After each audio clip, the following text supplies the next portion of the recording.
va se faire dire qu'on n'a pas. Good morning, everyone. Bon matin, and welcome back to Day 3 of the Assembly of First Nations Annual General Assembly for the year 2022. My name is Cedric Gray-Lahou, Mi'kmaq from the community of Listigage, youth rep for the Quebec and Labrador region, and more importantly, one of the two co-chairs for this assembly. I'd like to take the time to allow my colleague to introduce herself before we get the day started. Merci, c'est sûr. Thank you, sir. Ça fait ça. Good morning, bonjour, chef, mandataire et toute la délégation devant nous, chefs régionaux, chef national. Je ne l'ai pas dit dans l'ordre, évidemment, des protocoles parce qu'on essaye d'être accessible et respectueux de tout le monde. Et puis, un énorme merci aussi à toute l'équipe de l'Assemblée des Premières Nations qui nous soutiennent dans notre travail, distribution, résolution, l'équipe qui a moi je les appelle souvent les petits castors, tous nos petits castors, des gens qui travaillent dans l'arrière-scène mais qui sont extrêmement importants. On en a beaucoup des castors. Et l'équipe, évidemment, la traduction simultanée, quel travail incroyable. L'équipe, évidemment, d'encore qui est formidable. Sans eux, on pourrait pas être ici à se parler de façon respectueuse comme on sait tous et toutes le faire dans un décorum d'une salle qui est agréable pour des discussions enrichissantes et que tout le monde parte d'ici satisfait du travail accompli puis fier aussi de ce qu'on a accompli. Alors c'est ce qu'on vous souhaite, c'est ce qu'on souhaite. Puis nous, moi en tout cas, il me reste à vous souhaiter une belle journée et des bonnes discussions. Je retourne la parole à mon collègue Cédric. Ah, je me suis pas rementionnée, je m'excuse, je me suis pas présentée. Wina Siwi. Je suis de la nation Huron-Wendat, mais je suis également membre de la Première Nation Anishinaabe Abitibi-Winni, qu'on connaît plus sous le nom de Pikogan en Abitibi. Et ma chef, Monique Kistabiche, est présente. Je ne sais pas si elle est arrivée, mais je la salue. Alors, bonne journée. Well, Alan Wina. So again, good morning, and to give you an overview of the day and how this is going to function, we do have a lot of business to attend to. So we're going to go through the AFN's audited financial statements. We are then going to go into different resolutions. We will finish Emergency Resolution 1, which was sent to chiefs last night to ensure that you did have the appropriate time to go through it. We'll have different resolutions, and the Resolutions Committee has prepared a few omnibus bills, omnibus packages for us to go through, basing them on the different themes that they are. We'll also be having various updates from our regional chiefs, and at the end of the day, we will go towards hosting different representatives from the government and the different parties that are here. So, to start us off today, again, with the fact that the AFN is going towards an inclusive approach so that all our brothers and sisters across Turtle Island can participate in these discussions and be open and have the accessibility. I'd like to look towards Dominique Ireland from the United Nation of the Thames to come give us a few words with sign language, as well as her colleague who will be here for voice work.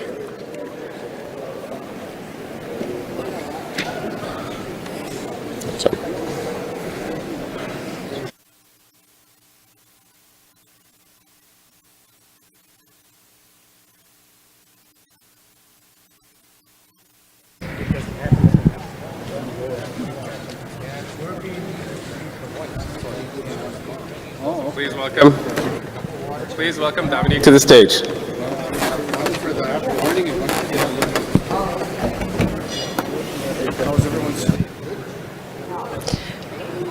Can I get my PowerPoint up on the screen, please? Please put slide 5 on the screen. Thank you.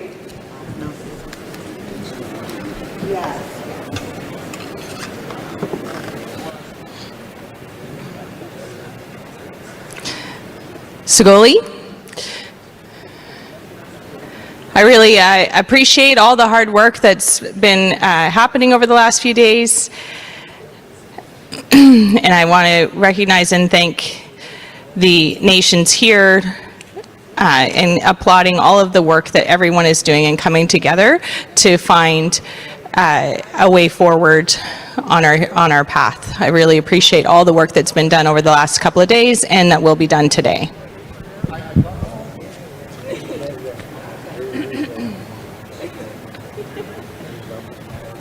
So we move on to lesson number 3. Up on the screen, you can see what we're going to learn today. I learned sign language, and I'm going to give you 3 different variations of this. So I learn sign language. So I'll do it again. I learn sign language. The other option, or the other way to interpret or to sign this. Whoop, whoop, whoop, whoop, whoop.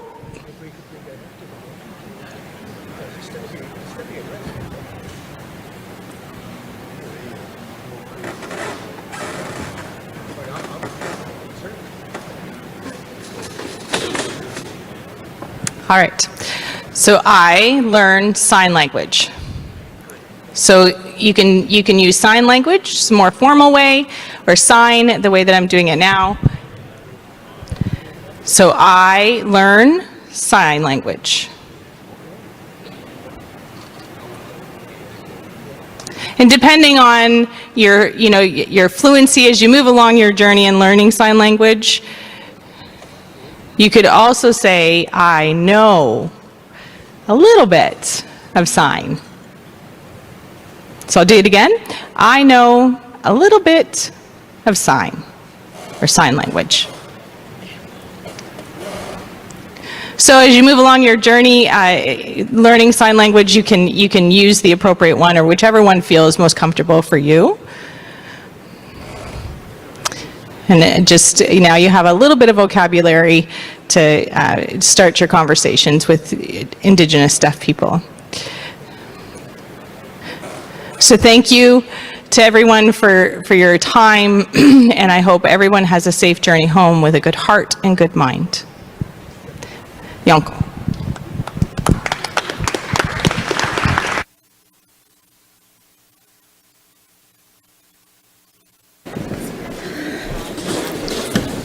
Un énorme merci de prendre le temps de nous conscientiser au langage des signes et à la réalité des membres des Premières Nations. Comment on peut dire en français?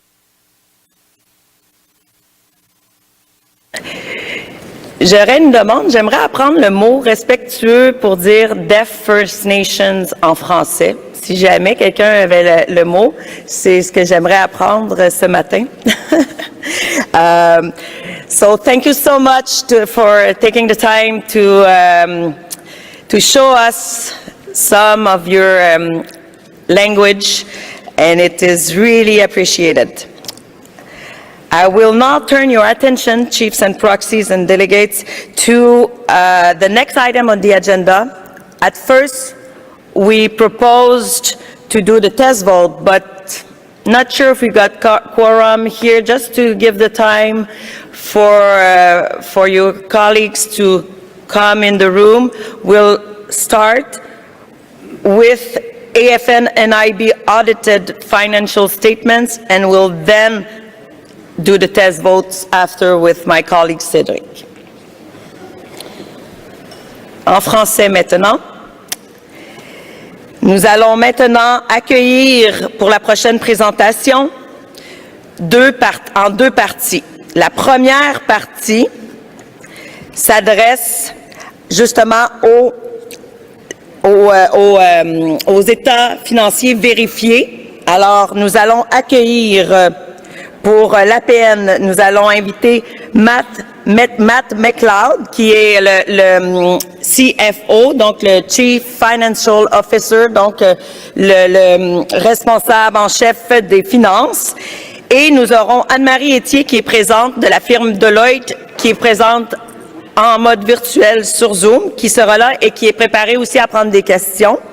Il est maintenant 8h57. On a 15 minutes pour ce point à l'agenda. Alors, on a jusqu'à 9h15 au total avec les questions. Alors, si on pouvait mettre le 15 minutes sur le timer, merci beaucoup. C'est très apprécié. Alors, parce qu'après, on va voir une vidéo pour NIB Trust. Ce sera une vidéo qui sera présentée et la vidéo dure environ 5 minutes. I will now turn the floor over to Matt McLeod, the CFO AFN. Thank you.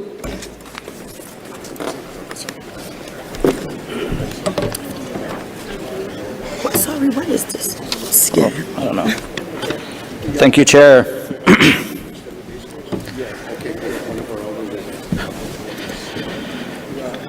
Good morning, Chiefs in Assembly, Regional Chiefs, National Chief, and guests. My name is Matt McLeod, Chartered Professional Accountant and Chief Financial Officer of the AFN, Nipissing First Nation, and I'm happy to be back in Vancouver. This is where I was raised. I received my finance degree from the University of British Columbia, and I'm honored to be here. I'll be discussing the NIB financial statements for the year ending March 31st, 2022. Then I'll pass it over to Deloitte to present the independent audit results. So beginning with the statement of operations, that's right on the screen. Total revenue for the year ending March 31st, 2022 is $39.2 million. Total expenses for the year is $37.5 million, leaving the NIB with approximately $1.7 million in excess revenue over expenses for the fiscal year. Comparing year-over-year revenue has increased approximately $4.9 million. This is primarily driven by increases in programs funded by Crown Indigenous Relations, Northern Affairs Canada, and Indigenous Services Canada. Expenses have increased approximately $6 million year over year, primarily driven by contracting and regional engagement to support the increased spend tied to those contribution agreements. All other expenses are in line with activity ongoing in those contribution agreements. Further details on project-specific revenues and spending are available in the notes to the financial statements in Schedules A and B. The financial statements, by the way, are available in the annual report online. On to the statement of financial position. Total assets, liabilities, and equity is $49.8 million for the year ending March 31st, 2022. The cash balance at year end is $40.7 million, an increase of $11.7 million from the beginning of the year. This is primarily due to cash flow advance to the AFN to be spent this fiscal. Further details on this change are available in the statement of cash flows and note 10 to the financial statements. Accounts receivable has increased to $6.7 million in 2022 from $2 million from the beginning of the year. This is due to contribution agreements signed late in the fiscal year to be used in 22-23 fiscal. Inventory has decreased to zero. We made the decision to discontinue the AFN store and selling AFN branded goods. Deferred contributions has increased from $33.5 million in 2022 as funds received for engagement activities were postponed due to the COVID-19 pandemic. Internally restricted funds have increased from $4 million in 2021 to $5.8 million in 2022. And I just want to conclude by saying thank you all, and I will now hand it over to Deloitte to present the audit. Thank you.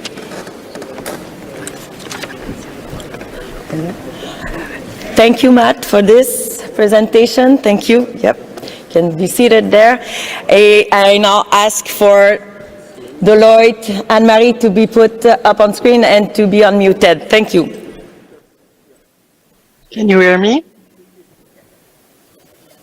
Can you hear me now? Very well. Thank you. Thank you. So, elders, national chief, regional chiefs, and all, Gregway, bonjour, good morning. My name is Anne-Marie Etier. I'm an audit partner at Deloitte, and I'm from Kitigan-Zibi First Nation. Deloitte performed the audit of the financial statements of the NIB as at March 31st, 2022. We have met with the executive of the NIB to discuss the scope and results of our audit. In accordance with Canadian auditing standards, our audit is designed to enable us to express an opinion on the fairness of the presentation of NIB's annual financial statements prepared in accordance with Canadian accounting standards for not-for-profit organizations. No restrictions have been placed on the scope of our audit. In performing the audit, we were given full and complete access to the accounting records, supporting documentation, and other information requested. I also confirm that we are independent of the NIB. As the financial statements were approved by the executive, we have issued an unmodified auditor's report on the financial statements of the NIB for the year ended March 31st, 2022. In our opinion, the financial statements present fairly, in all material respects, the financial position of the NIB as of March 31st, 2022, and the results of its operation and its cash flows for the year then ended in accordance with Canadian accounting standards for not-for-profit organizations. We have shared all the information necessary with the executive committee and management. If you have any questions, they will address them. Thank you. Miigwech.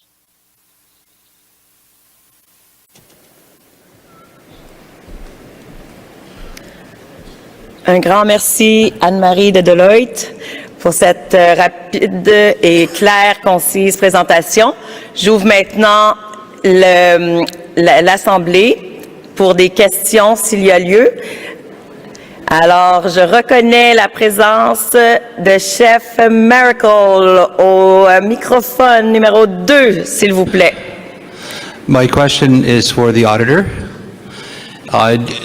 When you issue the engagement letter was to the executive staff and national chief, did any of them identify any concerns that the auditor should be concerned about? Thank you, Chief. I am now looking at the screen to see if Anne-Marie is ready to answer that. To you, Anne-Marie.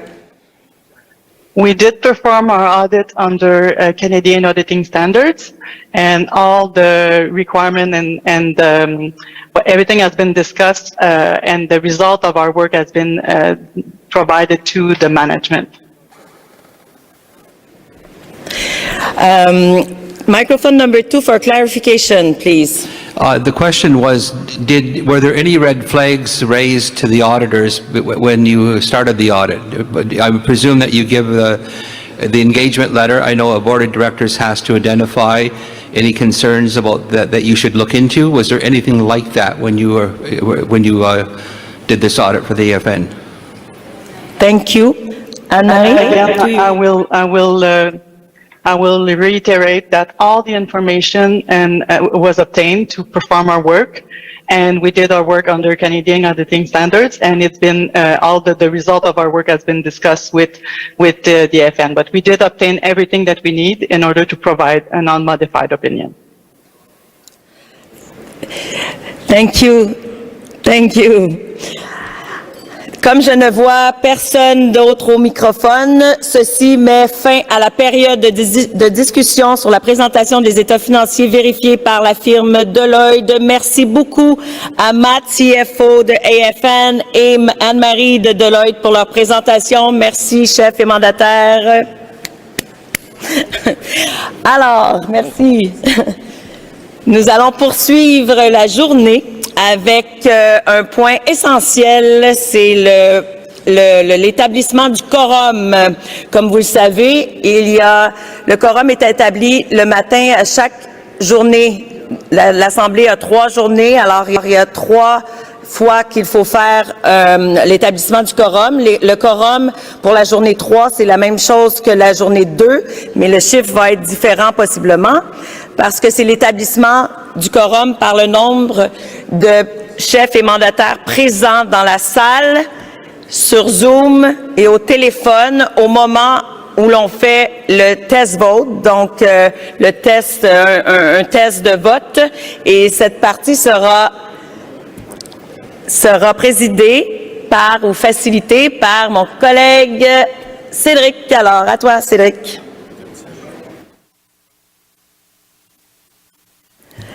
Okay. I'm sorry, I'm just been informed that I forgot something. So, désolé, en voulant poursuivre plus rapidement dans l'agenda, j'aimerais simplement mettre le vidéo avant le test vote. Donc, vous le savez, prochain point, ça sera le test vote. Alors, le prochain point c'est la présentation du vidéo du NIB. Mais juste avant, je souhaite reconnaître la présence de chef au microphone numéro 2. Et je rappelle que c'est important d'avoir vos translation headsets si vous ne m'entendez pas en français. Je rappelle que plusieurs chefs me l'ont même rappelé, m'ont remercié d'assurer une présence de français. Je sais que c'est pas la majorité, mais c'est mon rôle de l'assurer. Encore une fois, vous pouvez le changer mon rôle, mais c'est pas moi qui décide de mon rôle. Alors, on va aller au microphone numéro 2 et ensuite, nous allons entendre le vidéo ou visionner la vidéo pour le NIB. Microphone number 2, please. Good morning. Deloitte didn't answer that last question asked by a chief. Were there any red flags? And we know they went through Canadian standards, but that's not the answer we're looking for. So, because why we're asking this is all those allegations that were made, those contracts that were made. So were there any red flags that there's mismanagement of some form? Because as far as I'm concerned, if those contracts, that work was done, and to me it did not show mismanagement, but all those allegations put it as part of the corruption. So I want to know, what is the corruption? You can't just make allegations with nothing to substantiate it with. Okay, thank you, Chief. Thank you, Chief. So what I'm going to do, I'm going to take the other... No. Just trust me. I've been fair to all of you since I'm here since the beginning, so you can still trust me, I'm sure. So, microphone number 2, please, and then I'll give the floor, turn over the floor over to National Chief because... Okay, I heard your question. Now, microphone number 2 for the other chief. Thank you, Chief, for your understanding. We have a big day today. We're a big crowd here. We need to be fair to all of you here, so I'm there for you to make sure we go through the agenda. And then we heard you. Thank you. No, it's finished. I'm sorry. I'm sorry. If you want to address the assembly, you need to go to the microphone and be recognized. I recognize you. I gave you the opportunity to address the assembly. Thank you very much. You have been heard. And now we go to the microphone number 2 for Chief, and I'll turn the floor over to National Chief right after for 2 minutes words, and this will end this discussion. Microphone number 2, please. Chief White Duck from Kitigan, ZB Anishinaabe. My question is with regards to the annual audit report. I don't see the signature by the National Chief to sign off on the audit or the Executive Board. Perhaps it's an administrative process, whereas this is presented, then afterwards you sign. But from my point of view, the accounting principles of CPA and all that other stuff, someone has to sign this report. So maybe it's going to happen soon, maybe it's going to happen right after this, but maybe it's just a clarification on why it's not signed as of right now. Thank you. Thank you very much, Chief. I will now turn the floor over to National Chief for 2 minutes. If we can put the timer on, please, just to make sure that everyone, one more. Sorry, it's so hard for me. I have all this lightning on me, so I can see. I didn't see that you were there. So last final comment, and then I'll turn the floor over to National Chief. But then it's the very last. Microphone number 1, please. Anine, Chief Kelly LaRocca from the Mississaugas of Skeegaw Island First Nation. I just wondered, what is the materiality threshold for the audit again? Could the auditors answer me that? Thank you. Yes, I cannot answer, but I'll make sure you get an answer. Thank you. The floor is now closed for comments. National Chief, to you, 2 minutes, please. Thank you. Chief Miracle, I have not been interviewed with respect to the audit. Regina Crowchild, I have sent the information with respect to corruption to all chiefs across Canada. It's in emails, confidential emails to the chiefs, and many in the room have seen it, and that's why this resolution is coming forward. Chief White Duck, I will not sign this audit because I have questions, and I think that we have to get to the bottom of 2 pieces of this audit for the last number of years, as is outlined in the resolution coming forward on staff payouts and contracts. And I do want to make a note that people that are very much against this issue of the contracts are actually listed in the contracts as well. So it's a bit of a conflict of interest when chiefs are listed as getting contracts and then speaking out against contracts. I just want to be clear about that. Miigwech. Thank you, National Chief. Alors, comme je l'ai mentionné, nous avons terminé la période de discussion sur les états financiers vérifiés. Nous allons maintenant présenter une vidéo du NIB Trust. Cette vidéo dure environ 5 minutes et nous allons voir Naomi Rassett, Executive Director, and Keith Martel, Chair. If you can please put the video on. Merci de mettre la vidéo et nous allons passer au test vote après, donc soyez prêts. La vidéo, merci.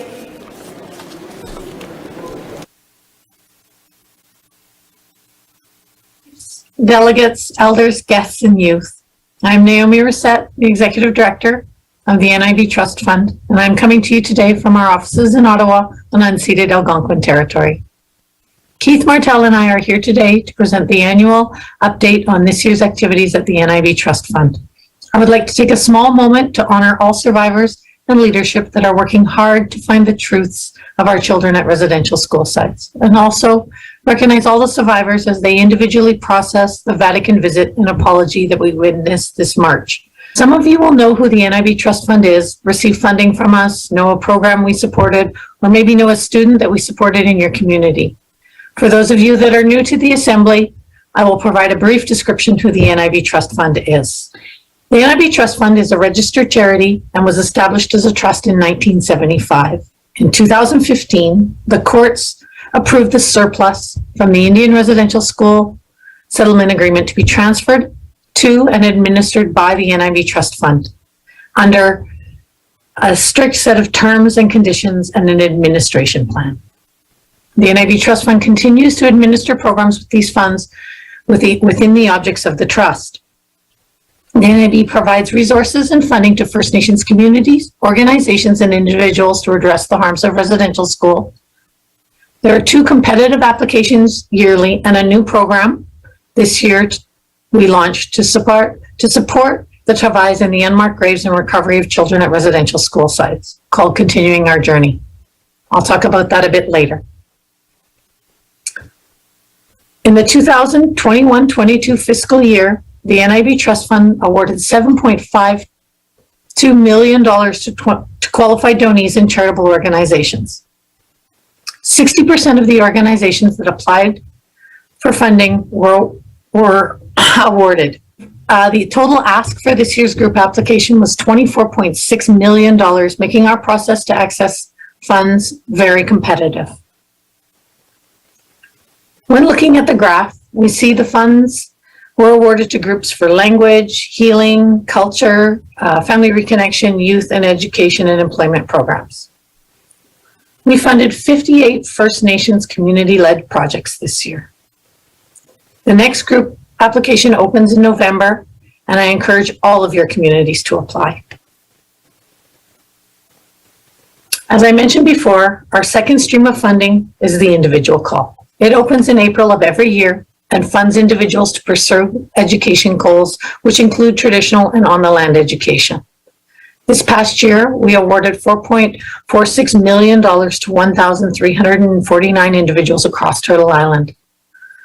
The graphic demonstrates the breakdown of the education types supported, including post-secondary certificates, diplomas, traditional, culture, and on-the-land learning. The Continuing Our Journey program is a new program launched by the NIB Trust Fund. It is intended to support survivors and the First Nations communities in the specific work of missing children and unmarked graves at residential school sites. If your community or survivor groups are working to unearth the truth at the residential school sites, contact us to find out further information on funding available. The NIB Trust Fund has made $10 million available for these projects. The bar chart details the dollar amounts allocated to each region across Turtle Island. The regional division of the annual allocation uses a formula that considers 4 factors to determine the monies in each region: the number of survivors, the number of residential schools, the number of First Nations communities, and the current First Nation population. If you have any questions, I'm in the Assembly today, and thank you for your time. Now, I would like to introduce the Chair of the Board of Trustees, Mr. Keith Martell, to provide an overview of the board, financials, and investment returns at the NIB Trust Fund. Thank you, Naomi. I join you from my office on the Yellowquill First Nation land within the city of Saskatoon and Treaty 6 territory today. I'm Keith Martell, as Naomi mentioned. I chair the board of trustees for the NIB Trust Fund. I'm from the Waterhen Lake First Nation in northern Saskatchewan. I'm the son of a residential school survivor. I'm a chartered professional accountant, and my day job, I'm a chief executive officer of the First Nations Bank of Canada. But I'm very pleased to be supporting NIB Trust Fund and working with them to achieve the results that I know Naomi just talked about are well received and meaningful to the communities we serve. First of all, I want to talk about the Board of Trustees. On page number 7, you'll see an overview of the Board of Trustees' obligations. The Board of Trustees effectively is responsible for all the oversight of the administration and management of the trust. It ensures the compliance of the trust with all the laws, the trust agreements that we have in place, and any court orders that are tied to the Indian Residential School residual funds, which is the bulk of the resources that the trust fund manages. We have 10 regional trustees representing each of the regions in the country. These people make very important decisions, not only on the oversight and management of the trust, but also on a connection back to their regions and approving the distributions for groups and individuals that go back to the communities and the people within their regions. I serve as the nationally appointed trust chair. I don't represent a specific region, but I'm appointed nationally, and I do chair the Board of Trustees. These 11 trustees are hardworking individuals who I hope you all in your regions thank for their contribution and work that they commit towards the NIB Trust Fund. The work we do, we feel, is very important, and the trustees take their obligation to act in the best interest of the beneficiaries very seriously. And I'm very proud to work with this hardworking group that is dedicated to the focus of what we do. On page number 8, you'll see the details of all the trustees. These trustees have been serving mostly for most of this fiscal year. We do have 3 trustees that terms expired in the year that I'd like to also thank Rebecca David from British Columbia, Wally McKay from Ontario, and Ed Taylor from the Yukon were three trustees whose terms expired this year and who were replaced with other directors and trustees from the region. Turning to the financial results of NIB Trust. On page number 9, you'll see a summary of the financial statements. Our full financial statements, audited financial statements, are on our website and will be available to members at the assembly. In 2020-2021, the fiscal year ended March 31st, 2022, our financial statements show that we made disbursements to beneficiaries, as Naomi talked about, and that's really the most important part of what we do as a trust fund. But in order to do that, we need to manage the capital that we hold in the trust, and we need to control the expenses of the work of the trust in order to ensure we maximize the benefits that can flow to the beneficiaries. On page number 9, you'll see that the total assets in the trust fund at the year ended March 31st, 2022 were $248.5 million. This is separated into three different trust funds: the Legacy Fund, the Education Fund, and the Métis Fund. There is another fund which is not a fund for disbursement, but simply the fund for distributions or administration of the trust, which has a small amount of cash in it. The three funds, I'll explain later what the purpose is and what their lifespan is. We had total investment income in this fiscal year of $24.7 million, which was actually $11 million more than the disbursements we were able to disperse in the year.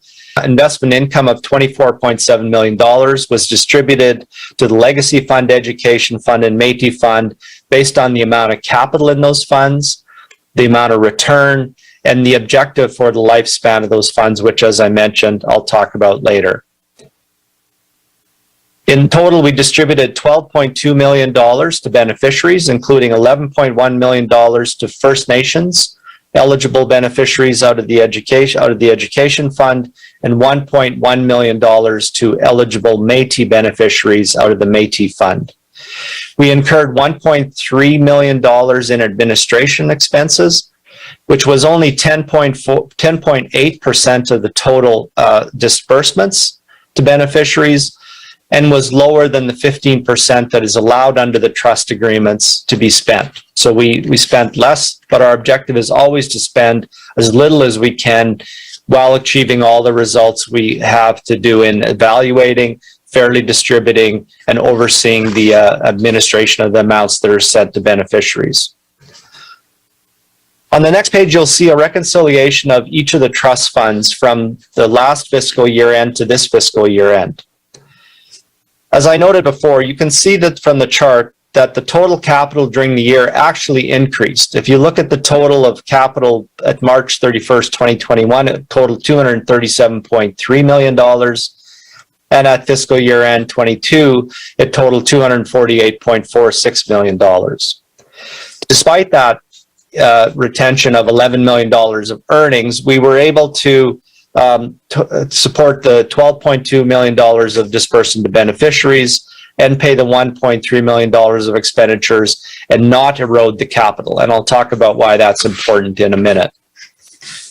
When we look at the investment activity on page number 11, you'll see that this page sort of explains why we need to ensure we have, when we have very good investment returns, we retain some of that, so that when investment returns maybe aren't as large as we've experienced in the last few years, we can continue to support beneficiaries in a sustainable manner and not have to reduce the amounts we disperse.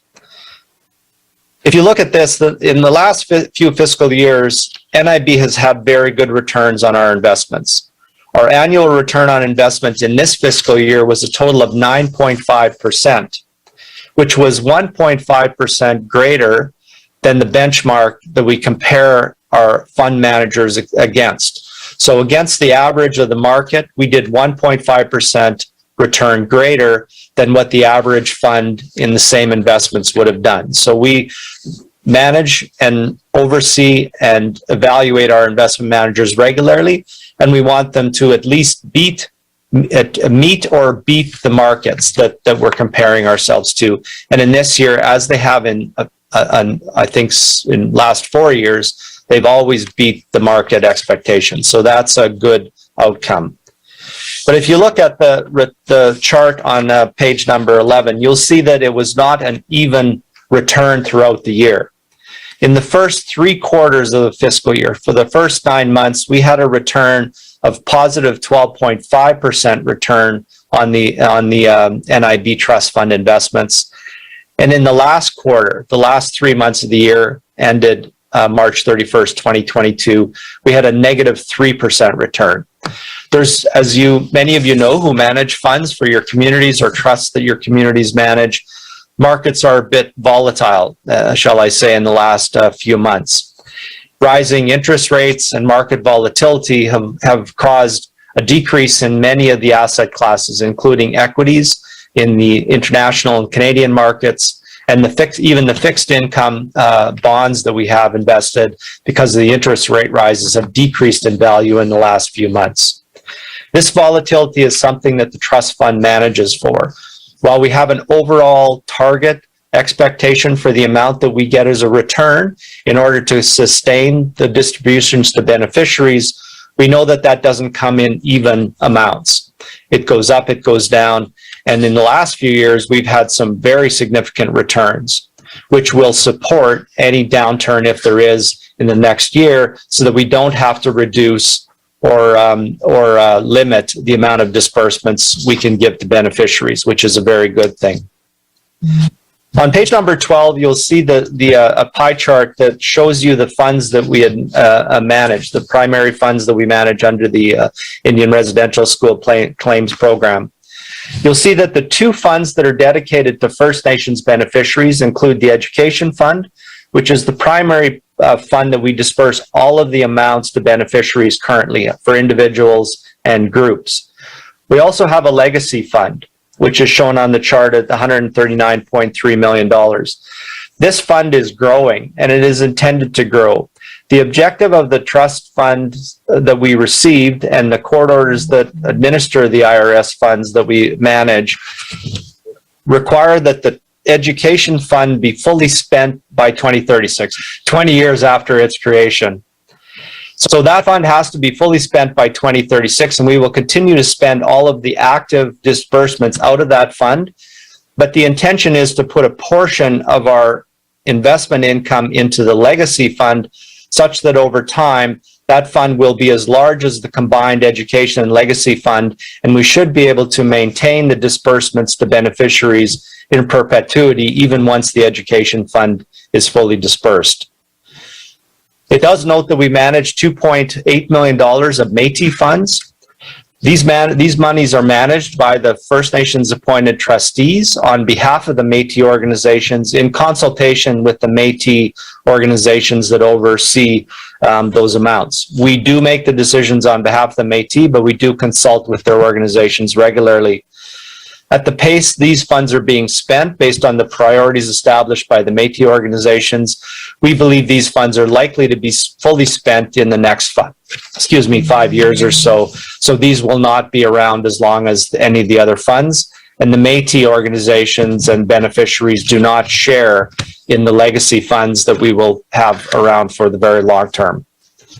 On page number 13, you'll see that the NIB Trust Fund has a number of resources that are helpful for your communities to not only understand how we do what we do and what we do, but also to ensure that the beneficiaries in your communities, individuals and groups, have the resources and insight they need in order to apply for our funding.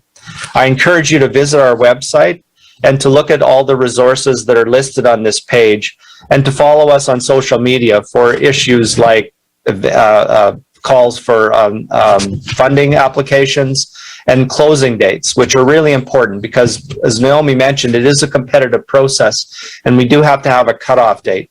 And it's important that both groups and individuals get their applications in on time to be considered for annual funding when those calls are out. So in closing, I want to thank you for your attention today. I encourage you to visit the NIB Trust site website, and to visit with our staff at the Assembly, and to ask any questions about how individuals and groups in your communities can participate in our funding. And I encourage you to talk to your regional trustee about the priorities in your regions on how those funds are spent. And I thank you for your time and attention to our presentation today.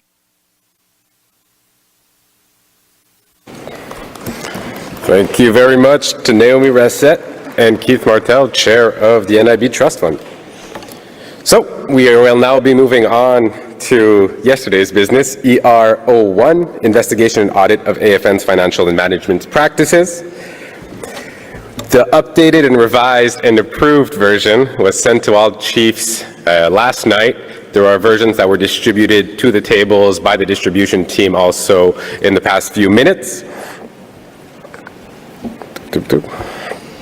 True enough. But before we get to that, we have to do our test vote and assign quorum. So if I could have the test vote slide be put up on the stage.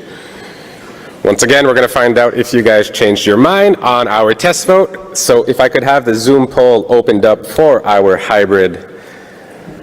Thank you very much to our staff. So as process dictates, quorum is assigned at about 9:30 on the subsequent day, so on day 3.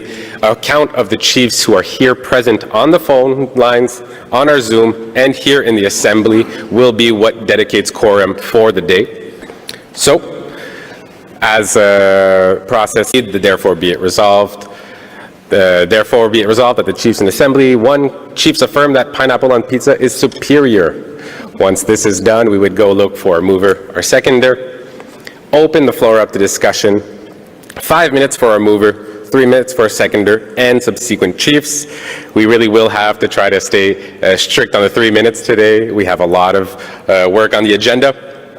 So, if we could have, our first action would be to ask if we have consensus. We would look towards consensus. If someone would oppose the resolution, then we would have to move towards a vote. For voting, we would start with those who are opposed. So I will get back to you right after the quorum vote.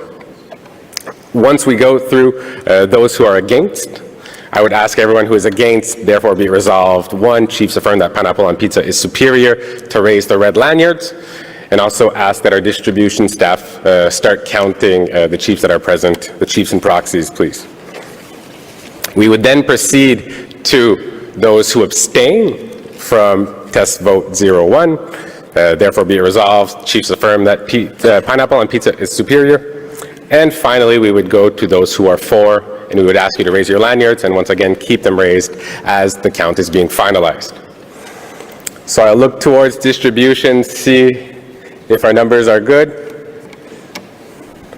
Have you taken count? For those who are joining us on the Zoom platform, you have 3 options. So you also have the resolution pineapple on pizza, for, against, and abstain. You select your choice, and then you press the submit button.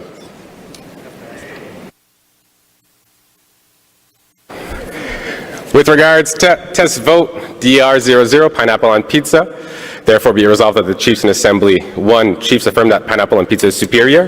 Could I have everyone who is against raise the red lanyards so that we can take count?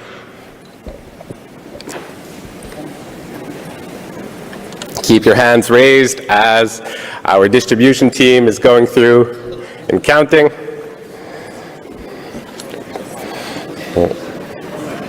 Once again, the resolution is to say that you believe pineapple on pizza is superior. And I am asking who is against this statement.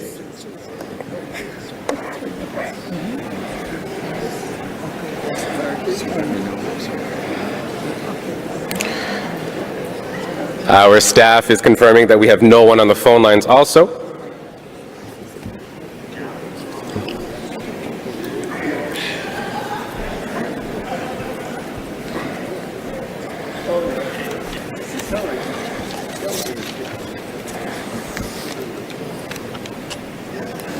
Perfect, thank you. You can lower your lanyards. We will then ask for those who abstain from vote test 001 to raise their lanyards.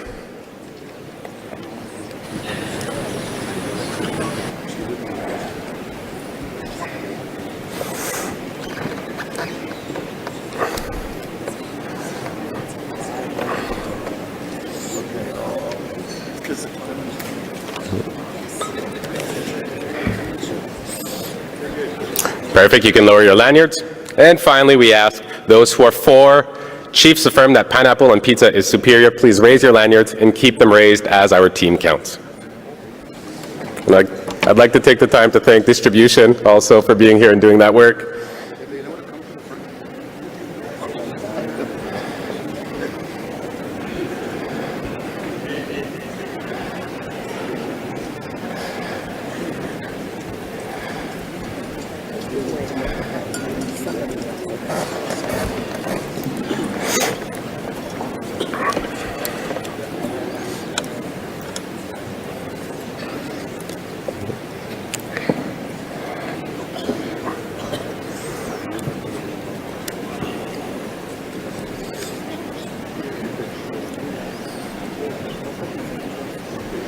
Perfect. So I'd ask that voting be closed on this test vote on our Zoom platform as well.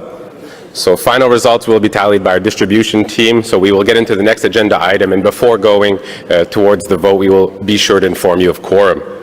So our next matter is ER 01 2022 Investigation Audit of AFN's Financial and Management Practices, which is moved by Chief Wendy Jocko and seconded by Chief Lance Heyman, who I both see here. We'll get to the questions once we are within this practice. Point of order. If I could have microphone 2 open, please.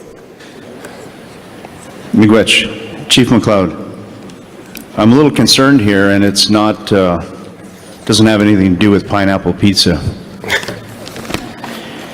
There were questions put forth during the audit process. Chair said she would get answers to us. They were asked specifically to the auditor.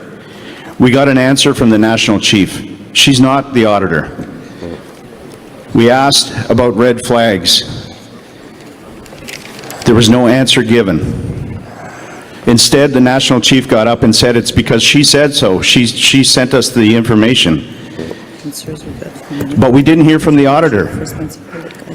It's not National Chief's place to speak on those questions regarding the audit. Those questions were put. Whose assembly is this? Is this the Chief's assembly?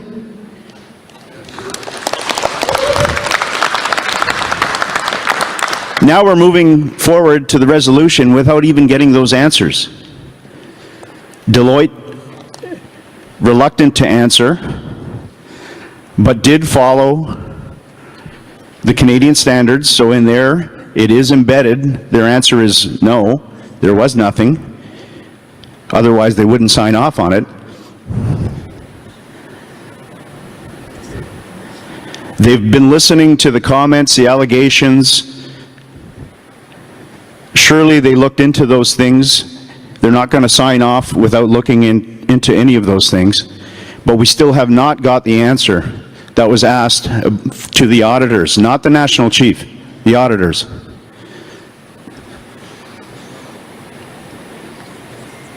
Are we going to get the answers or no? Thank you, Chief. So a point of order was called with regards to the agenda and proceeding with the next item, mentioning that questions were not answered. We will now have Regional Chief Adamek as Chair of the Management Committee come to speak to the issue.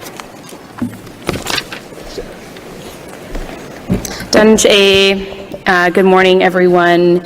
I hope you enjoyed the gala yesterday evening. We have much business to do today, many resolutions. I first want to acknowledge the members of the Management Committee.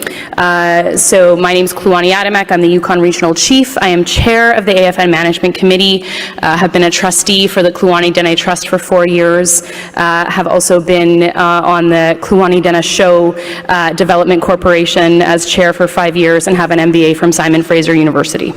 I'm not the auditor, and I'm not a CA, but what I can tell you is this.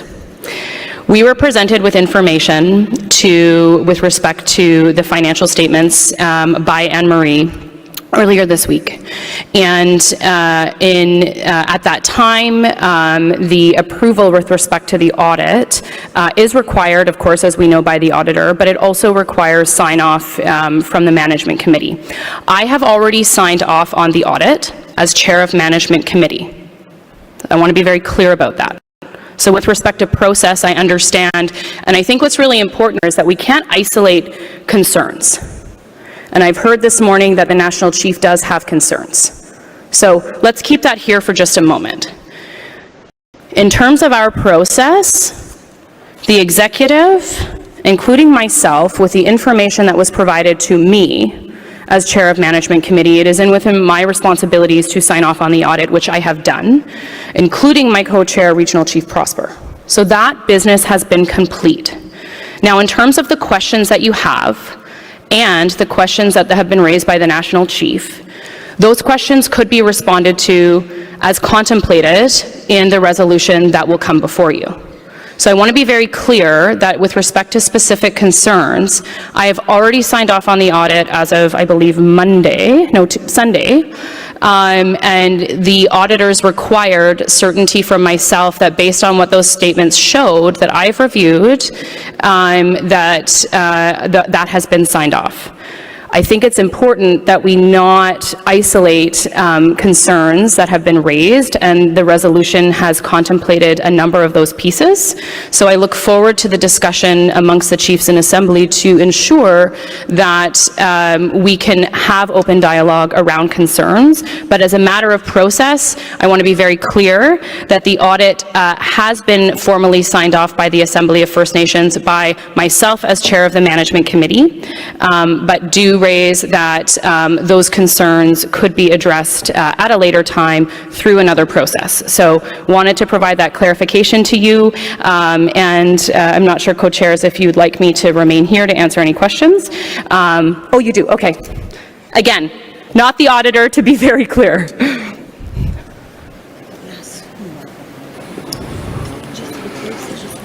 I can do that. Miigwech. Oh, sorry. If we could have microphone 2 open, please. Miigwech for that.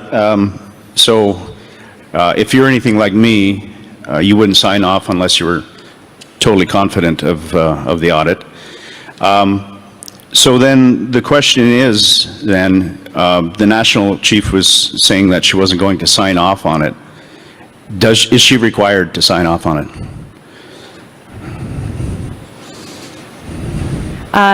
Okay, so as a point of, I would say, information, I want to bring us back to Sunday.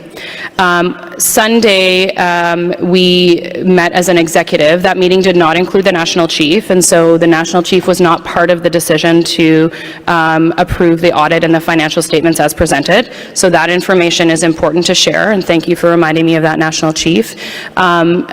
Chief, I continue to be very clear about the fact that from our perspective and the information that was shared, I did not see any concerns with respect to the information that I've reviewed as part of Management Committee and as chair up until this time. If there are additional concerns that the National Chief may have now, or others may have now, chiefs in assembly, then there's certainly a process for us to look at addressing that. Oh. We won't be offering follow-up for this time. Just do one more question or it's going to be really...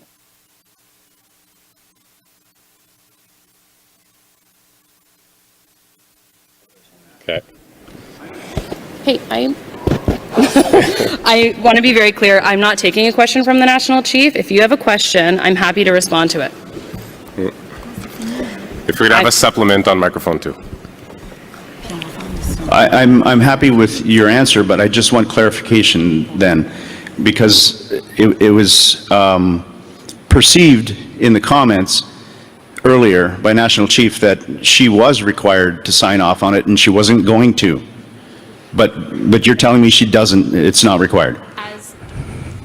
At this time, it has already been signed off because it's not required for the National Chief to sign off because I'm chair of the Management Committee and I have already signed off on the audit. Okay. Thank you, Regional Chief Kluani Adamik. So a point of order was called with regards to the advancement of the agenda when there was a question that was unanswered. As chair, I do believe that this question was answered, both the points that were raised by Chief Dylan White Duck, but also Chief McLeod. So we will be moving on with the agenda, as mentioned by Cloani in her role as chair of the management committee. There is an opportunity in the next draft resolution, emergency resolution number 1, to discuss further these subjects. So we will be moving on with the agenda. So if I could have emergency draft resolution number 1 presented on the screens, please. And we have these distributed, like I said, to the chiefs and assembly, as well as sent out last night. Emergency draft resolution number 1, titled Investigation and Audit of AFN's Financial and Management Policies, moved by Chief Wendy Jocko and seconded by Chief Lance Heyman, who are both here present in the room. The whereas, we went through them yesterday, so we will go on to the therefore be it resolves, please, if we can have those brought up. So therefore be it resolved that the Chiefs and Assembly, 1, direct the National Chief and the Executive Committee to come together and begin a process of reconciliation guided by our traditional customary ways and informed by the National AFN Councils to heal these relationships. 2, direct the National Chief and the Executive Committee to actively participate in the ongoing human resources investigation being led by the independent investigator to respond to and resolve the staff complaints in good faith and to refrain from making any public comments to the media in the interim until the investigation has been completed and reported on to the Chiefs and Assembly. 3, direct the AFN to ensure that the agenda for the 2022 Special Chiefs Assembly include a report from the HR investigation and hold a Special Chiefs Assembly if required. 4, direct the Chiefs Committee on Charter Renewal to identify and dedicate resources to fully implement AFN Resolution number 13, 2020, becoming a role model in ending sexual orientation and gender-based discrimination within the Assembly of First Nations, in conjunction with an independent third-party investigation into the climate of toxicity, bullying, and lateral violence at the AFN.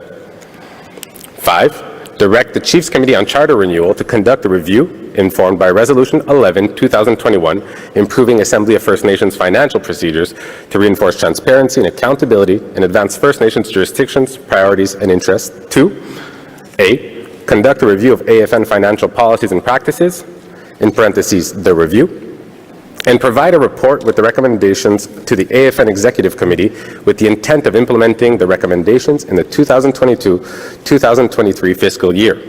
This review will have, at minimum, the following scope.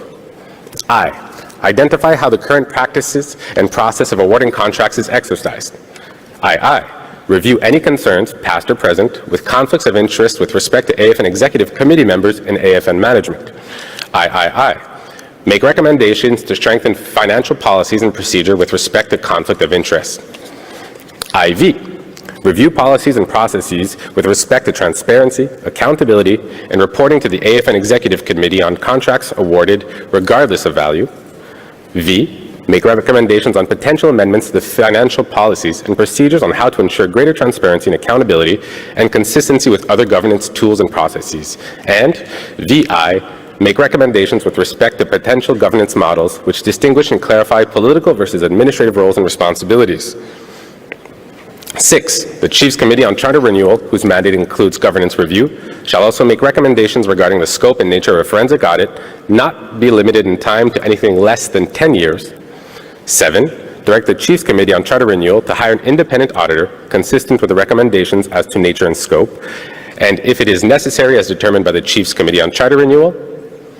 A, conduct an independent third-party forensic audit into the previous 10 years of financial activity of the AFN, with particular attention to recent AFN salary payouts and contracts, and/or B, conduct a digital investigation into alleged breaches of communication at the AFN.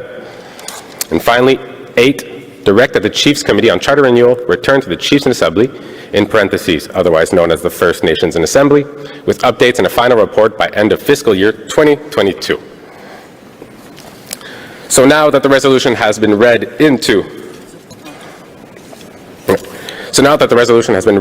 the record, I will offer first chance at discussion to our mover, Chief Wendy Jocko of the Algonquins of Pickawanagan. Microphone number 2, please. Good morning. That's Wendy Jocko, Chief of the Algonquin Pikwakanagan in Ontario. Just want to say thank you very much for working hard into the night to get this resolution finally on the floor after the third day of being here in the Assembly. And you have heard from me previously, and like I did yesterday, I would also like to give my 5-minute time frame afforded to Chief Lance Haymond, the seconder of this motion, to comment. Miigwech. So, our mover gives her remaining 4 minutes and 20 seconds to the seconder. Chief Lance Haymond. If we could have microphone 2 open. Good morning, everyone, fellow chiefs, delegates. Again, I want to thank the host nations for welcoming us on their territory and allowing us to conduct our business. I want to begin by apologizing to the co-chairs and to the Resolutions Committee.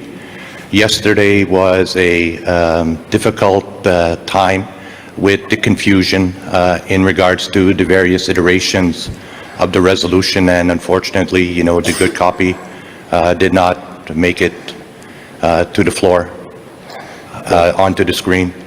And, you know, some harsh words were directed at the co-chairs and also to the Resolutions Committee. And I think, you know, that's a little bit unfair, as, you know, we were in the heat of the moment, and I don't think it was our intentions to, you know, discredit the work of either the Resolution Committee or the co-chairs. We understand it's a very difficult role to play, and I'm sure none of us, you know, would want to be in your shoes. I can absolutely assure you that I do not.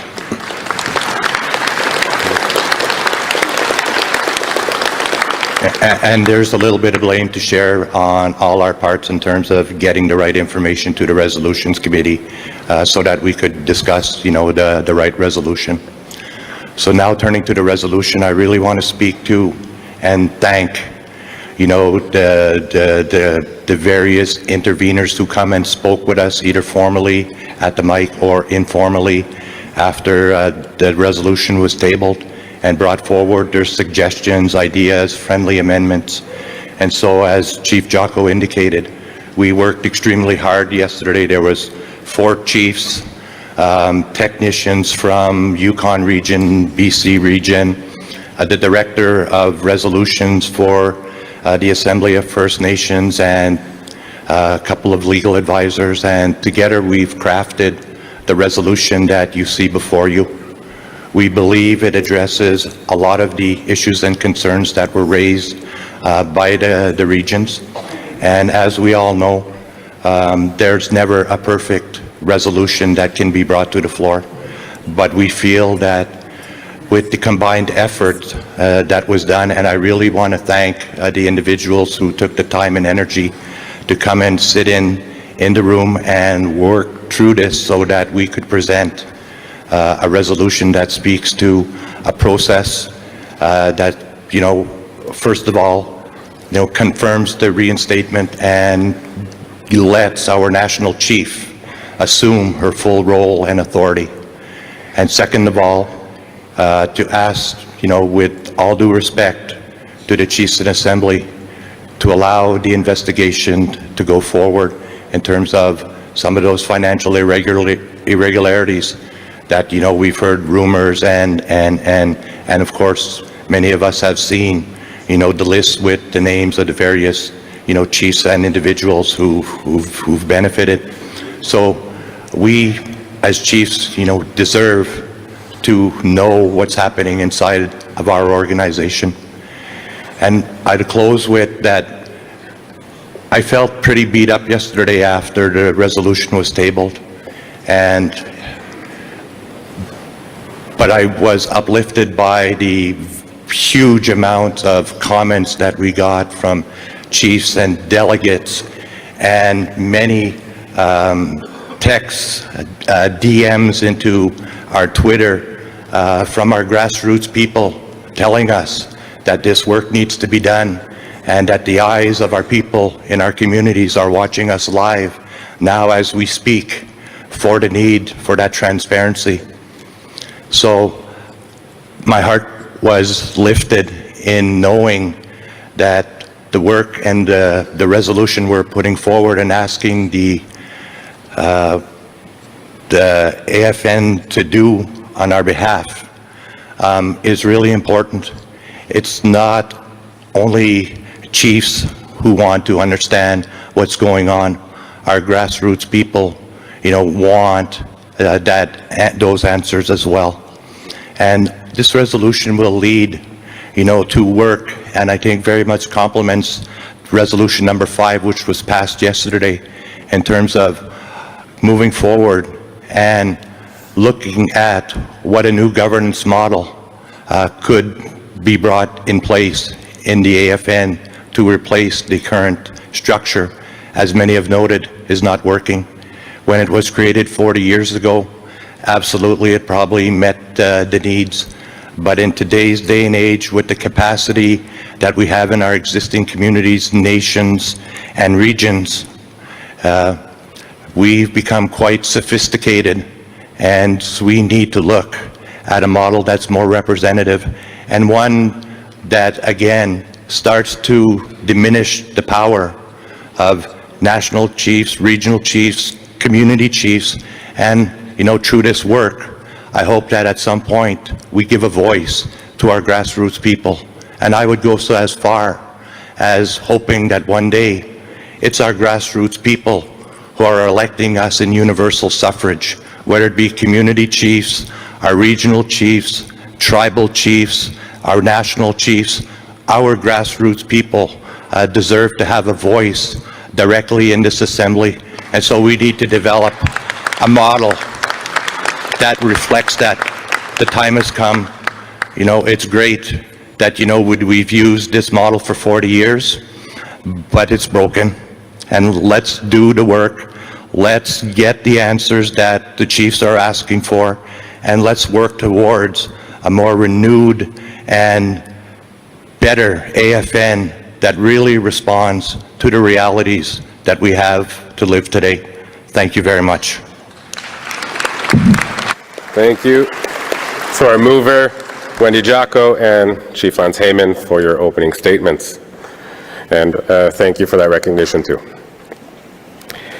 We will now move on to our discussion period. As we did these past few days, we'll go to microphone 1, microphone 2, and then towards Zoom. Again, Zoom, bottom right hand, you have reactions, and then you choose the raise hand function to be added to the list. We see already people coming up, so perfect. So if we could go to microphone number 1, Proxy Doug Kelly. Thank you. Good morning, everyone. I want to thank both Wendy and Lance. I've been sitting behind them for a couple days, and we've been talking about this work. And so that's how I knew the confusion about the resolutions. It's my understanding that Wendy and Lance are responsible for saying yes and no to amendments. And so we were chatting about, well, BC's thinking about this, Yukon's thinking about this, other chiefs are thinking about that. And I want to thank all of the leaders that came and shared their advice, their ideas, their questions, and their concerns. That's how you make a strong decision. It begins with listening. It begins with understanding. And then that leads to acting together. And that's where we need to get to. So I'm speaking in favor of this motion. BC met this morning, and BC likes to strengthen resolutions. It's in the nature of BC blood, I suppose, and we are at home in our own time zone. So can we go to number 1?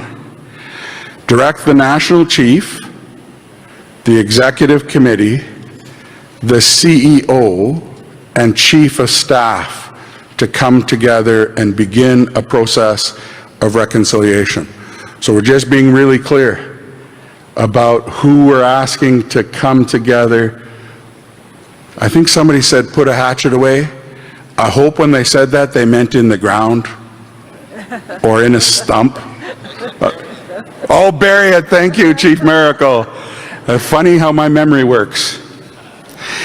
Moving on to 5A 2, review any concerns, past or present, with conflicts of interest with respect to the APTN National Chief's office, executive committee members, and APTN Secretariat. So we're being really clear about the organs. We want that clarity and no confusion. Moving on, Tina Turner came up this morning. Nobody was prepared to do karaoke, not first thing in the morning like that. We misspelled respect. And number 3, we're missing an E. Sorry, Tina. So I wanted to speak to a couple things. I've been approached since this resolution was shared about the sequencing. There's concern about jumping to a forensic audit first. That's not what we're proposing in here. What we're asking is the Chiefs Committee on Charter Renewal, not the executive. We saw it this morning. They're not on the same page. They're in a canoe and it's about to tip over. Now, I love cold water. I'm a bear. You heard me yesterday. I'm a bear. So I love cold water. But there's tension there. So let's take that tension away. Let's give this work to a committee of chiefs that you created. Proxy Kelly, if you can start closing your words. I am. So this work then is to be given to that committee. And then they do a review on finances. And if it passes the sniff test, as some chiefs have said, then there is no need for a forensic audit. But if it doesn't pass the sniff test, then those chiefs will go into a forensic audit. Thank you. So I wanted to just make that clear in terms of what's proposed and what's intended. So thank you, chiefs. I encourage you to take a close look at the resolution, and I hope you'll support it.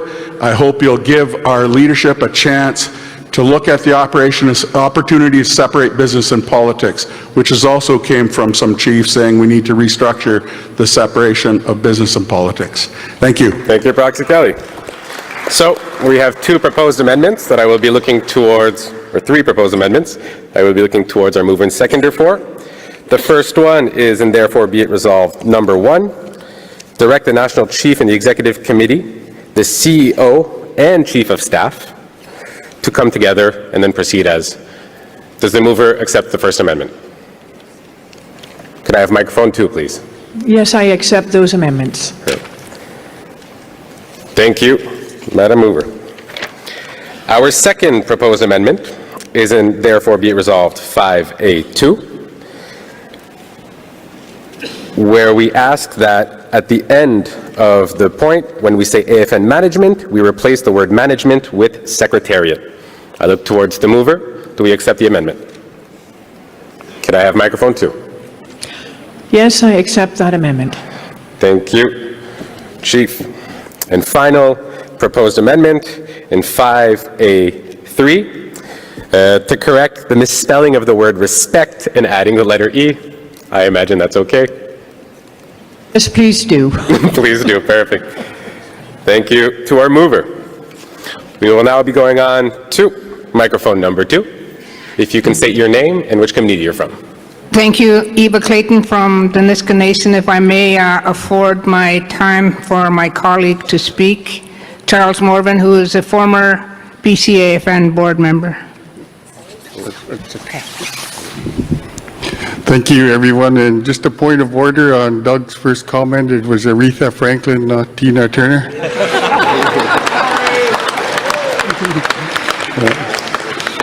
Yeah, and just want to speak to the part on the forensic audit within the motion. And doing my research on a forensic audit, you don't do that unless you're going to charge somebody for a wrongdoing, and if you're going to go to court. And there's a lot of things as chiefs we need to consider. All the things that can come from a forensic audit. And you need to be considerate of the cost going back 10 years. Could be over $1 million or $2 million cost. that was back in the 1990s. It's probably more now. And also, you have to consider who's paying attention to that. People who fund all our organizations. But they may start to consider, hey, can we still trust them to fund them? This could bring an end to this whole AFN if we're not careful on how we proceed with business. I've done a lot of research on this, and because of things that go on within my nation and the wording loosely that gets talked about all the time on fraud and forensic audits. So you got to be careful on how you use those terms. And just to go back on respect, in our nation, we say if you really understand the word respect, people will emanate towards you. And if you don't understand respect, you'll run afoul on everything you do. And as a leader of my nation, if things go wrong, as a senior leader, I take the responsibility no matter if I'm at fault or not, because that's my responsibility. And as the leader of this organization, and I said it before in our BC room, I'd like to just advise the national chief in the future, when things go wrong, because you're the leader of this national group, you have to take that responsibility on no matter what. So thank you. Thank you very much.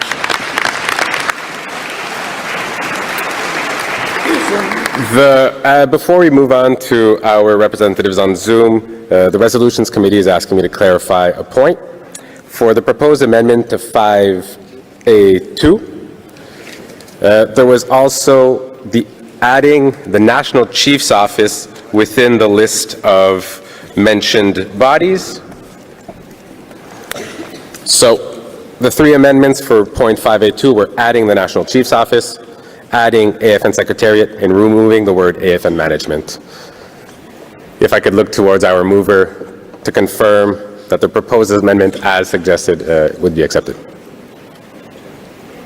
Could I have microphone 2, please? Yes, I can confirm that that amendment is acceptable. Thank you. So I'll look towards my resolution. Thank you, guys.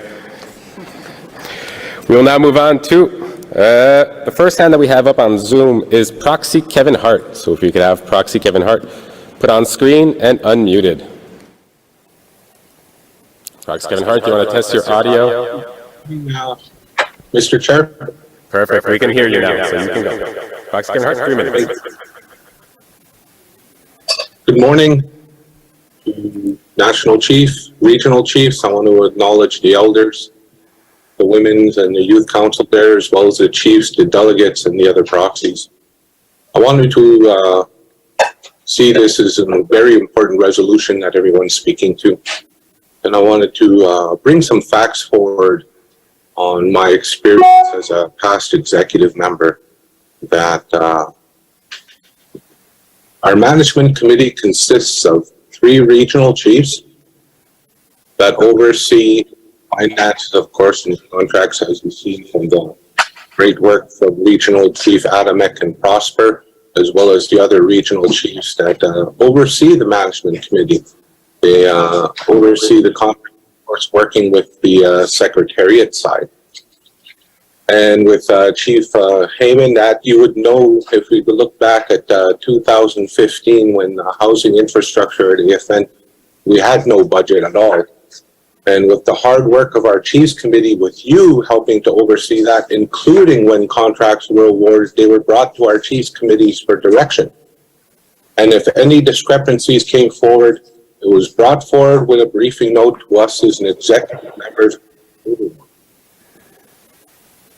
And I know for a fact that National Chief Archibald, when she was chief, was indeed part of that management committee for the 3 years previous.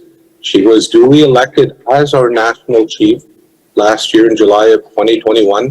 just want to say, happy anniversary to our national chief. And then to also say that any time that discrepancies were brought forward in terms of contracts, especially ones over $50,000, it was brought to the executive for our attention and it was voted on. 1 minute left, Doug Seahart. Audits that were to the executive, that if any discrepancies were brought forward, those audits would be shared with the executive as indicated by Regional Chief Adamek to you as the chiefs. It was voted on and signed off as well. So I know that I can hear that everything has been accountable and transparent, and that the staff and the team on the Secretariat side have been nothing but dedicated people to the cause and the fight for us as First Nations people. Thank you. Thank you, Proxy Hart. Seeing that we have quite a few chiefs, we'll be closing the speakers list with the people who are present at the stage. So we have 3 people on microphone 1, we have 6 people on microphone 2, and we have 2 hands on, Kevin Hart already passed, and 2 hands on Zoom. Perfect. So we'll go back to microphone 1. If you can identify yourself, and then you have 3 minutes. Microphone 1, please. Chief Doris Bill, Yukon. Yukon worked with the mover and seconder on this resolution. And just as a point of interest, I'm the seconder on Resolution 13 as well. So this is really important to me. Just a small amendment, if you will. I think we were all pretty tired yesterday. Under 7, paragraph A, at the very end, the last sentence there, with particular attention to recent AFN salary payouts and contracts. And I think we need to get rid of the or. If we can drop the or on that. So, and I think that if we can do that, Yukon will support this resolution, and I think it's important that this resolution be fully implemented without interference. It's incredibly important. You know, I've heard these allegations and these rumors and all of this since I was first elected 9 years ago. It's time we put it to rest. Let's get the questions and the concerns and let's air it out. Let's get it all out there. And let's fix this organization for the betterment of the people that we serve. And let's move forward. Let's settle this once and for all. Buenos Chiefs. Thank you, Chief Bill. So the proposed amendment is on point 7A in the therefore be it resolved. At the end of A, remove or. I would look towards our mover and seconder and see if they approve. If we could have microphone 2 opened. We accept that friendly amendment. Thank you, Chief Jocko. We'll now be going towards microphone 2. If we could have microphone 2 open, please. Thank you. I just want to make a couple of corrections. When we were questioning the auditor, the chair, your co-chair, kind of implied it's the chiefs that are part of this that are defending it. I'm not on any list. Chief Miracle is not on any list from I could see. That list was sent originally to Ontario and some of BC. Alberta never got it. Our chiefs never got that list. And we got it in a different way. But my concern is, well, see, this organization is important, but it's got to be run properly. And what I'm going to say is not because of it's not a gender issue. I look at the whereases, all of it seems to imply, because she's, Roseanne is a woman, she's first woman, and all of this, and that's fine. but it says she was duly elected. AFN has a charter. In that charter, it says the candidate who qualifies as a national chief has to have 60% of the votes. Ms. Archibald got 50.5%. Yes, the other candidate conceded, but our national chief did not get 60%. If there had been another vote, she may have gotten 60 and more to follow the charter. I'm concerned about that. Just like, the charter is got to be followed. Just like the Confederacy of Nations. You put it out, you don't utilize it, and the executive have always had that. There was no budget for the Confederacy of Nations, who are the governing body of this organization, to meet and to address these issues. 1 minute. You're always cutting me off. Anyway, and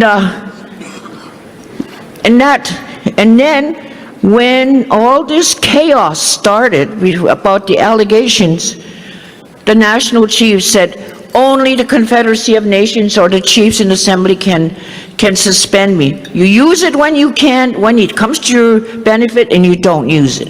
The other thing, last thing I want to say is, that list that went out, this resolution may resolve the process within AFN and clarify all the allegations.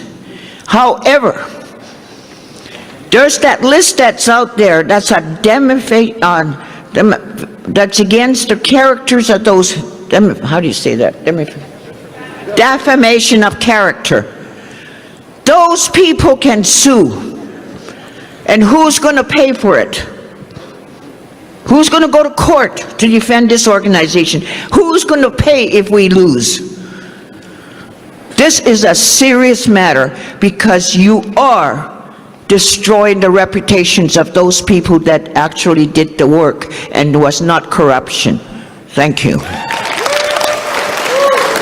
Thank you, Chief Crowchild, for your statement. We will now be moving on to our Zoom. So we have Chief Justin King, if we could have him unmuted and set on screen. If we could unmute Chief King, please. Chief King? Thank you. Good morning. Can you hear me? Hello? Yes, you can go. We can hear you. Okay, thanks. So, in regards to the resolution, I think my main concern is that this is a reaction to situations over the years, and forward thinking. I really believe that we should be looking at implementing our financial laws. What the auditor talked about was it was in accordance with the Canadian laws. And so if we were to do a forensic audit, how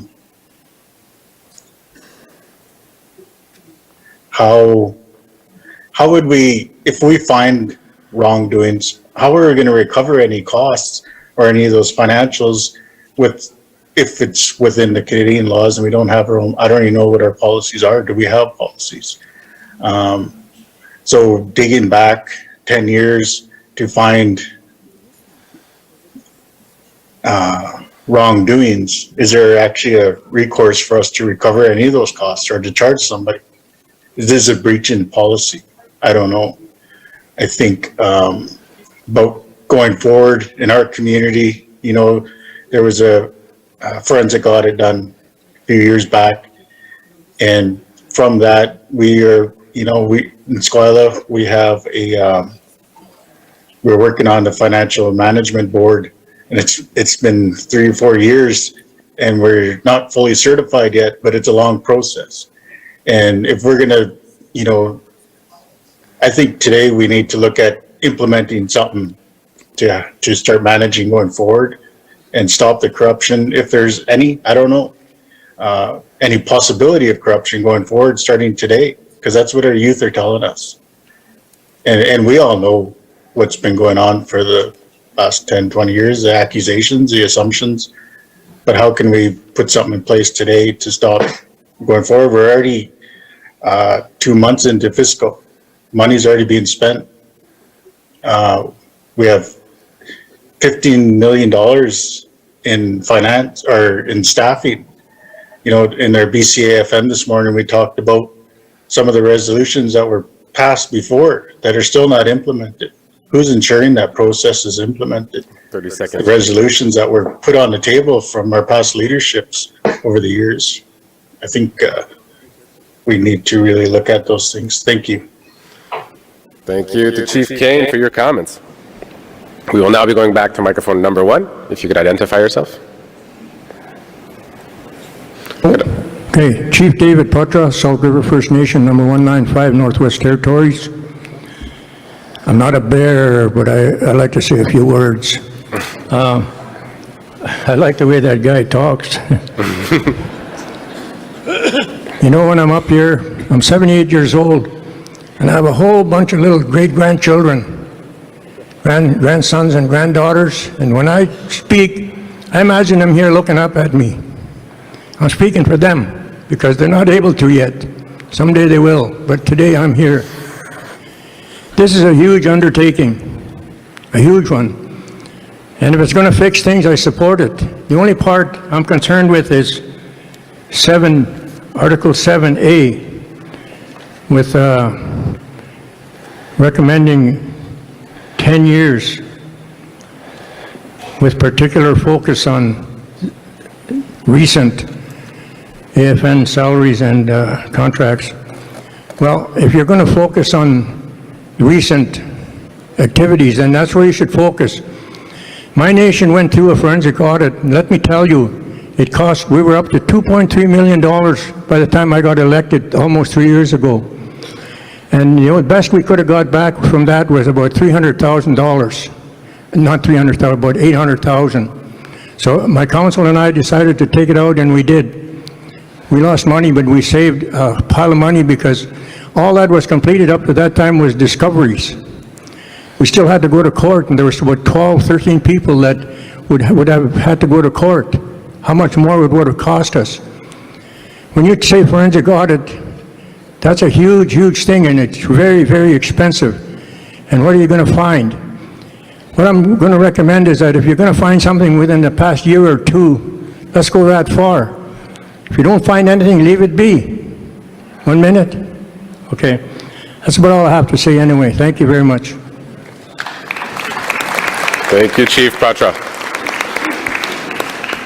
I'll now be going to microphone 2. Byron Lewis, Chief of the Okanagan Band, and I'd like to speak on behalf of the motion, and and I do support what's actually put in there, and I'd like to give the reasons why. Because what this draft resolution does is create the process of due process, and it talks about the and how you can actually move forward with the investigation and audit of the AFN's financial and management policies. And this is really important because I'd like to make this point perfectly clear, that when you talk about the AFN or say anything about the AFN, you need to remember who the AFN is. The AFN is the assembly of all the chiefs sitting in here. When you make accusations about anything that calls about corruption, gender bias, nepotism, and all these, you're leveling that accusation against us because we are the assembly. And that is something that needs to be very clear. And if you are going to be making those accusations, it's got to be based upon proof. This is the process how you establish proof. And the reason why I'm saying this is because when you make comments like that, especially in the public, what's that's picked up by is the media. And let's be clear about one thing. In 2005, when we look at what's happening now, say in the political realm, you have the Liberals sliding into polls. NDP will never form the national government in Canada in the near future. So who do you have waiting in the wings is the Conservatives.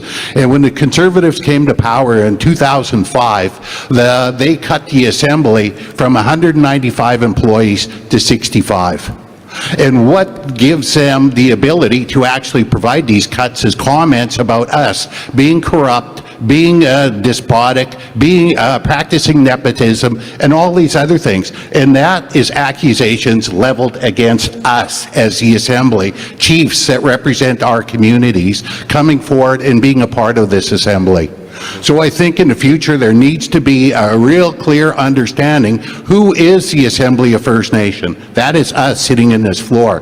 When we look at the executive and the national chief, they sit in there as spokesmen for us, and also we have the executive to carry out the day-to-day management and operationalization of this process. And that is how that operates, because we have to be clear. We are the Assembly, and making any such comments like that directly affects us. So this is the reason why I'm actually supporting this, because it established a due process of how we should be doing things. And in the future, I do support, what's happening in there. I've been in here since 1991. I've had, in that time, under various national chiefs, regional chiefs, rank and file chiefs, they have all operated with the best integrity and the best intentions that we're available. And this is what it, to me, is very important. And the other thing is, I work for the Assembly of First Nation. I will. And I worked in the Assembly of First Nations from 2007 to 2010. I will say this about them. They are the most hardworking, dedicated people that I've ever worked with, and they are very good. And saying that the Assembly, it's also smearing them. So this is what I'd like to say. This is why I support this. Thank you. Thank you, Chief Brian Lewis. We will now be going towards our Zoom participants. We have Jima Craig Nucci. If we could have Craig unmuted, please. Oh, good morning. Can you hear me okay? Yep. The Assembly can hear you. Okay, thank you. I want to say good morning to all the delegates, and thank you for the elder for the prayer this morning. So I just want to say that I don't support this resolution as it's presented, because it's a very convoluted resolution. If you go right to the title, it says, investigation and audit of AFNs. We're not at the point of doing an audit, so I think it would warrant just saying an investigation. Also, in terms of the recitals, I think we could actually remove all of the recitals from A to E and G. I think just recital F is appropriate. I just feel that all of the other recitals are a response to the other emergency resolution, which was number 2, which was the non-confidence vote. I think those just respond to that, so I don't even think this is appropriate. In terms of the therefore be it resolved issues, I agree that there has to be some kind of review on the conduct of all the organs within AFN, so I agree with that. In terms of number 2, I think the chiefs, we really need to stay out of administrative issues. We have those mechanisms in place to address those. And if not, then we can address this item under number 1 or 6. And if, it's actually pretty sad to say that, we also need to tell our executive committee or our other organs or even the national chief to behave and follow the rules. In terms of number 4, I support the resolution number 13, but I don't think it's relevant to this. We don't need to make it into that. But I do support, the work that's required under that resolution already.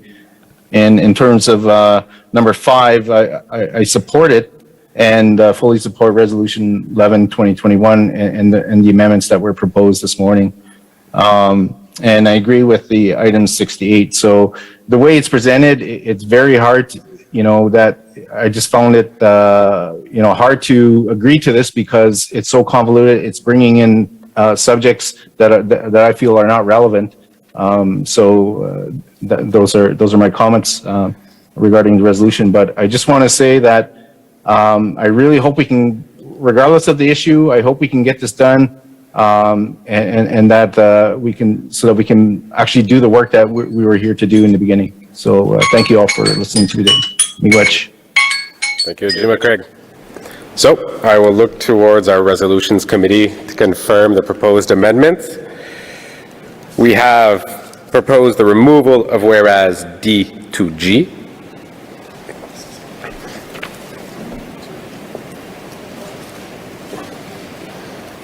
Can we confirm? Yes? Perfect. So I'll look towards the mover and seconder for the amendment to remove whereas D, E, F, and G. Microphone 2, please. Those amendments have been rejected. So the amendment to remove whereas D to G has been rejected. We had a proposed amendment in therefore be it resolved 2.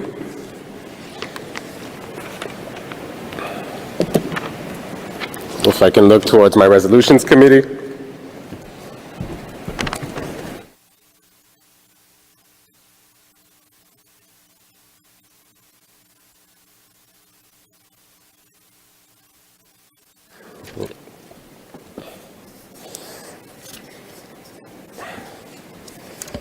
Jim Craig, if you are still there, I might ask you for the specific wording that you would like in therefore be it resolved number 2.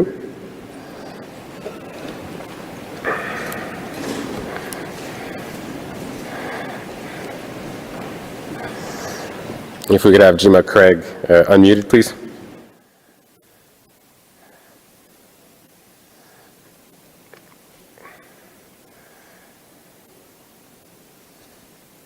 Can we unmute Jim Craig on Zoom, please? Can you hear me now? Yep, we can hear you now.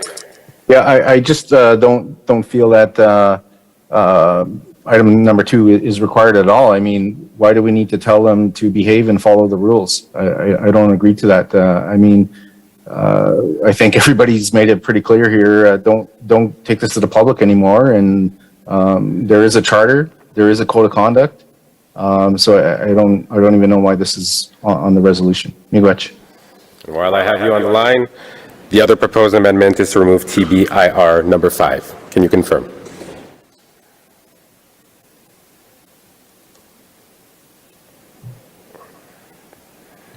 Or number 4. You said 5, but I believe you were talking about Resolution 13.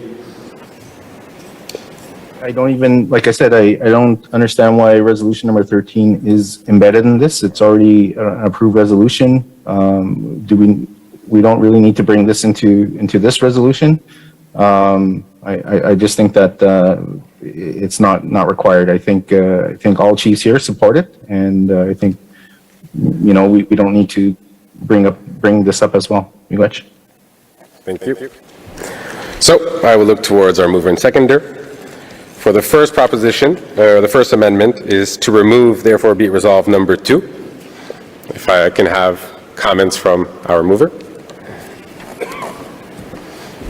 That amendment has been rejected. Rejected. And our third proposed amendment was to remove, therefore be it resolved, number 4 on AFN Resolution number 13. Headed towards the mover. And that suggestion has also been rejected. Thank you, mover. We will now be going back to microphone number 1. As I had stated earlier, the speakers list had been closed, so this will be our final speaker on microphone number 1. If we could have microphone on open. Can you hear me? I have written my words, so I have timed myself already, just so you're aware. You don't need to respectfully interrupt me. My name is Andrea King. I'm proxy for Gima Stacey LaForum from the Mississaugas of the Credit in Ontario. It takes me 35 seconds to introduce myself in my language and in English. It takes me 55 seconds to acknowledge the lands we are on, the Creator, my ancestors, all my relations and my place in the world and the way my elders taught me.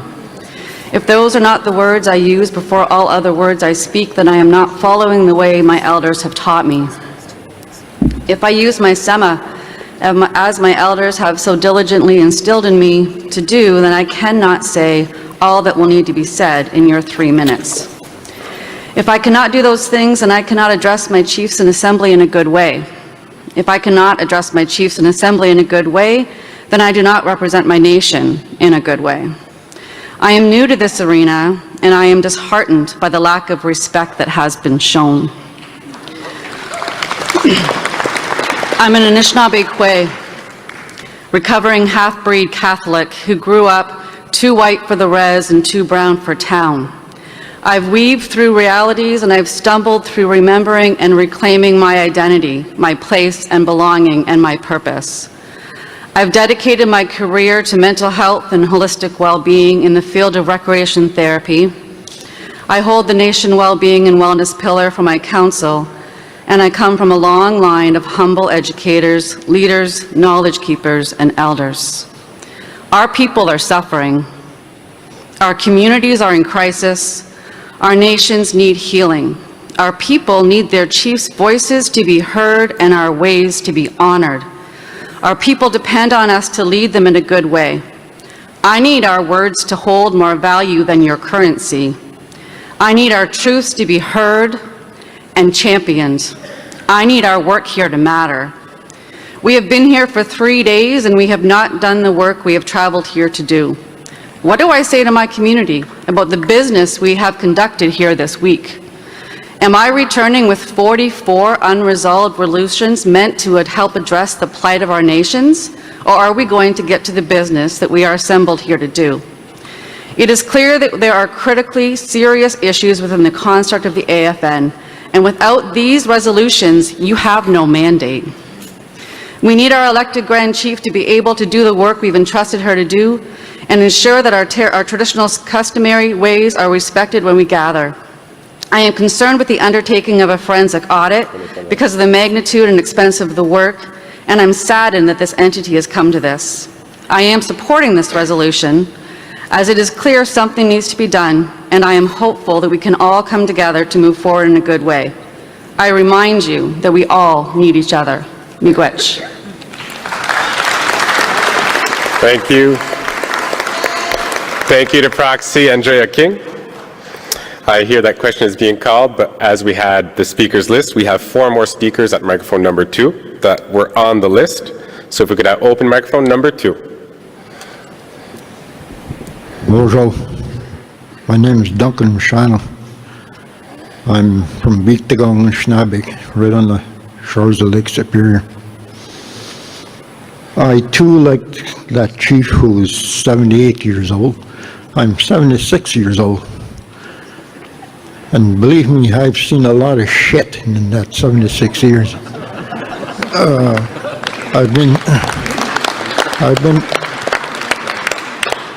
I've been in politics for 33 years, 9 as chief and 24 as councillor. And again, I've seen a lot of stuff. In regards to this resolution, I support this resolution totally because we do need a forensic audit. And I'll tell you why. I'll tell you why. Because I've gone through these audits over and over and over. And any organization, and I'm not saying that's what's happening here, but there's been allegations made and we got to look into them. Any organization, any entity, any corporate structure can make their audits look good. It's called creative bookkeeping. You know, in the Anishinaabe language, there's a word. It's called mano. And mano means let it be. Don't touch it. You know, grandfather's abusing his grandkids. Mano, mano. Let it be. Don't touch it. We're going to create problems. Uncle is touching his niece. Mano, mano. Leave it alone. Don't touch it. And that's what I see with some chiefs in this organization, in this room here. That mano culture is alive and well. Don't touch it. Don't touch it. Let it be. There's been allegations and we need to find out what's going on. It may be fine, but it may not be fine. And a forensic audit at its best will clear the air. At its worst, it will find that those allegations are true, and then we got to fix it from there. Miigwech, don't let that manual culture take over. We need to open this stuff up. Thank you, Chief Duncan. Before we go to our next speaker, I was advised that Chief David Poitras had an amendment. I had misunderstood. I am sorry. So there was a proposed change to 7A.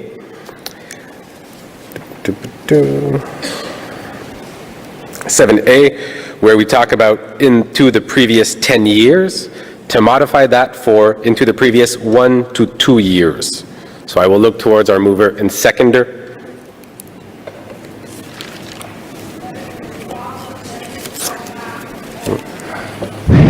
That amendment has been rejected. Thank you, mover. Now continue on to microphone 2. We have 3 more speakers on our list. If we could open microphone 2. Miigwech, Chief McLeod at Nipissing. First of all, I just want to say that there's something extremely wrong here when national chiefs are given unlimited time, but chiefs are cut off and given only 3 minutes to speak. And again, I ask, whose organization is this? Because it seems backwards to me. I also want to just clarify that I am in total favor of transparency and accountability, and also that I'm not on any list. I have quite a few issues with the resolution as is. First of all, in the whereases, I'm not sure what A to E have to do with an audit. To me, A to E is for the benefit of the national chief, but it's got nothing to do with the audit. We can simply go with F. G says that there's a serious problem that exists. We don't know that. We don't know that. In the therefore be it resolves under number 1, it says direct the national chief and executive committee to come together. I can be behind that. 2, direct national chief and executive committee to actively participate in ongoing human resources investigation. I'm sorry, but if you're named in the allegations, you cannot be part of the investigation. That is a conflict of interest.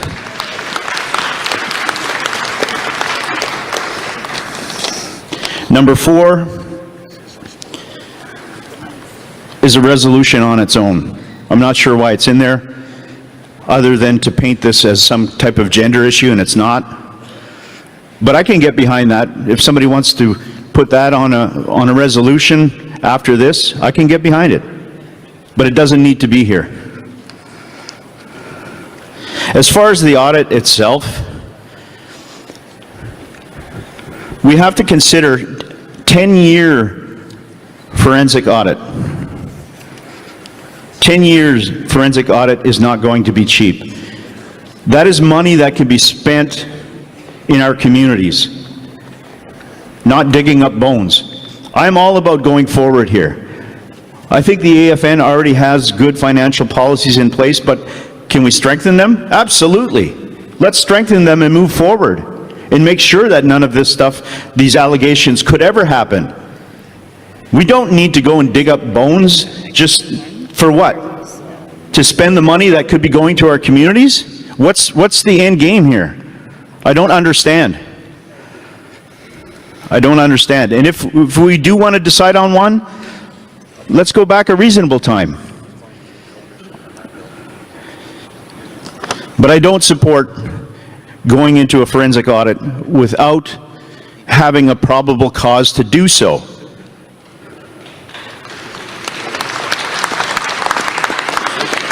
Lastly, I have serious issues about this resolution in itself. This is a Chiefs Assembly. These resolutions are supposed to be Chiefs resolutions, and I have an issue with a conflict of interest of having National Chiefs lawyer sitting there making amendments, helping to orchestrate or architect a resolution that's supposed to be ours. If you can conclude, Chief McLeod. Miigwech. Thank you, Chief McLeod. So, just to confirm, and I will be looking towards you, Chief McLeod, your first amendment would be to remove A to E as well as G in the whereas section. That is correct. With, therefore, be it resolved, number 2, was it to remove the entire DPIR? Could I have microphone 2? To remove National Chief and Executive Committee to actively participate.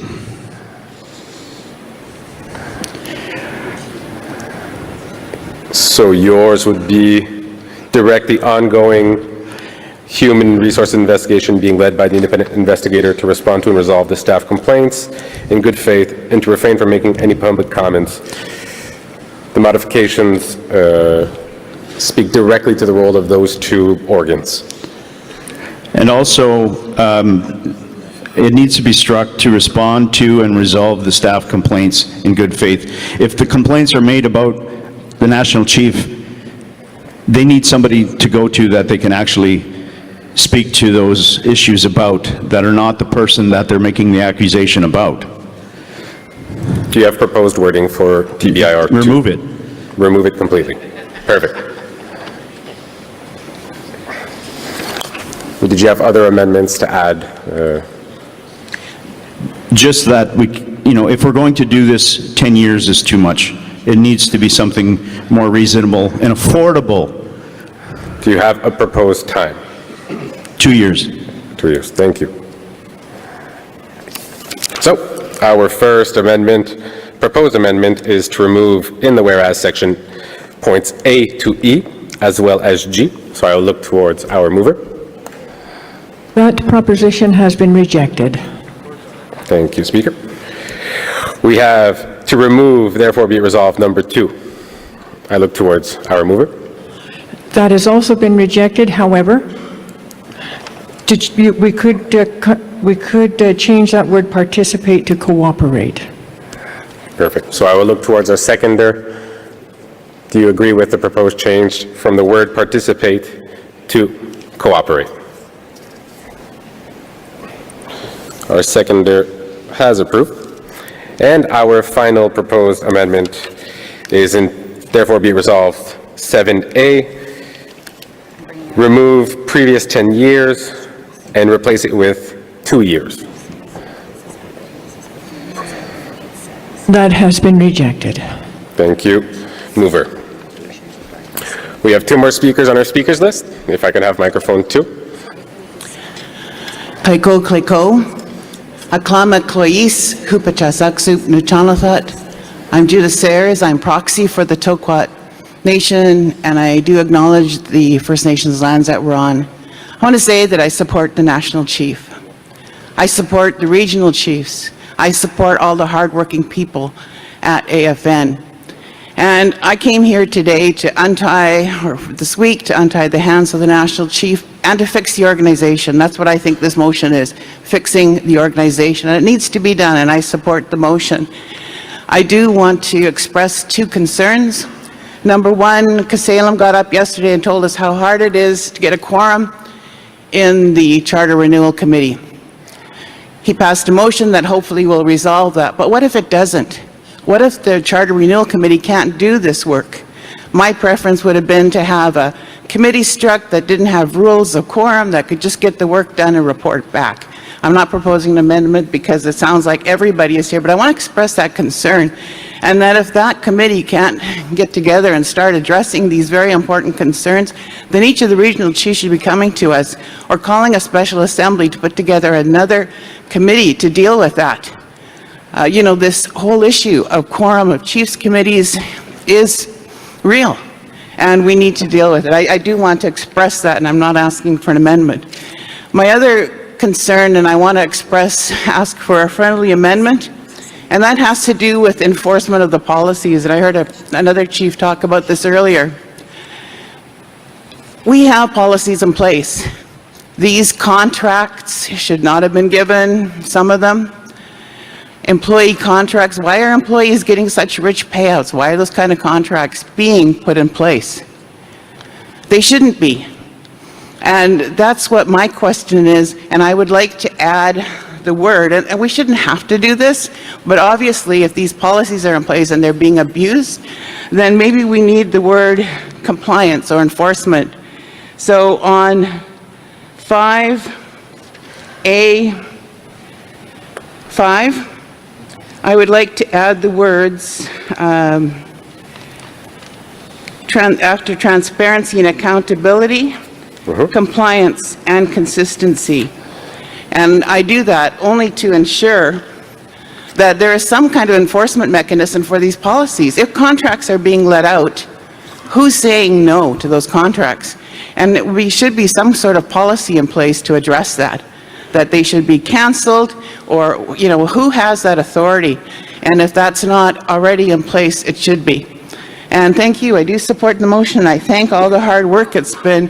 You know, we need to address all these issues. We need to put all that past behind us and move forward in a good way. I am very supportive of that and would like to see that all of the Nechanic Nation said that let's just move forward in a good way. Let's go forward and let's find a way that we can work together and continue to do the good work of all the nations across Canada. Cléco, Cléco. Thank you, Judith Sayers.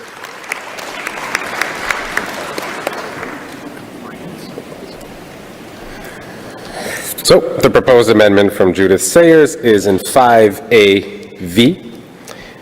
Halfway through, to ensure greater transparency and accountability would be to add the word compliance and consistency. I look towards our mover. We accept that amendment. Thank you, mover. And our final speaker on the list, number 2, if we could have the microphone open, please. Thank you, Chief Vernon Saddleback, Samson Cree Nation. You know, that's no damn dick. I sneak up at Nisigason, and I want to thank all of our BC tribes here for allowing us into their territories. I think for myself, I'm not really here to ask for an amendment, and I'm going to preface my story because I read the amendment and I believe what some of the chiefs who speak about, there's a little bit of gender bias written into this document, and like everyone else, I can buy into this. You know, for myself, when I became, this is my second term as chief. Last term when I was chief, I had 2 women on council, had 10 men. And because I was missing the woman's voice in my community, I created a women's circle to advise me on women's issues. And when MMIWG became really big in the world, they were the ones who guided me in helping support families, bring some of our people home. We've supported families to come to BC to look for loved ones to know success. We've supported families to go to Toronto with great success. And we supported families to go to California when we found one of our loved ones who's been missing for 40 years, and we buried her, we brought her home a month ago.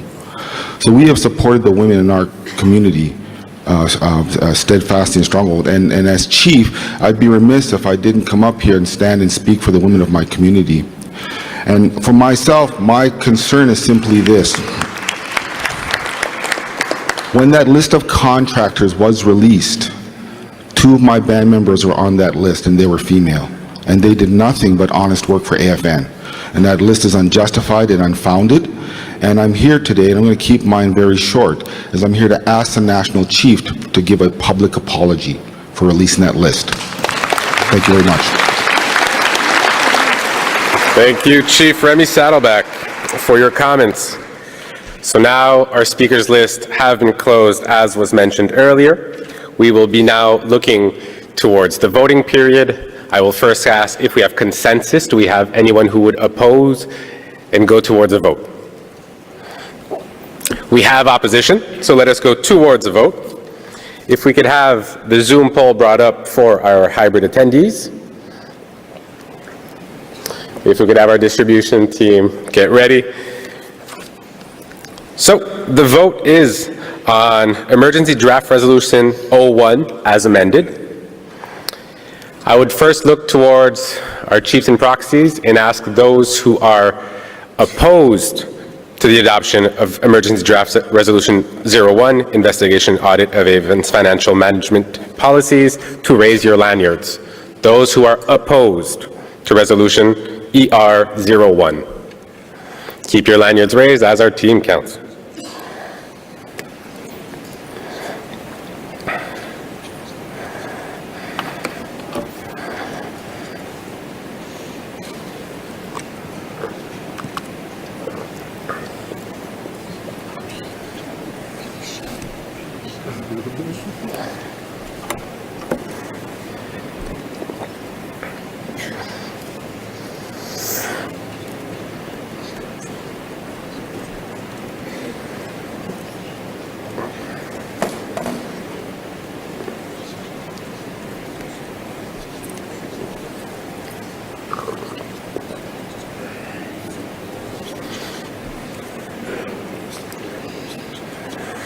Thank you. You can lower your lanyards.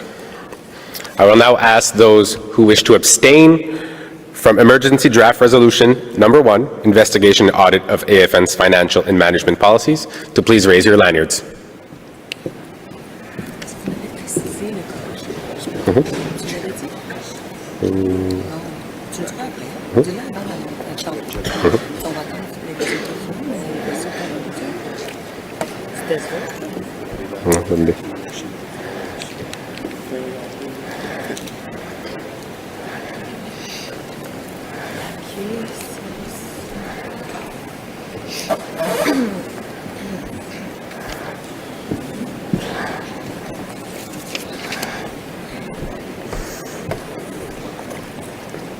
Thank you. You may lower your lanyards. And now I will ask those who wish to vote for Emergency Draft Resolution number 1, Investigation and Audit of AFN's Financial and Management Policies, to raise your lanyards.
You may now lower your lanyards.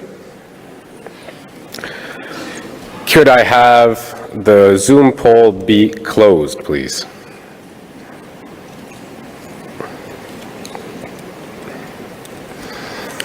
I will look towards distribution as they compile the results.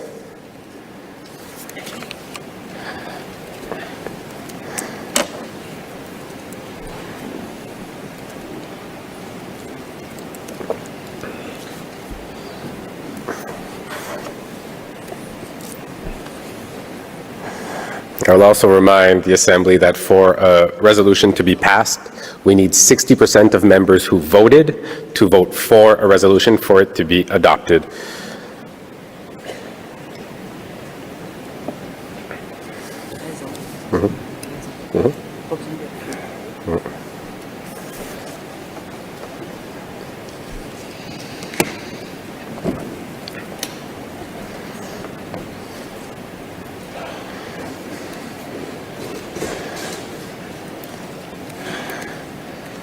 I will also confirm that we have no one on the phone line still, for the record.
I see distribution has a calculator out, so we will be getting results quite soon.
We now have the results for Emergency Draft Resolution Number 1, as amended, Investigation and Audit of AFN's Financial and Management Policies. We have 148 for, we have 50 against, and 18 abstentions, meaning that Emergency Draft Resolution Number 1, as amended, has been adopted with 75% of the votes.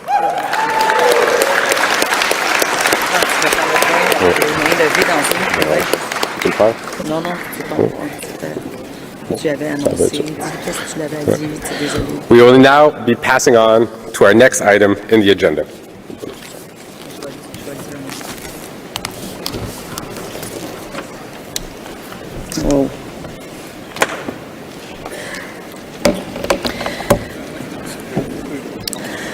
I'm back. Okay. Just want to address one thing. My colleague Cedric announced at one point that the speakers list was closed, and he mentioned who were at that moment at the microphones and on Zoom. So we are really, from the bottom of our heart, sorry that we would have loved to listen to each one of you. And I'm sure your colleagues, chiefs and men and proxies would have liked it too. But I'm sure you all understand that we have to move on to other things. And the way to express yourself is also by voting. And voting has been done. And thank you for your comprehension to you all. And thank you for the Zoom participants also. It's not easy to be on Zoom waiting, and maybe you didn't hear what we mentioned, our call, and sorry. Thank you for helping us, helping you. Merci. And on that, I noticed that someone is at the microphone. I need to address draft resolution number 9. I'm going to open the microphone only for one, because you have 3 minutes maximum. To you, microphone number 1, please. Ani Chimigwech. My name is Chief Brent Bazano of the Serpent River First Nation, and I just have a statement. So we, the leadership of Serpent River First Nation, are disappointed with the outcomes and directions of this assembly. This is not leadership. This is not what our people expect of us as leaders, and this is not, as a Two-Spirit person, as a chief, and especially as an Indigenous person, I'm expressing deep dissatisfaction with the national and regional leadership. Serpent River would rather be fighting the government than fighting our brother and sister nations. Our youth have called out this assembly for inaction, and the last few days have been mired in drama and ego. We are asserting ourselves, and we call upon this assembly to have courage, and it's time to chart our own path forward. In these times of uncertainty, distractions, and lack of leadership at the AFN, Serpent River will be suspending its participation in today's assembly, and we'll be going back to our community to hold discussions on our future, our goals, and our path forward. To my community and to other communities, I want to apologize for this assembly. To our elders, our youth, and the next generation, we have failed you. We must do better, and we can do better. Today, I wish you all well in your deliberations, but we can't waste any more time on this. Our people need us, and we are going home. Miigwech.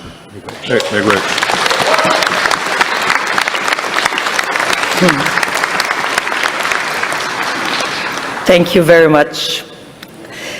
Maintenant, please make sure you have your headset, because we're going to have some French here.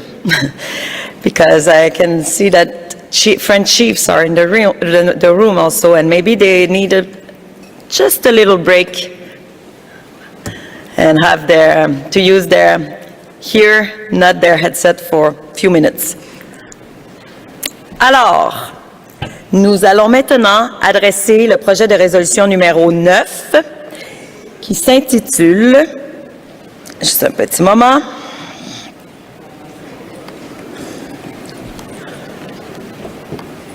alors, en français, ce projet de résolution s'intitule « Soutien au mandat et au financement du Conseil des femmes de l'Assemblée des Premières Nations ». Just for you to know, in English, I'm just going to read the title in English, not that therefore be it resolved. Support for the Assembly of First Nations Women's Council Mandate and Funding.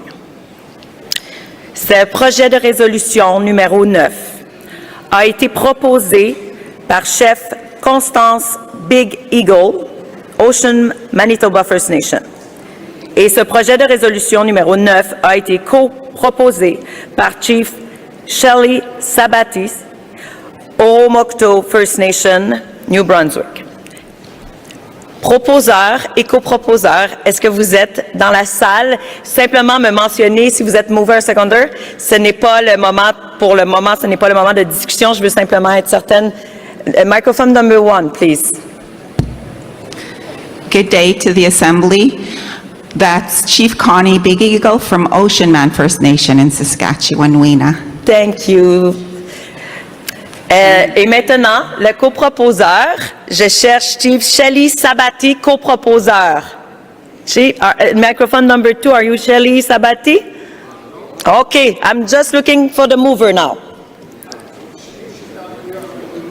Oh, I'm looking for a seconder, so microphone numéro 2, s'il vous plaît.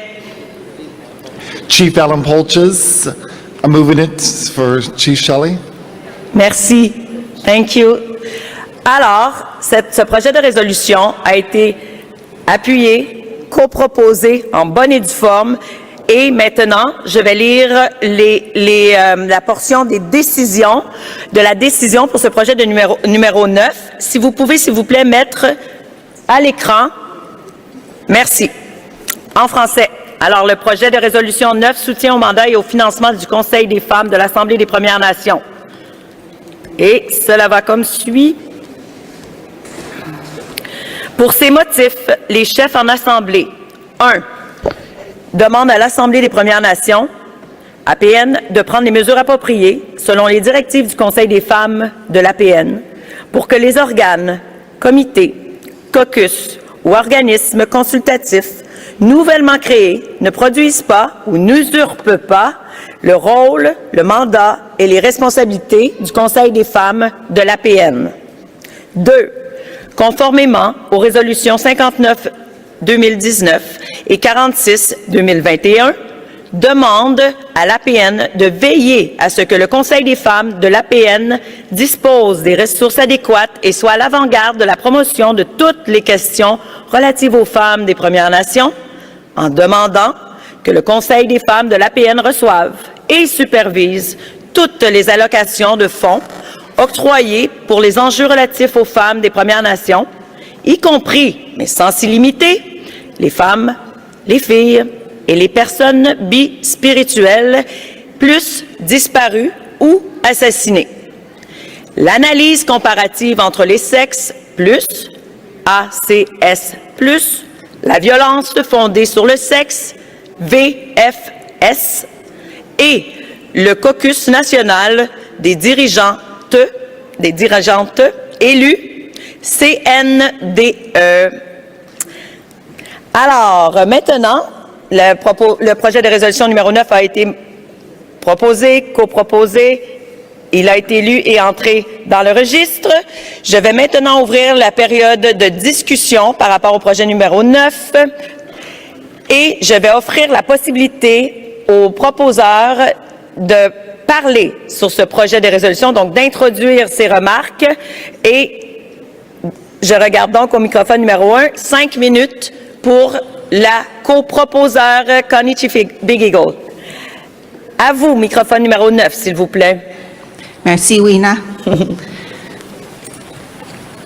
On behalf of the AFN Women's Council, first of all, we would like to maintain our mandate for being the representatives for First Nation women's issues across Canada. And on behalf of the AFN Women's Council, we have always been underfunded. We are given high-profile issues to work on such as MMIWG and the National Action Plan. Yet we are underfunded. But we do what women have always done. We manage. We manage with what little we have. But we shouldn't have to manage with what little we have when we are part of the most powerful First Nation organization in Canada. Those are my comments. Thanks. Merci beaucoup. Alors, c'était les commentaires de la proposeur, Chief Connie Big Eagle, et j'aimerais offrir au coproposeur, je ne le vois pas au bureau, je le vois dans l'Assemblée, mais je ne le vois pas au microphone. Alors, je comprends que le coproposeur n'a pas de commentaires. J'ouvre maintenant la salle pour les discussions sur le projet de résolution numéro 9 et je demande, s'il vous plaît, au microphone numéro 2 d'être ouvert pour pouvoir entendre chef qui se nommera, si vous pouvez, s'il vous plaît, nommer votre nom. Merci. Hello. Dansatawia Kakiao Kitatamskat Dinawao, Chief Proxy Lori Buffalo for the Samson Cree Nation, Nipsikopok, and the Treaty Number 6 Territory. I want to speak to this resolution to say that I appreciate the work that the AFN Women's Council has done, but there are some nations, such as mine, that have been carrying out their own women's work. And I see a little bit of an issue in the therefore be it resolved number 2. It's directing that all funding allocations be overseen. I'm requesting that this funding actually go down to the communities so that my Women's Advisory Council can continue to do the important work that they do in community to not only advocate for my Iskoiwak, such as myself and the other women who look to us for leadership, but for also our grassroots women to continue to speak to their own issues and to continue to put forward plans that speak to their needs, including that of their children. So I ask respectfully to consider a friendly amendment to include that funding go directly to community. Hi, hi. Merci. Je vais vous demander de rester, s'il vous plaît, au microphone. Please, Chief, if you could please stay not far away because I need to make sure we have the correct wording first and then I'll check with mover and seconder if they agree. Alors, nous devons justement, comme je viens de le mentionner, nous devons premièrement s'assurer que nous avons le libellé correctement. Alors, je suis en train de regarder à mon écran, les changements sont en train de se faire et je vais lire pour être certaine qu'on a les changements. sont proposés. Est-ce que... Do you have...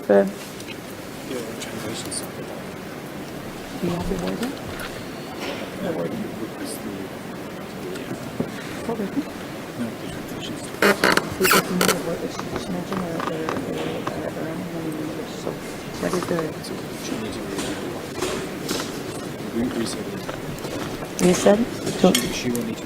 OK. Chef, au microphone numéro 2, je vais vous demander, s'il vous plaît, de répéter de répéter votre modification pour qu'on puisse l'obtenir clairement. If you can please repeat clearly your proposed amendment, please. It will be really appreciated. Au microphone numéro 2.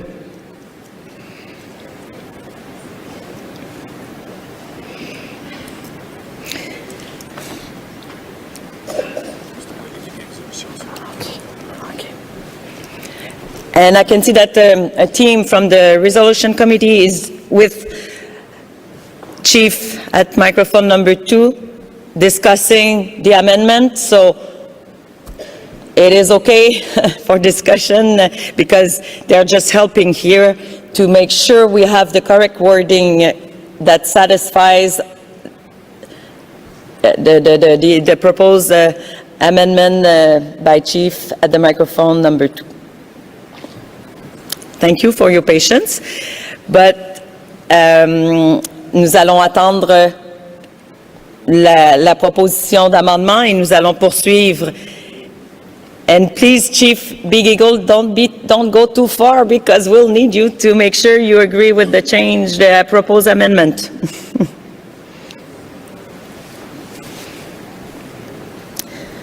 Okay, so in the meantime, I propose to go on Zoom, to take a...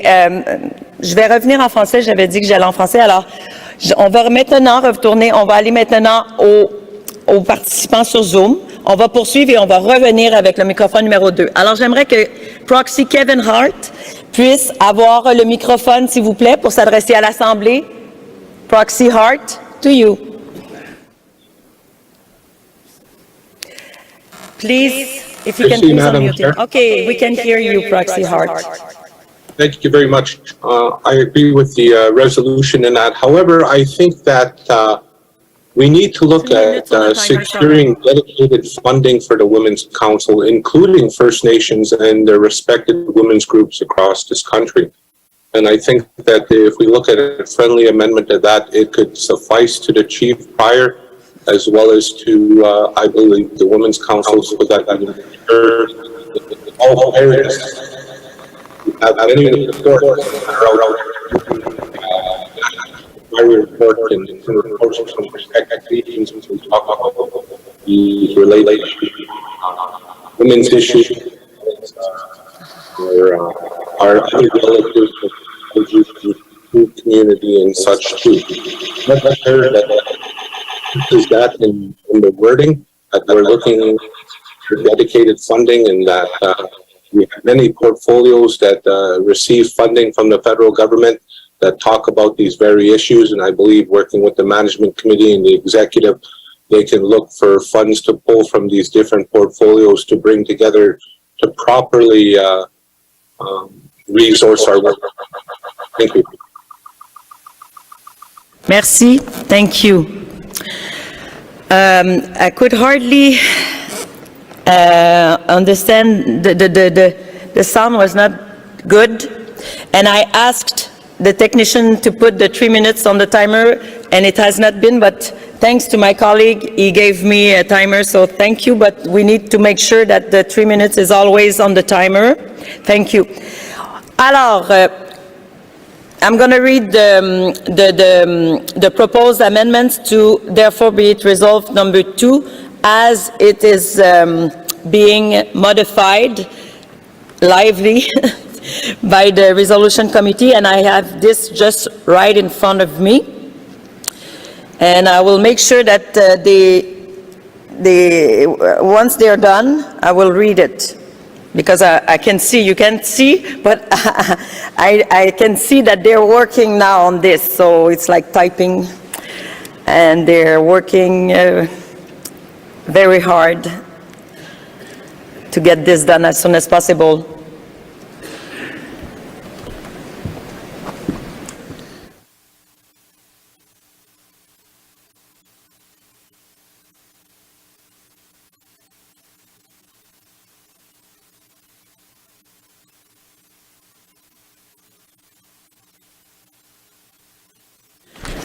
Okay, so proxy Hart, Kevin Hart, if you can please just confirm that we got your proposed amendment correctly. So I will read it and I will ask you then to confirm if it satisfies you.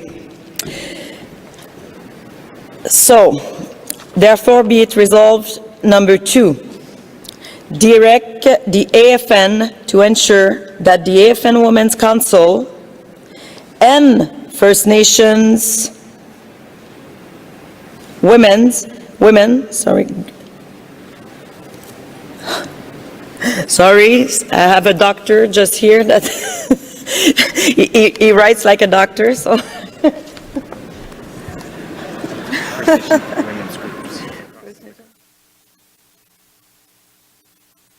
Okay, thank you. So direct the AFN to ensure that the AFN Women's Council and First Nation women groups across the country are properly resourced. And then it goes on with the rest. So the addition would be to add after Women's Council, the first line of therefore be it resolved number 2 on draft resolution number 9, and First Nations women groups across the country. Kevin Hart, proxy, can you confirm that this would satisfy you, that corresponds to your proposed amendment? If we can please unmute Kevin Hart. To you, Kevin Hart. Yes, thank you, Madam Chair. Thank you. Okay, I am now looking at the mover to see if she agrees to this proposed amendment. Oh, sorry, yes, microphone number 1, please. Okay, we recognize that all First Nation women's organizations across Canada are struggling financially, and we accept the amendment. Thank you. If I don't see the seconder, I assume that he agrees. You agree? Thank you. Maintenant, nous allons revenir au précédent commentaire qui était au microphone numéro 2 pour être certain que nous avons le libellé correct et nous allons vérifier et nous allons vous le lire.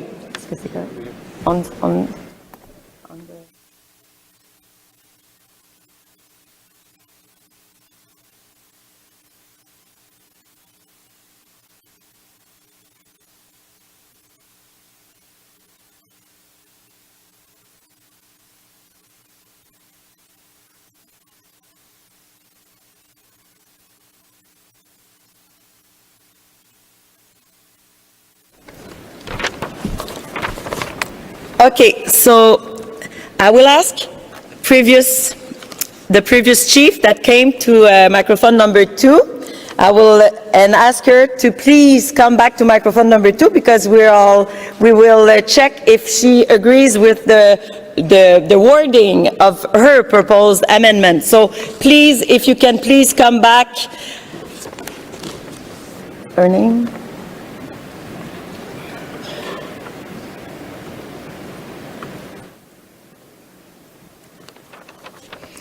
Okay, thank you. So I will read it, and you confirm if it satisfies you and corresponds to what you just mentioned earlier. So I will reread number 2, amended.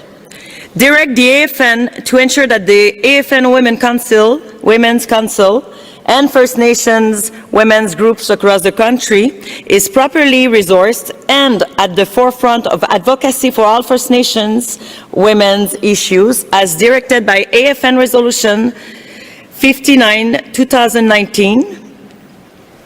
And there's a title for this, but I'll go right through the continuation of the... Sorry. I'm just turning it off. So, by AFN Resolution 59, 2019, work in partnership with First Nations Women's Councils on, and we striked the by directing that the AFN Women Council receive and oversee all funding allocations relating to. This has been, c'est quoi on dit pour supprimer? Removed. So, work in partnership with First Nations Women's Councils on First Nations women's issues, including but not limited to MMIWG2S+, gender-based analysis plus, GBA plus, gender-based violence, GBV, and National Caucus of Elected Women's Leaders, NCEWL, final dot. So, does it correspond to what you mentioned earlier? Microphone number 2, please. Hello. Okay, so what I've heard is that it's been struck from by directing? Yes. All the way until to all allocations relating? Relating to, yes. Okay. Correct. And at the end, and ensure that First Nations Women Councils are equally funded. This has been erased too. So the sentence finished by, and the final words of this direct is, and the National Caucus of Elected Women's Leaders, NCEWL, point. Final. Thank you, Madam Chair. The one thing that I don't want to get lost in my intervention is the need for proper funding. To simply say resourced doesn't go far enough. Okay, what would you suggest? I would suggest that under 2, therefore, starting at AFN Women's Council and First Nation Women's Councils and or groups to be properly resourced and funded. And equitably funded. And equitably funded. Yes. Okay, and would you be okay just with this modification amendment, or everything else that we, the other changes, you're okay? Yeah, I'm fine with the striking. Okay. That piece. Thank you. I just want to ensure that the funding piece is equitable and distributed properly amongst not just AFN, but our grassroots women's advocacy teams that have been mandated by our nations to continue on this work. Thank you, and I think this addition you just suggested would do that. I think it's really good to represent what you just said. So I'm going to read it again, and then I'm going to look at the mover to see if she does agree with this. So to direct the AFN to ensure that the AFN Women's Council and First Nations women's groups across the country is properly resourced and, and equitably funded and at the forefront of advocacy for all First Nations women's issues as directed by AFN Resolutions 59, 2019, and then the title of this, work in partnership with First Nations Women's Councils on First Nations women's issues, including, but not limited to, MMIWG2S+, gender-based analysis plus, GBA plus, gender-based violence, GBV, and the National Caucus of Elected Women's Leaders, NCEWL. Microphone number 1, please, if the mover can mention or confirm if she agrees or no. So the whole point of the resolution was to get additional funding for the AFN Women's Council because we have always been underfunded. And we are willing to share money with other women's organizations, but we can't give it all away. We need to be able to conduct the business that the issues that we're given to deal with. So I'm so sorry, but we're going to have to reject that amendment. Okay. This is your right. You're the mover, so the mover confirms she doesn't agree with the proposed amendment, but she agreed on the earlier amendment, so only made by proxy Kevin Hart. So the first amendment has been agreed upon, and the second one was not. Thank you very much. And I assume that the seconder he agrees. Thank you. Thank you. So the proposed amendment won't be included, the second one, but the first one, as mentioned, is approved. No one at the microphone, 1, 2, and neither on Zoom. The discussion is now, I saw that someone was there just earlier, maybe she didn't have time. Chief, do you have something to say on draft resolution 9 before I close the discussion period? I really don't want to cut you off, so that's why I make sure that you can make your point. So microphone number 2, please. Yes, microphone Thank number you. 2. No, on the resolution, it's okay, because Lori's dealing with it and I trust her. What I was going to question is, it's not about that resolution, but yesterday, 1 and 2 on the Confederacy of Nations, that I'm wondering, is that going to come up? Because it is an organ of the chart of this organization. So I was going to question that.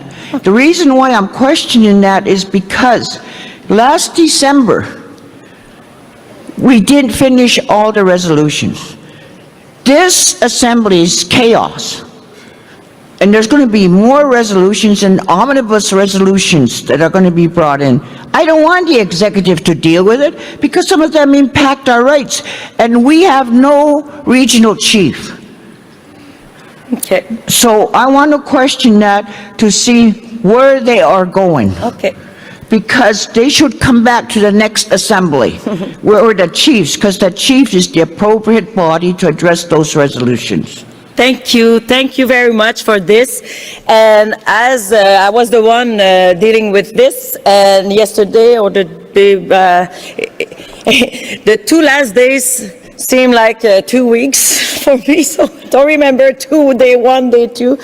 But I remember that the first 2 mover and seconder on ER1 and it wasn't DR, but on the Confederation of Nations, the 2 contradictory draft resolutions, the 2 movers and 2 seconders agreed to discuss and come back.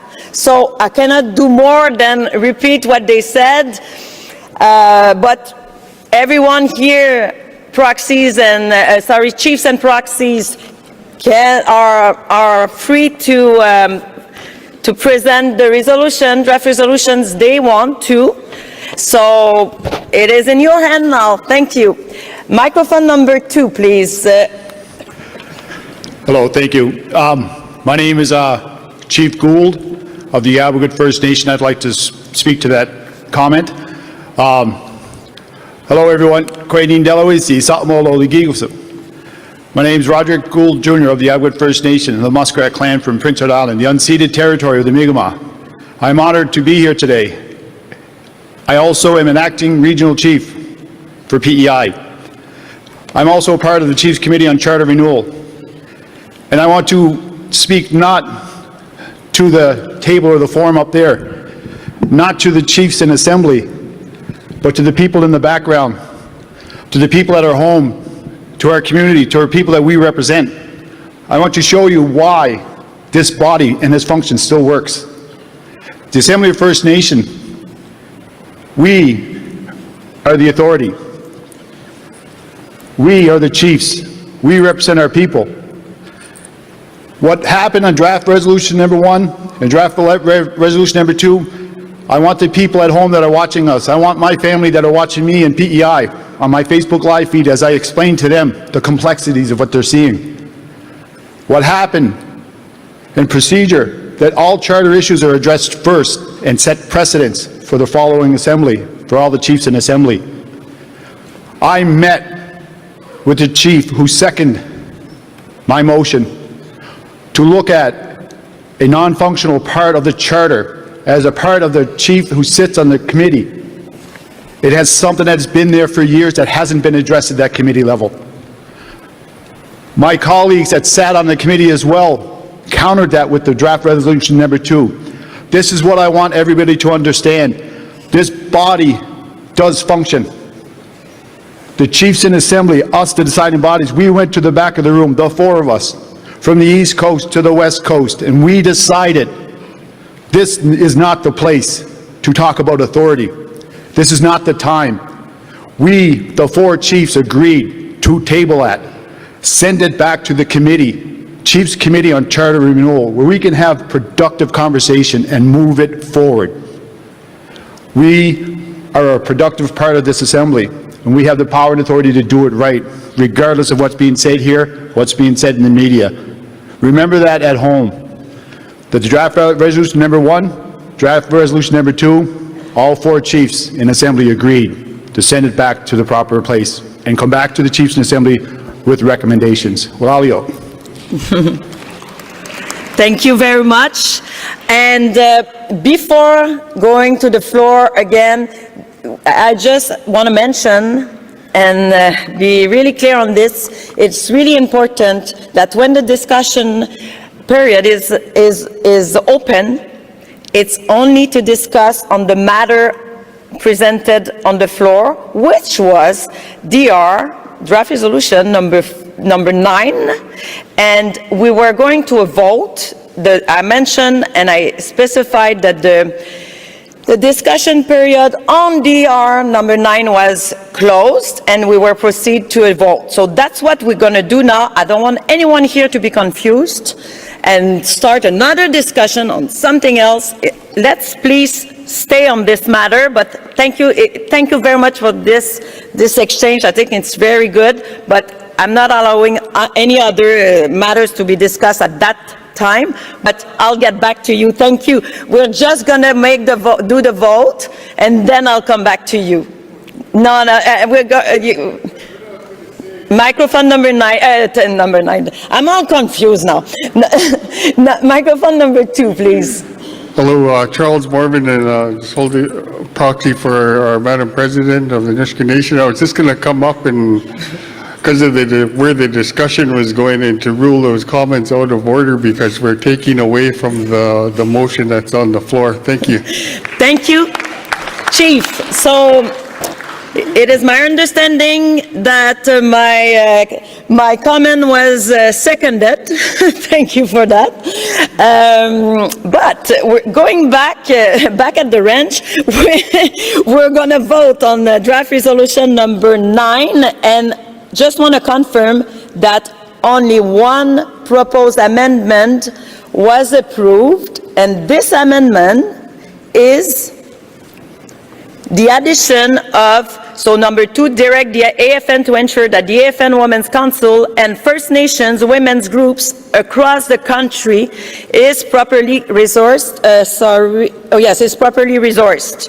So the only addition is and First Nations women groups across the country. This is it.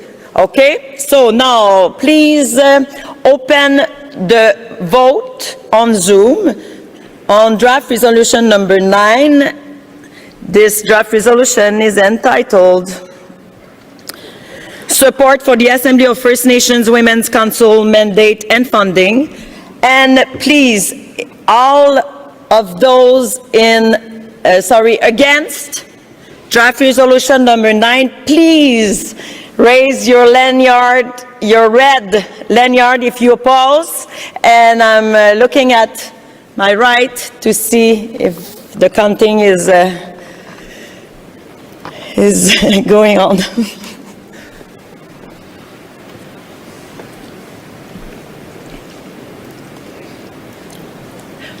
We have the count. Okay, so now, any abstentions on draft resolution number 9? Please make sure we see you.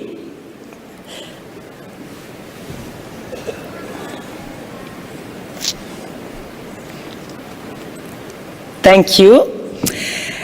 And now, final question.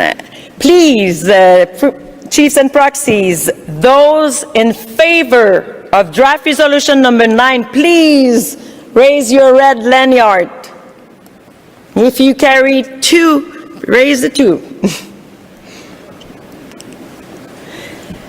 And as the counting is going on, I'm looking at my left to see if we have chiefs and proxies on the line, on the phone line.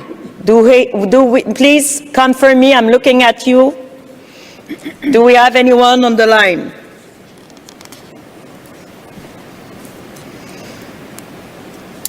I'll wait until I have an answer on that. If someone responsible for the phone line can please let me know if we have participants on the phone line. And please keep your red lanyards. Okay, you can lower. Thank you. And I still haven't received the confirmation for the phone lines. No one. Thank you so much. No one on the phone line. This ends the vote on draft resolution number 9, support for the Assembly of First Nations Women's Council mandate and funding. Thank you very much. We're waiting for the final results that will include you in the assembly floor, on the floor, and all participants, chiefs and proxies on Zoom. So we're waiting. Well, okay, but we'll get back to you with final results. But we confirm that this draft resolution, it was clear, it carried. Okay, thank you very much. But we'll confirm the numbers later. Thank you so much. And now, please welcome my colleague, Cedric.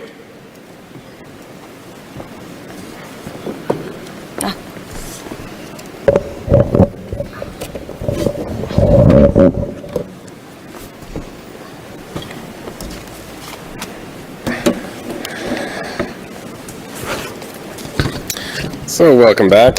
We will now be going towards draft resolution number 15, First Nations determination of the reforms to the First Nations Child and Family Services Program and Jordan's Principle ordered through the 2022 Canadian Human Rights Tribunal Ruling 8. We have our mover, Duke Pelletier. Is Duke Pelletier in the room? I see mover Duke Pelletier here. And seconded by Lawrence Latander, who I do not believe we have with us. I'll look towards the floor in our Zoom for a seconder, and I see we have proxy Kevin Hart, who is waving his hand and confirming you want to second. I have confirmation, so our seconder will be proxy Kevin Hart.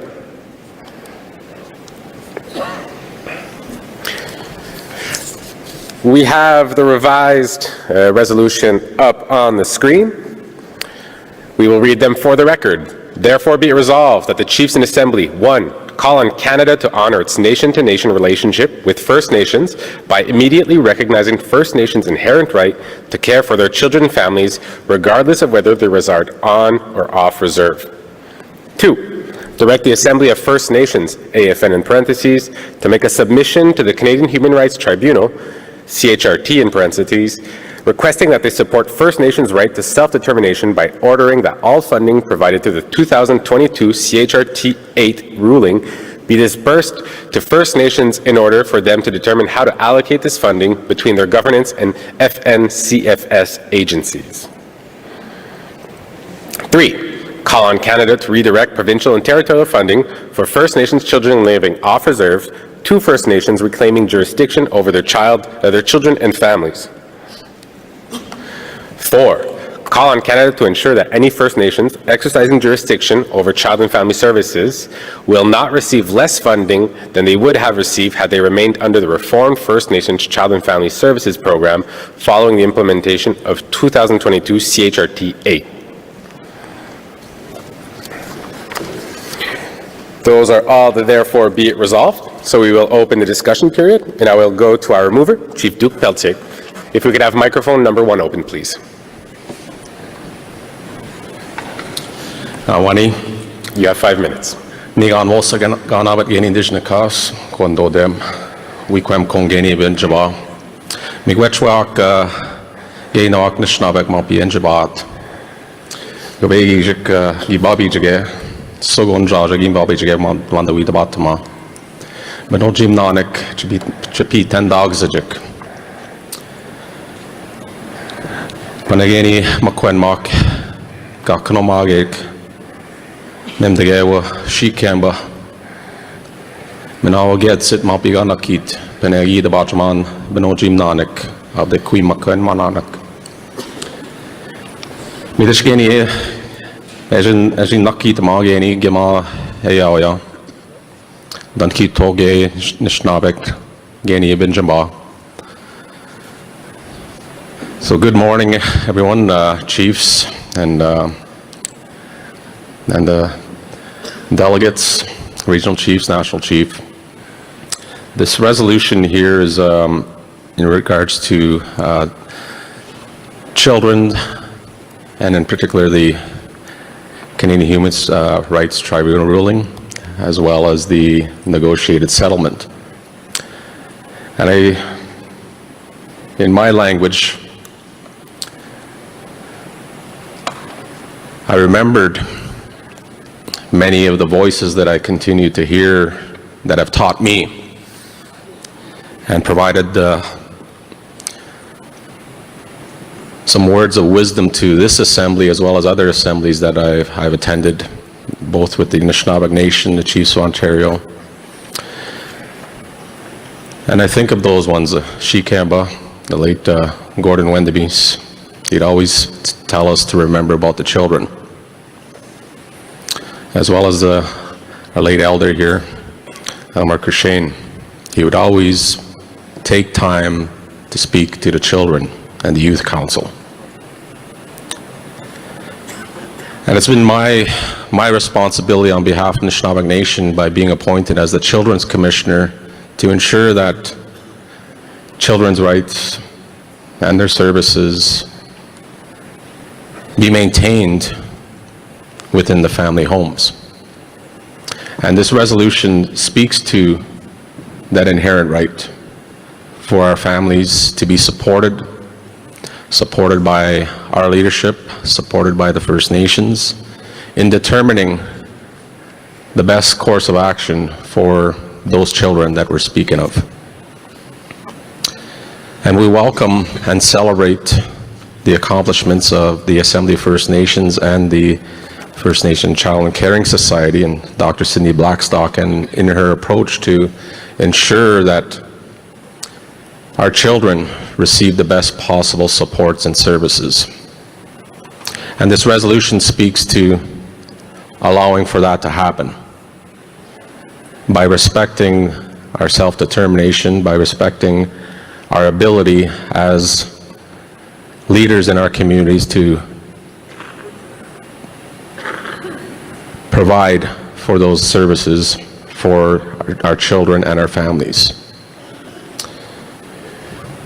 We've been fortunate enough to gain access to these additional resources of late, and it's something that has caused a great deal of excitement in my community, because the funds are for prevention. And I believe that every First Nation across the country has that same focus. When we're calling for change, we want to ensure that prevention remains the focus on behalf of our children and our families. The agencies themselves, they have a role. However, it's up to our governments to determine how they interact with our children. It's time for us to make those decisions on our own, and this resolution speaks to having the resources directed and allow that decision to be made by our own local First Nations. Miigwech. Thank you to Chief Duke Peltier as our mover. I will now look towards our seconder, Proxy Kevin Hart, for opening comments in this discussion. If we can have him set up on screen and unmuted, please.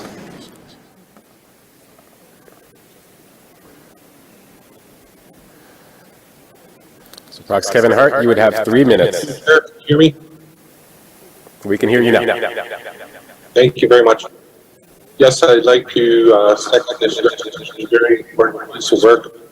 As you know, leaders, C92 is a very important work that was guided by our great people there.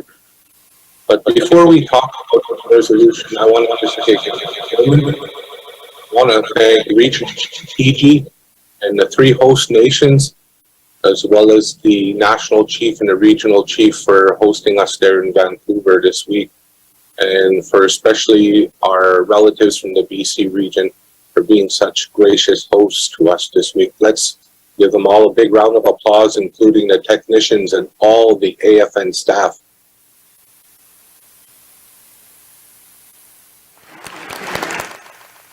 Moving on, as we see this important resolution come forward, it talks about getting something that we've always talked about and been given direction by elders, by grandmothers, by women, by you as the chiefs and the different chiefs committees that I participated in the past, and that this direction comes forward. We always heard time and time again, we need resources. There was never any resources we could talk about prevention. Now there's resources here. It's better. It's not much when we talk about resources. It's hard fought resources, and I want to thank our portfolio holder, Regional Chief Woodhouse, as well as the Chiefs Committee for their ongoing hard work and dedication to that. And that, you know, good people like there in the BC region, you know, I think of people like Mary TG and of course Cindy Blackstock for all their hard work and dedication all these years into child welfare, including the CHRT and the development of C92. You know, we have to hold up our warriors, and especially our women that have led the way, that have, you know, along the way given us instructions as well as lessons learned. So let's thank them for that. Let's get these resources to the First Nations, because they have been dedicated and instructed to us by our chiefs to get those resources there, because after all, we are definitely talking about our most important, precious resource, our children. And that C92 now gives that sovereignty back to us as First Nations people. And it is indeed was an honor as your past portfolio holder to co-draft that legislation with a great woman. Of course, you know, they're in that region there, Mary Ellen Tapel-Lafon. So take care, everybody.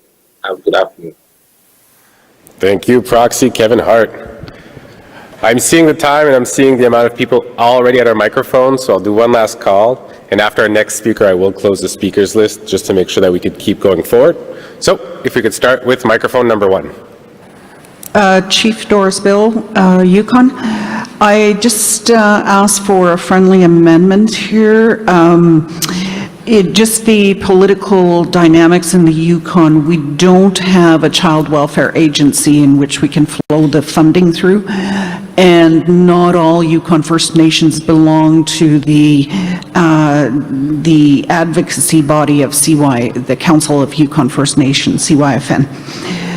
So I'd like to add that this be flowed directly to self-governing First Nations in the Yukon territory. If we can add that, I'm good with this resolution otherwise. Thank you. In which point would you like to add that, Chief Bill? Perhaps, I'm just thinking, on the first line, ruling be dispersed to First Nations and self-governing First Nations in the Yukon in order for them to determine how to allocate this funding. It's just a suggestion. If anybody has any better way to amend that, yeah. Perfect. Thank you. Thank you. So I'll look towards our resolutions committee to see if they've got the wording. The way I see it is in therefore be it resolved number 2. We go requesting that they support First Nations' right to self-determination by ordering that all funding provided through the 2022 CHRT 8 ruling be dispersed to First Nations and self-governing First Nations in the Yukon in order for them to determine how to allocate this funding. I look towards Chief Bill. Good for you. I will look towards our mover, who gives me a thumbs up, so the amendment is accepted as proposed. As stated, I will now be closing the speakers list, so those who are already at the podiums or at the microphones will be heard, and then we will be moving on.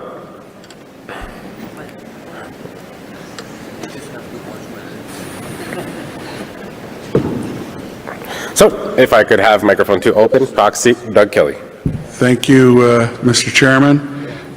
Generally in favor of the resolution, mindful of those 2 very powerful young women that spoke yesterday.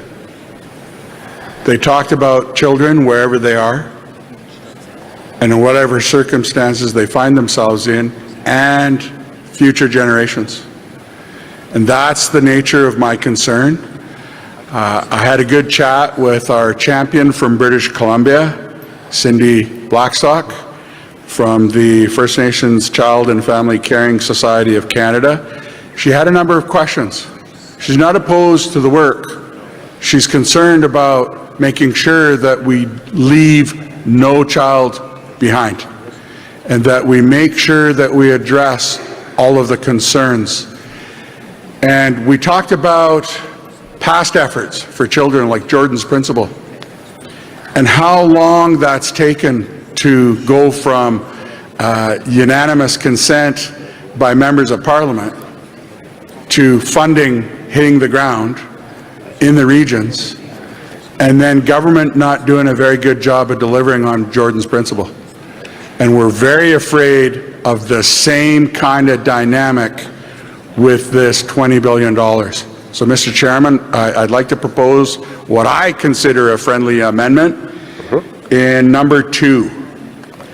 Direct the Assembly of First Nations, AFN, in collaboration with the First Nations Child and Family Caring Society of Canada, to make a joint submission.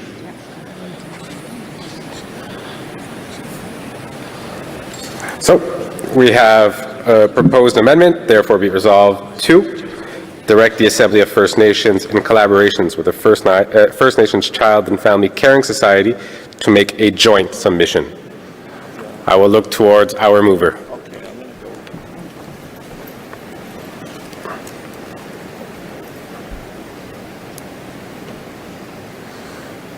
If I could have microphone 1 open, please. Can you reread that again? Sorry. So, in whereas 2, and if we could have whereas, or therefore be it resolved 2 posted to the screen, it might help. Thank you. So the new wording would be direct the Assembly of First Nations, AFN in parentheses, in collaboration with the First Nations Child and Family Caring Society to make a joint submission to the Canadian Human Rights Tribunal.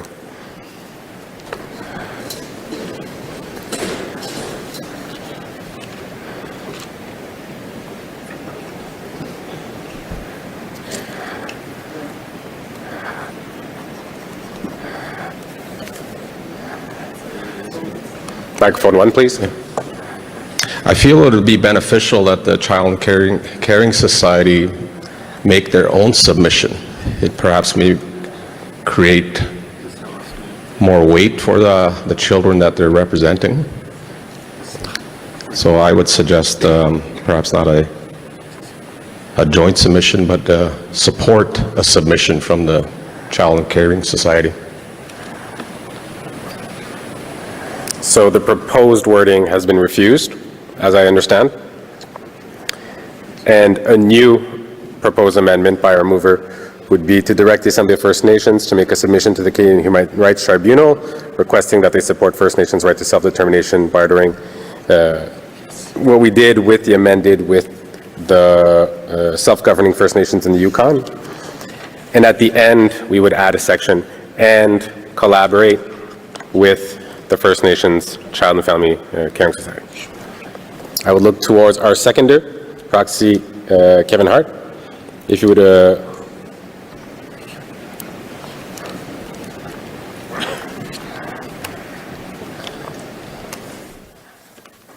Yes, I would look for clarification from the portfolio holder. The direction from our Chiefs Committee was on this resolution because it was our Chiefs Committees and such. I believe that the intent of the resolution is to ensure that resources go to First Nation government that govern their people. I think there is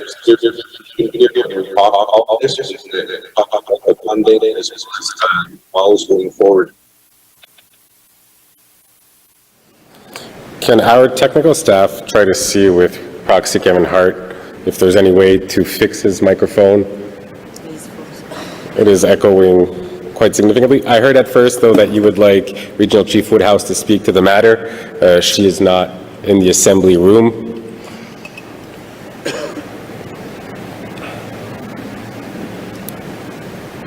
What we can do, just for time's sake,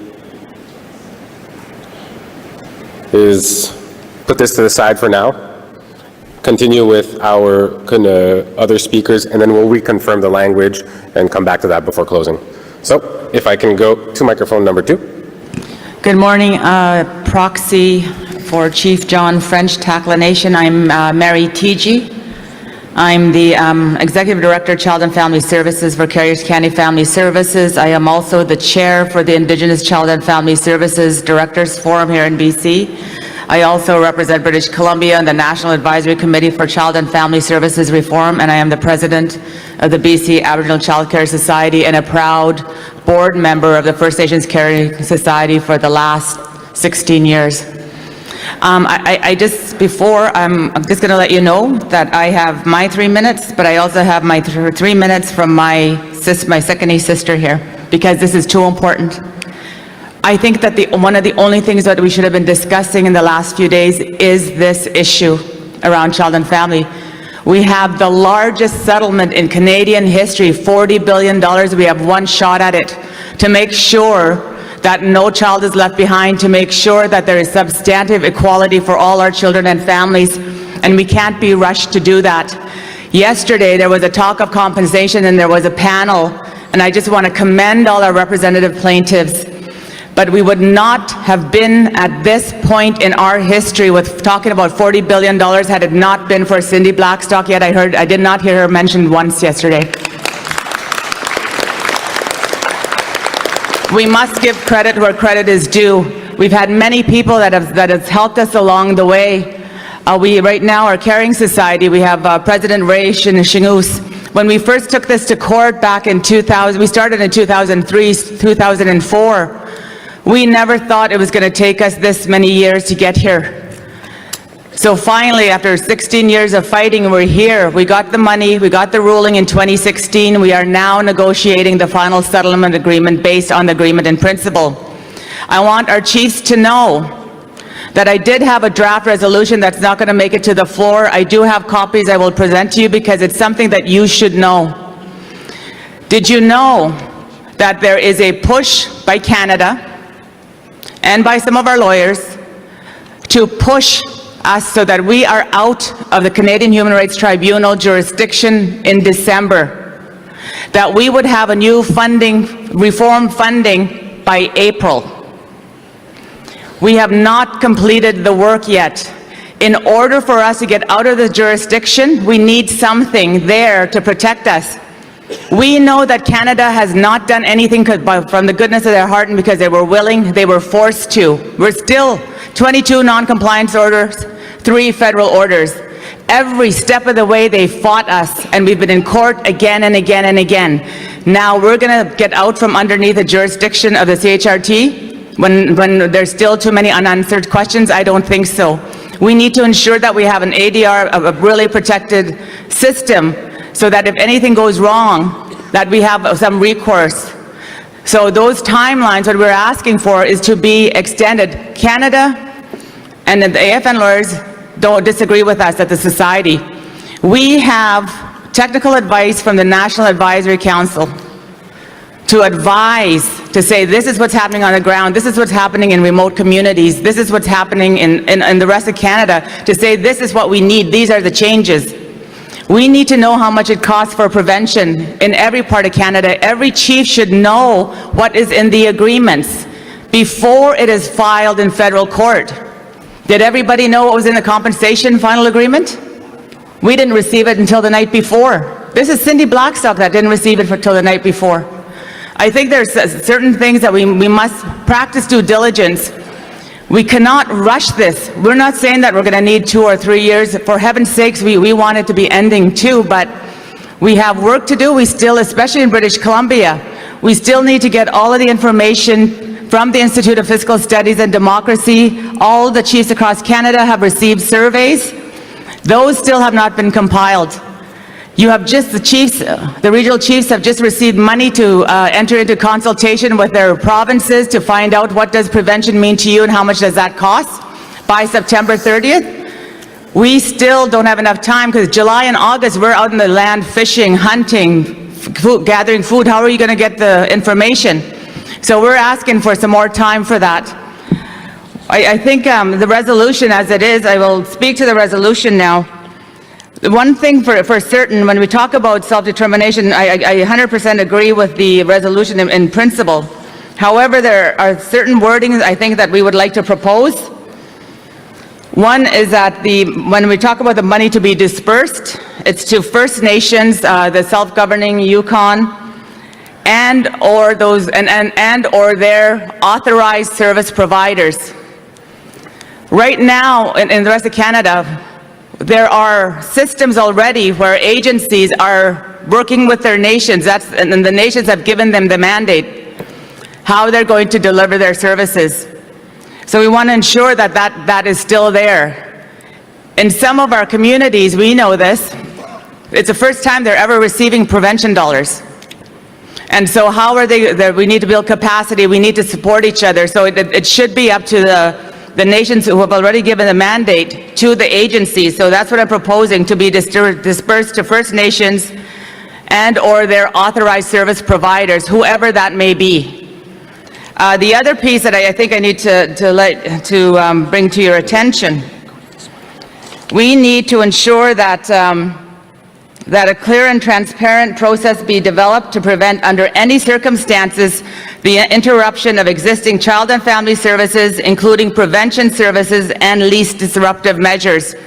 So if there's an agency already and you're going to say, okay, we're no longer going to fund you, those services would have to stop, and they're the ones that are doing the work on the ground and the designated or the delegated work.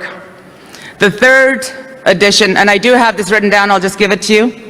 Please and thank you. Direct that a clear and transparent process be developed to protect First Nations from exposure to legal liability resulting from the delivery of child and family services. Right now, the agencies are protected by a master insurance program. When the nations themselves, when they get the funding, they have to ensure that they're not doing the delegated work because they are not protected by any insurance, and it's hard to get insurance. So we need to figure out how we could protect the First Nations. So those are the amended changes that I have. Thank you. Thank you. And if you do have them in writing, I would suggest that you bring them to the Resolutions Committee so that we can confirm the exact wording. Before going to the proposed amendments, I will return to those that were suggested earlier. So the new wording for therefore be it resolved 2. We have those that were already accepted, and at the end we would add, and support the First Nations Child and Family Caring Society of Canada to make their submission.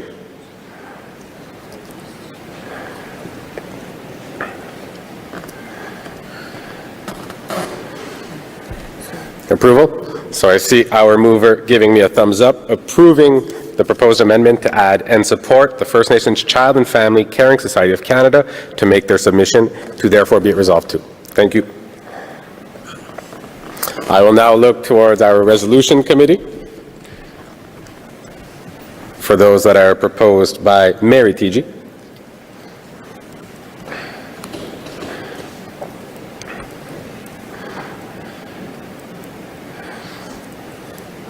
We have 2 more speakers on our speakers list also, to note that.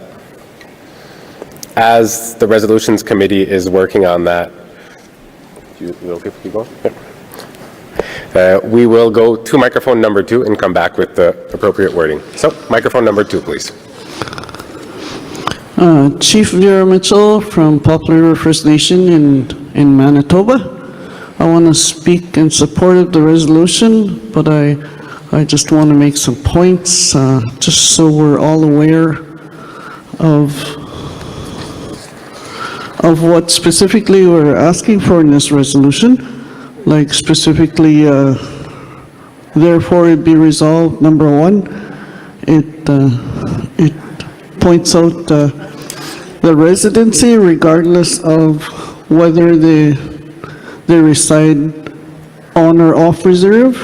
And it also calls for call on Canada to provide funding for children living off reserve. Because I wanna point out, and it's written in there on section G, point 1. Canada will provide prevention funding in a per capita amount of $2,500 to First Nations and or First Nation agencies, but the population that is discussed there is only on-reserve population. The funding that is received is only for on-reserve. I want to share with you that, and we all know this, you know, poverty is one of the primary causes of child apprehension. And many of our people relocate from reserves due to lack of housing, due to lack of health services and other resources, and some people leave because of employment and education. And families, when they're in crisis off reserve, they turn to their First Nation for assistance. We're all aware that on-reserve funding targets on-reserve population only, and prevention funding recently announced only provides prevention money for on-reserve. So in most of our cases in Manitoba, child welfare agencies do provide services to our off-reserve people, but this doesn't allow them to. And so we need to really tell the government that, you know, this prevention funds limits and denies our members that live off reserve the necessary resources for reunification, and they need and assistance. So we need to make sure that is done. We have to hold the government to task and provide funding for off-reserve members too. Well, you have proposed wording for one of the therefore be it resolved. No. Thank you for your comments. Our final speaker, if I can have microphone number 2, Chief Crowchild. All right. I promise to be friendly and stay within line. But I want to just make a correction. You know, on the first one, it's just a word. And you see, in our languages, it's really hard to grasp it in the English language because that's alien to us. But here it says, call on Canada to honor its nation to nation. I resent calling Canada a nation. This is all our territory. We possess historic continuity on our territories. We are the nations. We have our own languages, which you don't find in other countries. All of the Canadian languages come from other countries. And I'm not being racist, I'm just telling you a fact. We possess historic continuity. Our peoples entered into treaty with another nation, that is Great Britain. And if it weren't for our treaties, this government or this state of Canada won't be in our territories. And I don't want to continue elevating them, making them think they supersede us or they're equal to us. We are the First Nations of this land, because the Creator gave it to us. We have jurisdiction over our children. The Creator gave them to us. We have our own customs and traditions and our principles on how to take care of those children that are loaned to us from the Creator. That's our responsibility. So I just want to correct my friend Kevin up there on TV, wherever you are, on Zoom. He talked about C-92. If you look at C-92, and I'm going to raise it because it was raised here, and he wasn't corrected to be in line, to be in order. When C-92 came in, the previous national chief encouraged the chiefs to support it. I questioned him on it. He's my friend, but I questioned him on it because I was taught to stand up for what I believe in. C-92, the legislation gave Canada supreme authority over us. Creator gave us that authority, not Canada. That's why we went against it. We have the jurisdiction. We're the First Nations. We have a right of self-determination, not what's granted by the Government of Canada, who's only a state. So I wanted to make that correction. So I'm asking for a friendly amendment. Call on Canada to honor its government-to-government relationship with First Nations. I think it's easy, and I hope you accept my recommendation. Thank you. Thank you, Chief Crowchild. Before we get to Chief Crowchild's amendment, we will go to those suggested by Mary TG. So we had in, therefore be it resolved 2, the addition after the 2022 CHRT 8 ruling be dispersed to the First Nations. We had also but also the addition and or their First Nations authorized providers. Is that the appropriate language? So I'd look towards our mover for this first amendment. And the addition of and or their First Nations authorized providers. Could I have microphone 1, please? I believe that the very last part of this sentence addresses that, because the First Nations, in order for them to determine how to allocate this funding. It's repetitive. So are you rejecting? No, I'm rejecting, yes. Rejecting the first proposed amendment. The second proposed amendment is for the addition of a therefore be it resolved.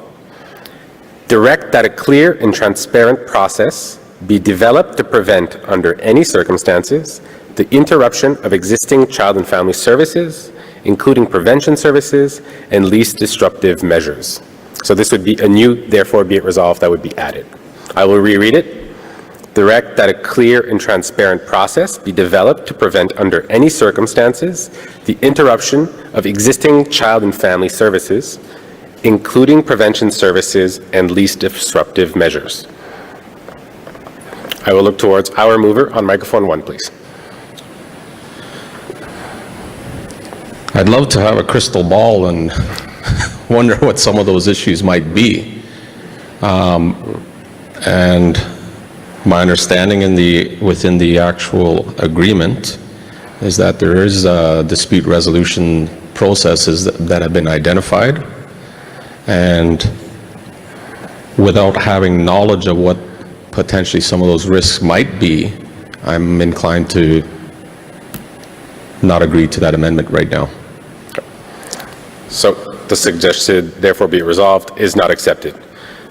The final suggested amendment by Mary TG is the addition of another, therefore be it resolved, direct that a clear and transparent process be developed to protect First Nations from exposure to legal liability resulting from delivery of child and family services. I would look towards our mover. I would wish for insurance to be provided to my council also, but we make decisions on a daily basis affecting children, and there's no area that's going to accept liability for our decisions. So I'm not sure exactly why that's being requested. Miigwech. So just to confirm for the record, you are rejecting the proposed amendment. I have a head nod from mover Duke Pelletier. We now go to Chief Crowchild's requested amendments to modify in proxy Crowchild, I'm sorry, to modify, therefore be it resolved 1, call on Canada to honor, we would remove nation to nation and add honor its government to government relationship with First Nations. I look towards our mover. I think to keep it simple, I would just propose that to honor its relationship with First Nations. Because many of us have unique relationships, and some of them are not defined as of yet. So the suggestion is to refuse the proposed amendment. I would suggest to remove nation to nation. Yes. I look towards our seconder to see if you agree with the removal of nation to nation. Proxy Kevin Hart. I see you nodding and a thumbs up on the screen. So if we could have that removed, thank you. We will now go into the vote period. So I have to look towards consensus. The speakers list has been closed, Mary, I'm sorry. The amendments were refused. The speakers list was closed. There are other processes later. Sorry. So I now must look towards if we have consensus from the floor. So is anyone opposed?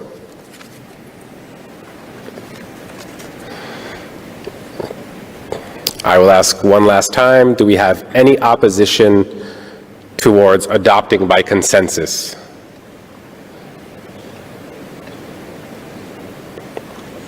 Seeing none.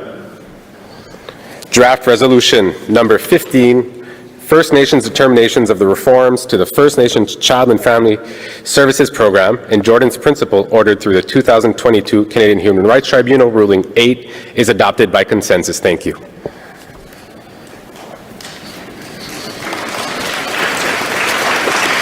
And now, to send us off towards lunch, I would ask my speaker. You asked for consensus first. We had consensus, no one opposed. I asked twice. Once we approve it by consensus, we don't need to go towards a vote. So, to go towards lunch, I will ask Weena to come with her closing statement. Merci, Cédric. Merci, Cédric. Est-ce que je vous ai dit que j'aimais travailler avec Cédric? C'est mon partenaire de choix avec qui animer les assemblées ici. C'était une note éditoriale. Maintenant, we will break for lunch for 30 minutes. We'll be back, 30 minutes-ish. We'll be back at 1 p.m.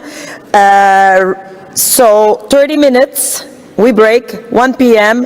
The announcement for the final resort for DR9 just before we break. The final resort, draft resolution 9, Women Council, floor plus Zoom. It's 141 total, 3 opposed, 3 abstain. Of course, it carried. We will reconvene at 1. And Cedric had mentioned an announcement on COVID to make, but we'll do that right after. Just wanted to make sure that you know that we have a hard break at 2.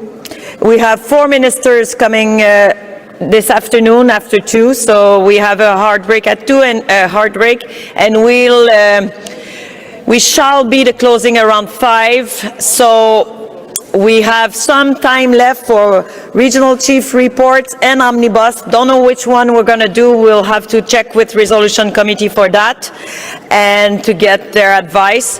Thank you so much. Have good lunch. Thank you. Bye. See you at 1.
Hi. Good afternoon. We mentioned a bit earlier that we were gonna reconvene at 1. It is now 1:10, so thank you to be all there. No, I'm kidding. But really, thank you for those that are there. It's really appreciated. Thank you so much, and thank you for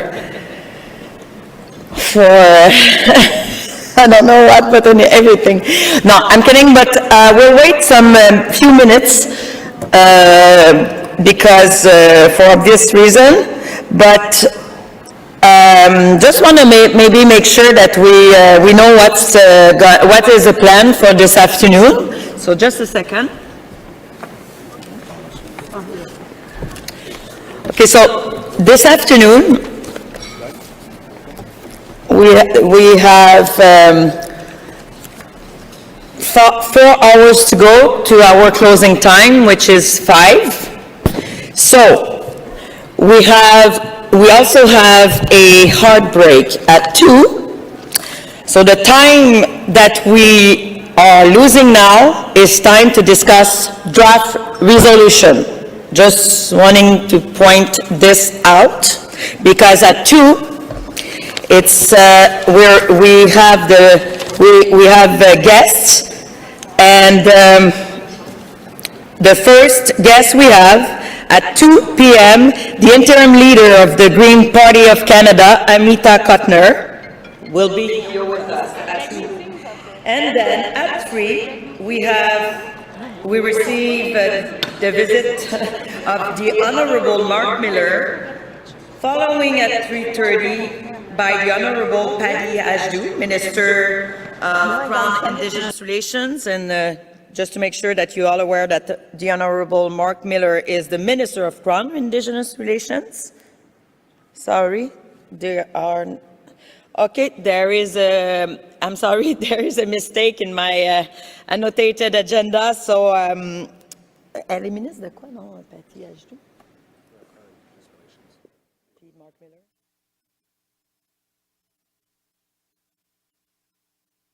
So Patty Ajdu is the Minister of Indigenous Service Canada, and Mark Miller, Minister of Crown Indigenous Relations. Sorry for that mistake.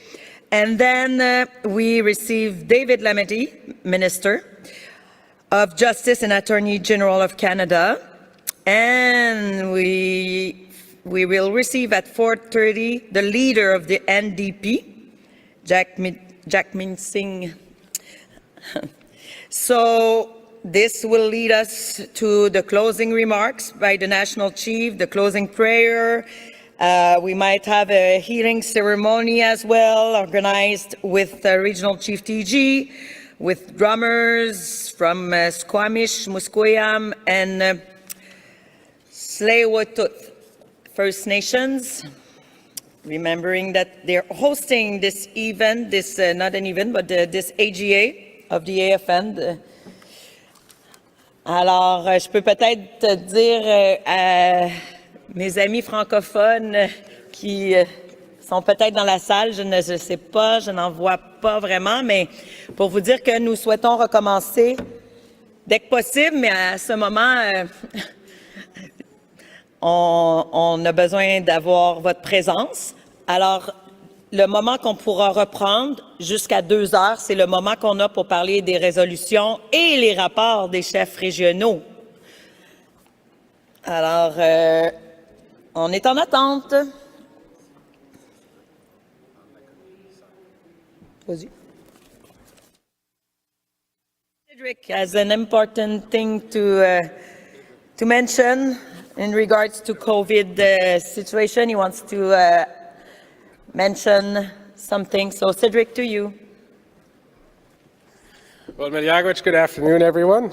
To those joining us also on Zoom in our hybrid format. So, we went over the agenda that's proposed for this morning, for this afternoon, but we also wanted to take the time and inform you that available in room 108, so outside the assembly doors in the hallway, we do have a COVID testing room where we have different resources that are available to you. So you have access to masks, a hand sanitizer, and even self-testing kits. So for when you go back home, to be safe and ensure the security of our communities. So just wanted to make sure that this was said, and we'll probably repeat it before we end the day. So, in order to allow time for our chiefs and proxies to enter the room, we will begin with the address from Vice Regional Chief Pratt. Thank you. Thank you, Cedric. I remembered your name. Thank you, Cedric. I wasn't sure if Cedric remembered my name. I'll be real brief this afternoon, folks. I know that we have a lot of ministers in the House. There's probably a lot of caucuses that are meeting right now with some of the ministers that are here. And I will be very brief with Chief Cameron. Chief Cameron could not be here today. You know, we talk a lot about our leaders and the importance of family. And I just want to say that Chief Cameron has suffered some losses as of late with his family. And he's there to support his family and also visit with one of his sons who is married into the U.S. and could only find the time to visit with him this week. So he sends his regrets, but he's with us in spirit. I've been providing him updates daily. And of course, his old lovable, easygoing self is very excited about all of the updates and hearing about all the progress we're making. I'll be real brief in his report. Of course, Chief Cameron does have the education portfolio for the AFN. And one of the most important things that we want to highlight, first of all, I want to acknowledge the territory that we're under today, which is the Musqueam, Squamish, and Tsleil-Waututh nations and people of the Coast Salish. I acknowledge you for inviting us on your territory, the elders that raised the pipes this morning. And I'm going to shorten down the report this afternoon, talk mainly about the highlights. And one of the biggest highlights in the effectiveness of the AFN and the Education Secretariat is that a long overdue investment of an additional $25 million to the Education Partnership funding for National Budget 2022-2023. So there is an increase coming in education, and that's because of the advocacy of the regional chief portfolio holder, and of course the staff at the AFN and the Chiefs Committee on Education. So I want to acknowledge their great work and those investments that are coming. We know that there's a number of challenges that we're facing right now within the education, but I'm very happy that that investment is coming. Every dollar is critical at the community level. Another area that we're working on at the AFN is infrastructure. There's been major capital projects in education, and in the next 5 years we've itemized that First Nations are going to need more than $4.7 billion in capital needs for school and teacher construction, additions, and planning. So today, I just want to update that ISC has refused to include or recognize major capital in transformative educational agreements with First Nations, which directly contradicts First Nations control of First Nations education. So we're asking the chiefs today to support the resolution, which will provide the mandate to begin a co-development process to obtain the authorities to First Nations to include capital and education infrastructure needs into new or existing education agreements. So that resolution will be coming to the chiefs this afternoon. We're asking for you to support that. Of course, we're also telling us languages and cultural heritage is another important key file and priority that we are working on at the AFN. And our languages as First Nations people are core to our worldviews, our traditions. They're integral to our ceremonies and who we are as First Nations people. So we know that right now we're doing some important work on developing a First Nations languages funding model. So I want to acknowledge the work that's been going on with that work, as well as the chiefs that have been sitting on that committee. The funding model has been finalized. It's being brought to you, chiefs, to the Assembly for a vote on today. We're asking you to support for the First Nations language model, and we urge the chiefs to review the First Nations language funding model and related resolution to improve how funding flows to First Nations communities and organizations. First Nations languages are a priority across Turtle Island, and we must keep the government accountable to the fulfillment of the Indigenous Languages Act and the promise to provide adequate, sustainable, and long-term funding. Of course, we also want to voice our support. We have huge concerns with Bill C-96, an act respecting French, the official and common language of Quebec, which once again the Quebec government did unilaterally without the consultation of First Nations people, and completely not respecting the fact that there are numerous First Nations languages within those territories of Quebec. So we want to voice our support to Regional Chief Ghislaine Picard, as well as the chiefs of the Quebec region, to let them know that this is a violation and an infringement on their rights, particularly under the UNDRIPA. The Indigenous Languages Act is a priority and rights. It recognizes the priorities and rights of First Nations. So we want to be on the record today that these are continuing to create barriers for Indigenous peoples to restore their languages, promote their languages, and preserve them for future generations. So in conclusion today, that's a brief itemized report. That's the redacted report today, because we know that time is of the essence and there are many ministers that are waiting. But we do want to thank you for being here today, Chiefs. We ask you to support these resolutions. And for all of you that are heading home after the Assembly today and tomorrow, we wish you safe travels. On behalf of Chief Bobby Cameron, on behalf of our 74 First Nations within the Saskatchewan region, we thank you for giving us the opportunity to be here, to participate, to be on your territory, and we look forward to gathering again at the Winter AGA the first week of December. Miigwech, Mercy Cho, Padamia, Panamia, and Hai Hai. And I want to acknowledge our chairs for doing an excellent job. Let's give them a hand clap. They had a tough couple days here. It was like refereeing an old boxing brawl, but they did a good job. Thank you. Miigwech. Miigwech. Well, I'll invite Chief Pratt. So, we just want to go through a few housekeeping issues, seeing the number of chiefs that are present. We'll get a confirmed number for online, but there are still things that we do have to get through. So, one is on rules and procedures and process for when resolutions do not come to the Assembly floor. So I just want to read in other notes on point 1, which is page 41 of rules and procedures in your booklets. If the allotted time for resolution debate and vote expires, the session will be closed unless a majority of delegates present vote to extend the allotted time. If the resolutions do not get debated due to time constraints or lack of quorum, the co-chairs may refer the draft resolutions to the next AFN Executive Committee meeting with recommendations for their consideration. So this is just to say that, as happens in the AGAs, whenever we get to a point or we do not complete the agenda for the day, remaining resolutions that have yet to be presented to the Assembly will be brought to the AFN Executive for their consideration at that point. They will then choose what to do with these resolutions, either delay them to another Assembly or decide on them as the Executive, as the rules and procedures recognize their right. Looking to see if we have any of our regional chiefs here for their updates, but we do understand that a lot of our caucuses have meetings with different ministers. Not that I see.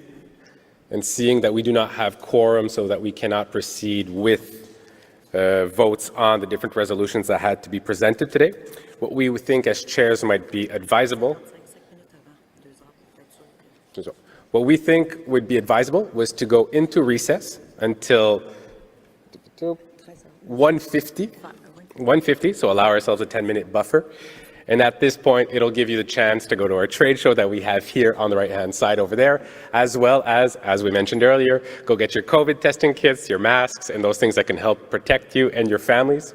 So, seeing no regional chiefs entering the room, we will call for recess until 1:50. Thank you very much.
Cousins, brothers, sisters, to the AFN-AGA, thank you for being patient with us and taking the time that we had to.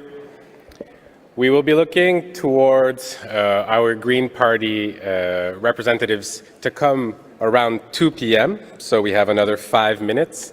I just want to take the time also to highlight certain things. So, as I mentioned earlier, in room 108, you'll see there's a table outside the door now with access to self-testing kits, masks, hand sanitizer, so that if ever you do so desire, you can go pick some up. They're there, offered to you by the AFN to ensure the safety of your families, your communities, etc.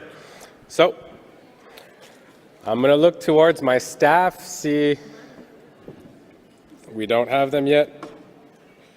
The way we're thinking of proceeding is, as we said, we have our distinguished guests here from 2 o'clock, so we will take the time to go through those. We have certain times where we might have regional chief updates, or they might be posted online so that all chiefs across Turtle Island have access to them.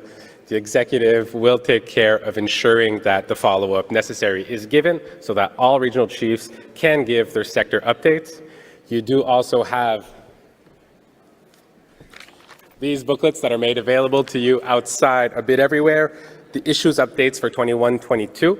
So this has information from different sectors on what has been done with the files, where the files are headed, etc. So at the very least, pick this up on your way out, and we will see how to get the regional chiefs updates to all chiefs across Turtle Island. Just want to...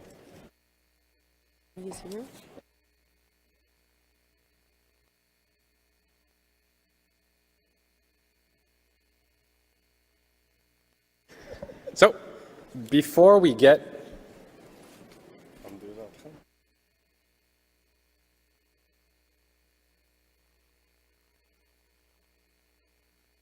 we have an additional very distinguished guest here with us today.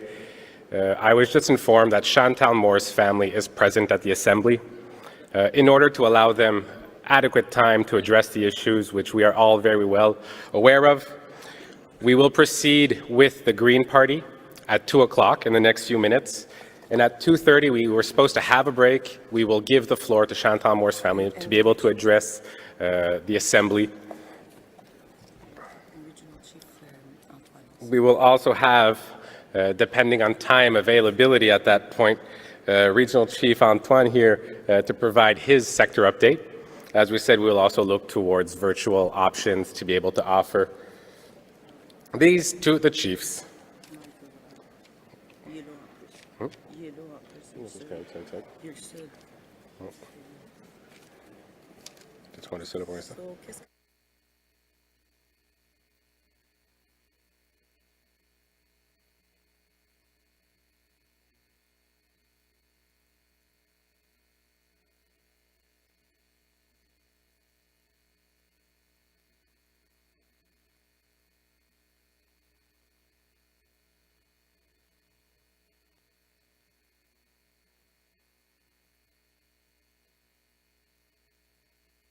Off the stage to my co-chair, Weena, to get us started with the Green Party.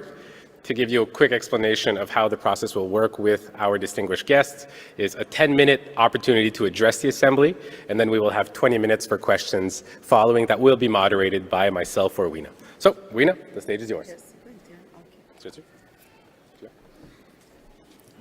Bonjour, Kwe.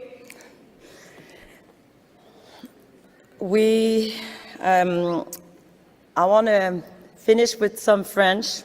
Sorry.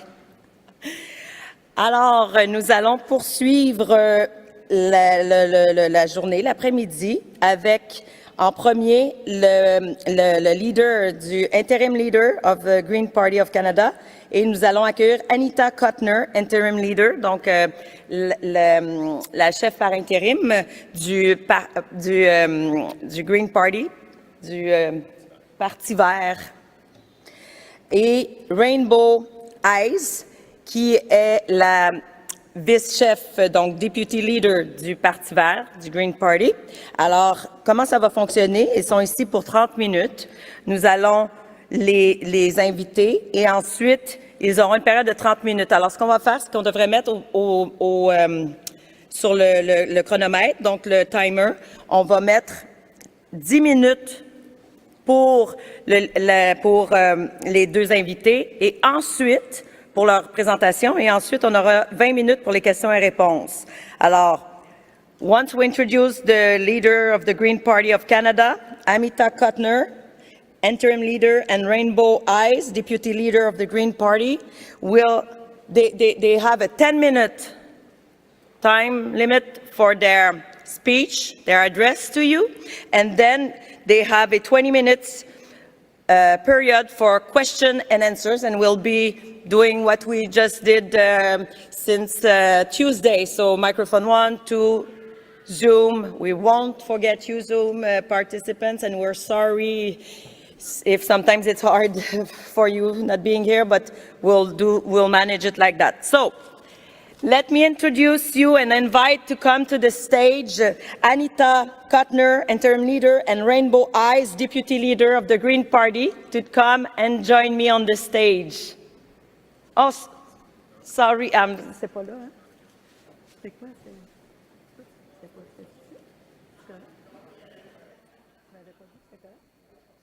I'm sorry, I've been told that they were ready, they were not, so the usual.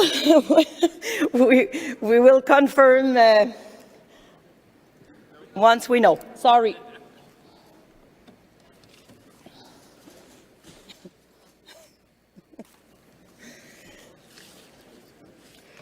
Everything has changed, so we are all on the same boat, I think, at that time, and we all have to be patient and comprehensive. Okay.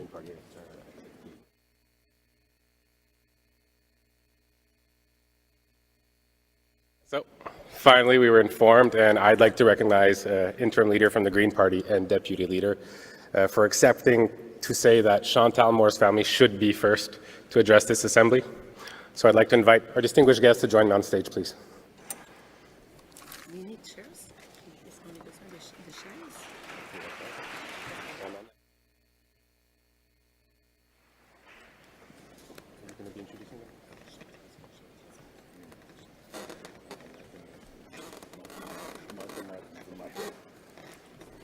Thank you for.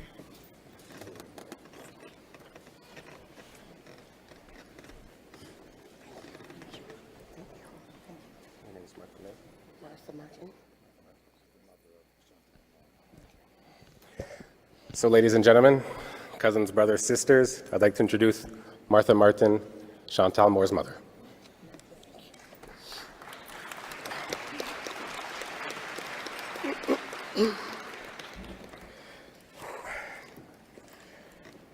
Okay.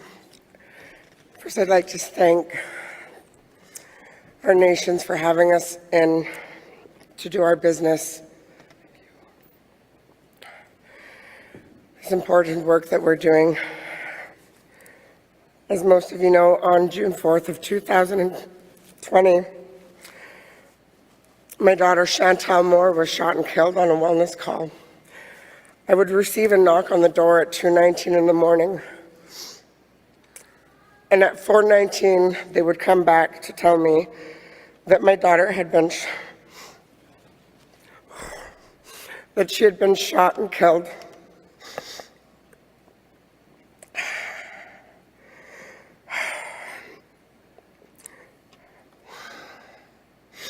They were concerned for her safety.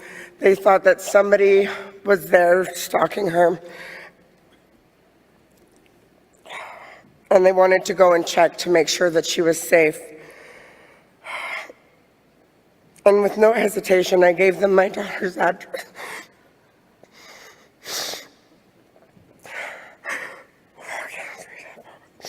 They thought, oh gosh, sorry. So they thought that somebody was there stalking her, and that was the reason why they were called in.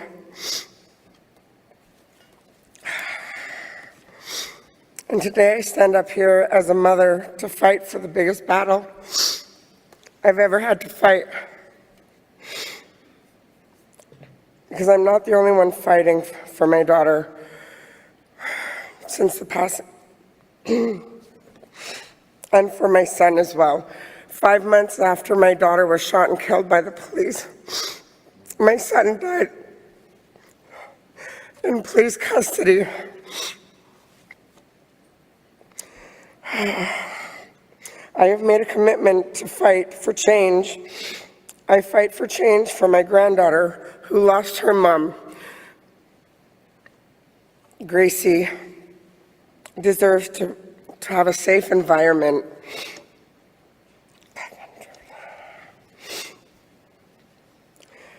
And some of those changes that we're fighting to have would be body cams implemented across the country on every police officer within this country. Training, culture training.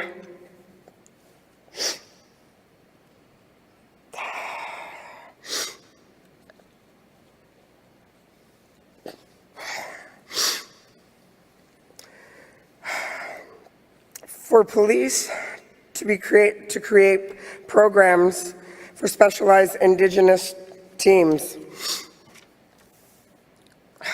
for all policing and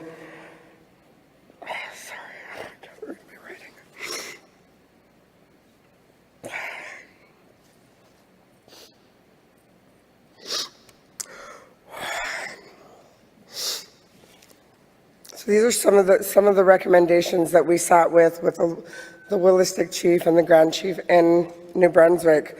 Was after a police discharges his gun, that they would do a detailed psychological assessment for every officer before reinstated back to work. I'm here today to say that I'm not going to go anywhere, and I will continue to make noise and continue to advocate for my daughter, my son, and every other mother that's lost their children.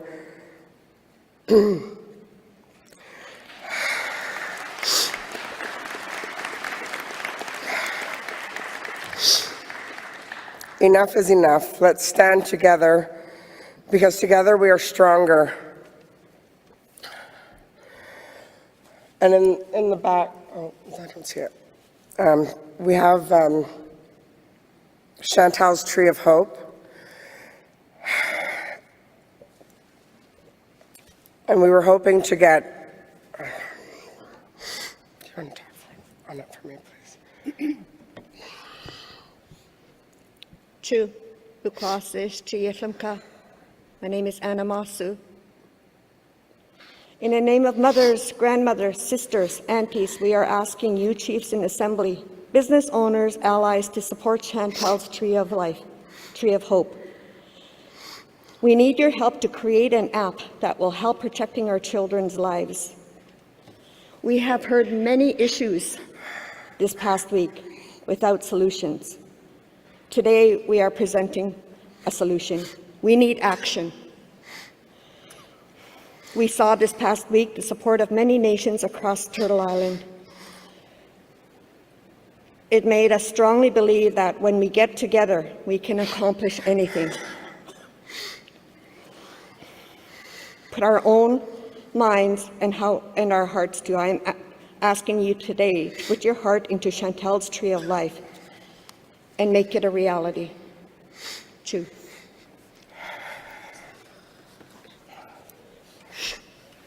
Yeah. Okay, thank you.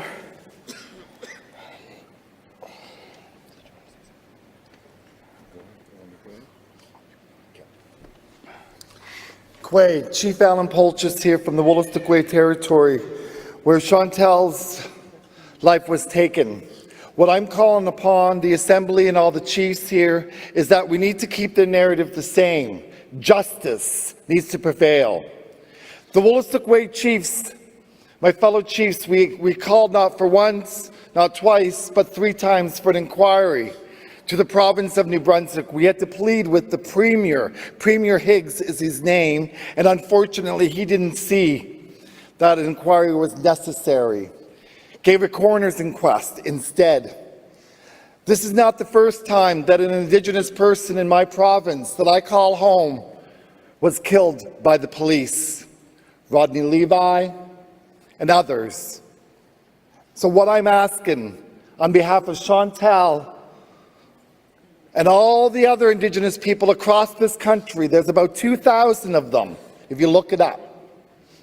We need to have the provinces or the federal government to take responsibility. There's nobody taking responsibility for Chantal's death. No one. The Premier told us that it costs too much. Costs too much. That was a life.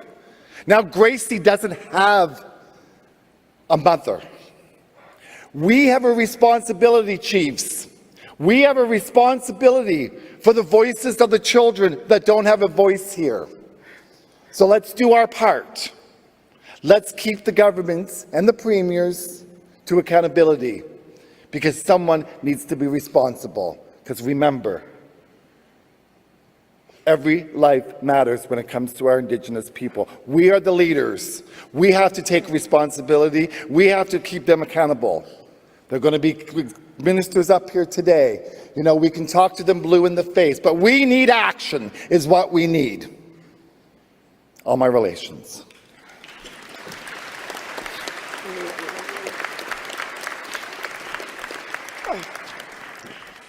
Good afternoon. My traditional name is Umkalux.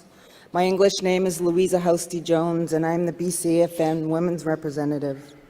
On behalf of the AFN Women's Council, I would like to say to Martha, thank you for sharing your truth about your daughter and your son, and bringing to light the injustice that your family and children experienced. We are standing with you in saying that this is not acceptable. It's not right, and we demand change from the government and institutions responsible. We cannot allow our people to keep being abused and killed in the hands of the police. And we must end the lack of accountability for when these incidents do happen. We need a total overhaul of the systems of injustice so that they can actually promote our safety and support the revitalization of our own systems of justice and well-being. The systems must uphold the right place of all of our members, women, men, two-spirit, gender diverse, all ages, all lived experiences, and all places of justice and well-being. Instead of more recommendations, we require the implementation of the calls for justice and the many other existing recommendations. We have the answers within us. The wisdom, the solutions lie within our families, grassroots, and frontline people. They must be supported with the urgency, commitments, resources, transparency, and partnership is required. So I'm asking all of you out there right now, if you can just stand alongside of us and acknowledge the wrongful doings and support Chantal and her family and all the rest of the families have lost loved ones. I just ask you to stand in support.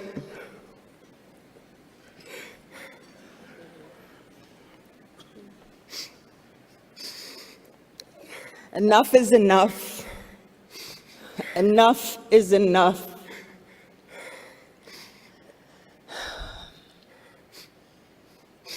Gayasika.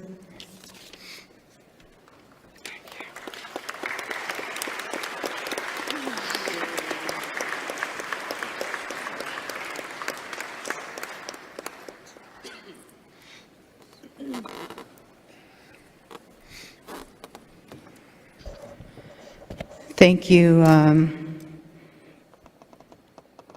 for your bravery. It's Martha. Thank you, Martha, for sharing this deep hurt that you're not alone in experiencing. And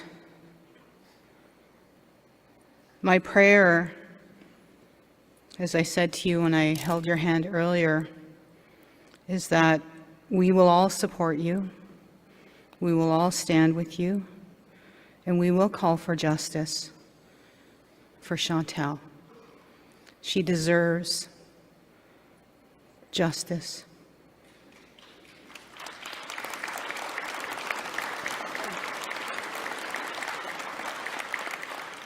And Martha, we've talked a lot about love and care in this meeting, and we want you to know, and I express this on behalf of all the regional chiefs, that I love you, we love Chantal, and we will work together to move forward in a good way so that this does not happen to another Indigenous woman in this country, that calls for justice are ignored. That will be the end of it. No more. Miigwech.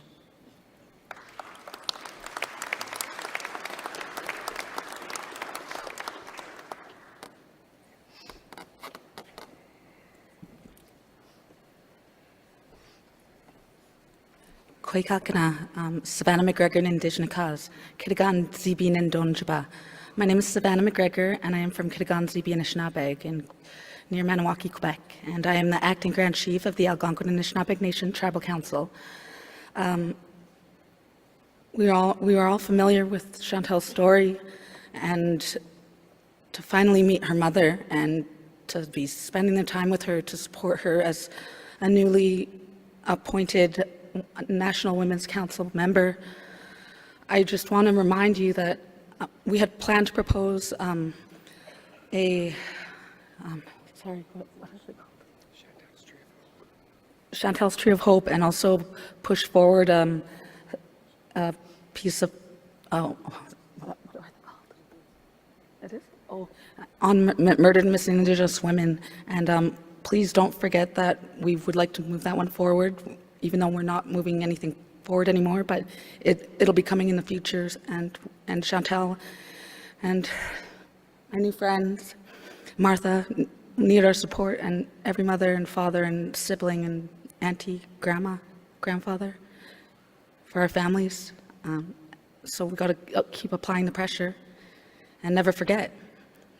Miigwech.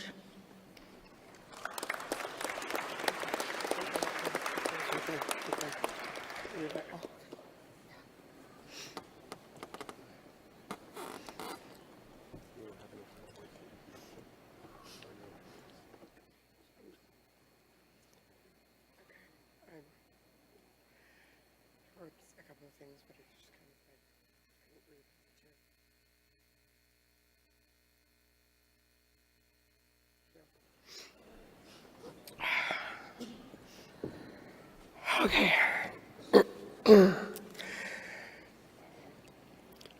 As of today,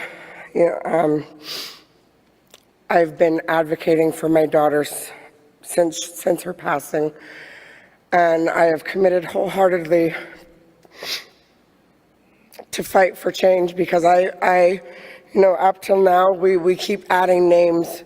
We are up to a number of 1,812, and that's not been an updated list yet. And we continue to add names every time we're doing an event.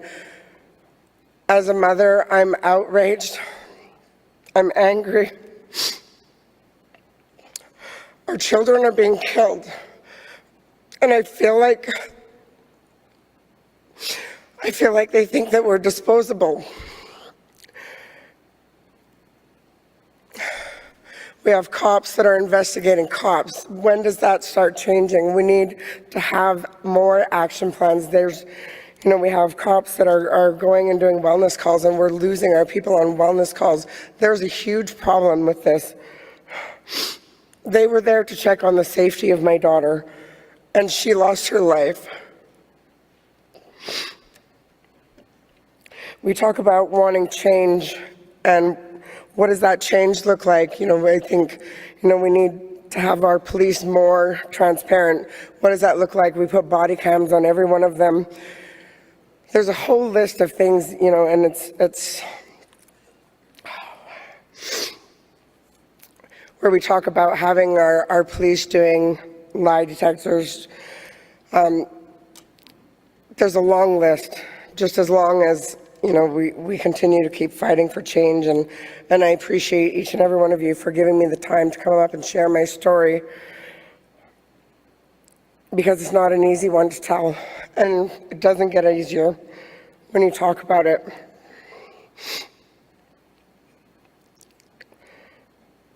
But I'm not going anywhere, and I will continue to be the voice for my daughter, and not only my daughter, but each and every one of our people that has fallen at the hands of law enforcement. Because I'm not going anywhere. I think enough is enough. Thank you.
I'd like to say Walalio to our speakers for sharing your story with us. Martha, I love you. I can't imagine what you've been through. And if there's one thing that I noticed in this assembly, when we were asked to raise, I saw Knowledge Keeper Ernie Daniels be the first to raise his fist. Because how long have we been going through this? So I just want to recognize each and every one of you. We have Chantal's Tree of Hope that has been presented to us, and we can do better. So thank you for being here to listen to her story, for sharing that with us. And Martha Lawlin.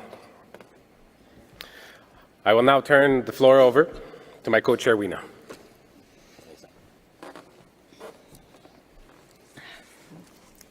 Merci Cédric, et merci d'avoir pris le temps d'accueillir la famille de Chantal Moore et la délégation. C'était très touchant. Puis j'espère que ces demandes et ces préoccupations ont été entendues. Sur ce, nous allons maintenant inviter à venir nous rejoindre sur le podium la chef intérim de Parti vert, Amita Cotner, qui va nous rejoindre sur le podium. Et elle est accompagnée, juste un petit moment, je vais vous donner...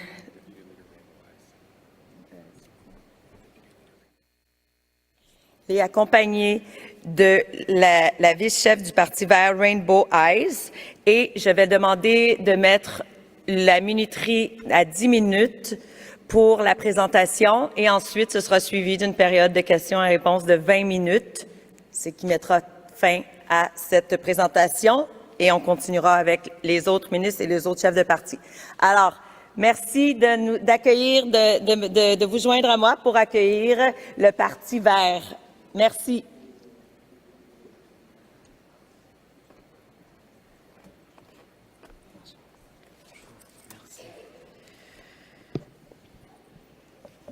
Hello everyone, bonjour tout le monde.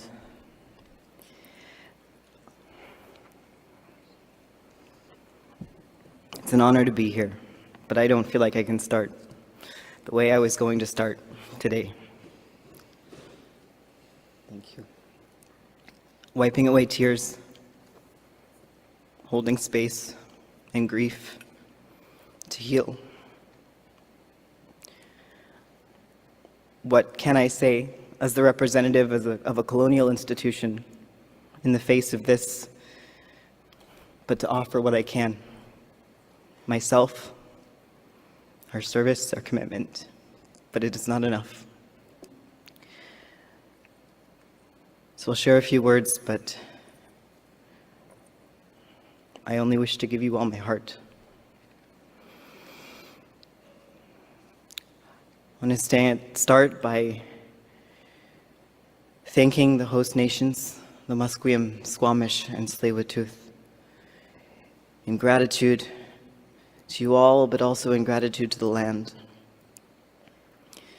My name is Amita Kutner. I am the interim leader of the Green Party of Canada. I already am not here to promote a colonial institution or politics, or to say that anyone should participate in such a thing. Honestly, it's difficult for me. No, I am here in service and in gratitude. To offer, to share truth, to seek justice, to work hard and to build something together. My own family on two sides carry different weight of colonization. My mother's side from Hong Kong, from British colonization, and my father's family fled the Holocaust. In my own small way, I recognize now how my life has been built on the benefits of genocide, historical and current injustices. And now we face a moment across this land, across our beautiful, beautiful planet, of division, of crisis, of conflict, of trauma. I feel right now something because I myself, in my own small privileged way of loss and trauma, I lost my mother due to government irresponsibility at the age of 14 in a mudslide. I watched my grandparents lose their daughter. It is not the same, but what I have learned and what I carry from my own small experience has led me only to care and compassion and the desire for something far better for all of us. This settler colonial society is founded on destructive, extractive systems, industries that put profit above people, above well-being, above land itself. And we have now a world out of balance with nature. And it is these structures of patriarchy, of colonialism, of the construction of racial superiority, and certainly here, of white supremacy, that lead us to this place. And now, in the face of oppression and exploitation, of oppressive structures that teach us and bring us to places of division, we are called to seek justice and to liberate all. And from a party standpoint, this doesn't start with suggesting policy. This starts with decolonizing ourselves, our own structures, of sharing the truth that we as settlers must learn, pushing to recognize all original nations, the implementation of the UN Declaration of the Rights of Indigenous Peoples, not within a broken constitution or in a neo-colonial way, but in a real, true way. It is Indigenous sovereignty and self-determination that must be at the foundation and the core of climate justice. And I certainly do not get to determine what this looks like. Broadly, we are in a moment on this planet that is the time for truth, the time for healing, to face up to these cycles of trauma, for building solidarity in good faith and with heart. And as these structures are built to divide and to promote decade after decade of empty words, I won't offer such a thing. I am and we are here for the hard work itself, for our future, for justice for every single child, every missing, murdered woman, girl, two-spirit person, for the grief, for the healing, for the basic rights, the water, everything that is so absurdly enforced and kept. So all I am here for is in solidarity to build for transformation. So thank you, and I will now give the space to our Deputy Leader, Uma Anis, high-ranking woman auntie of the Green Party.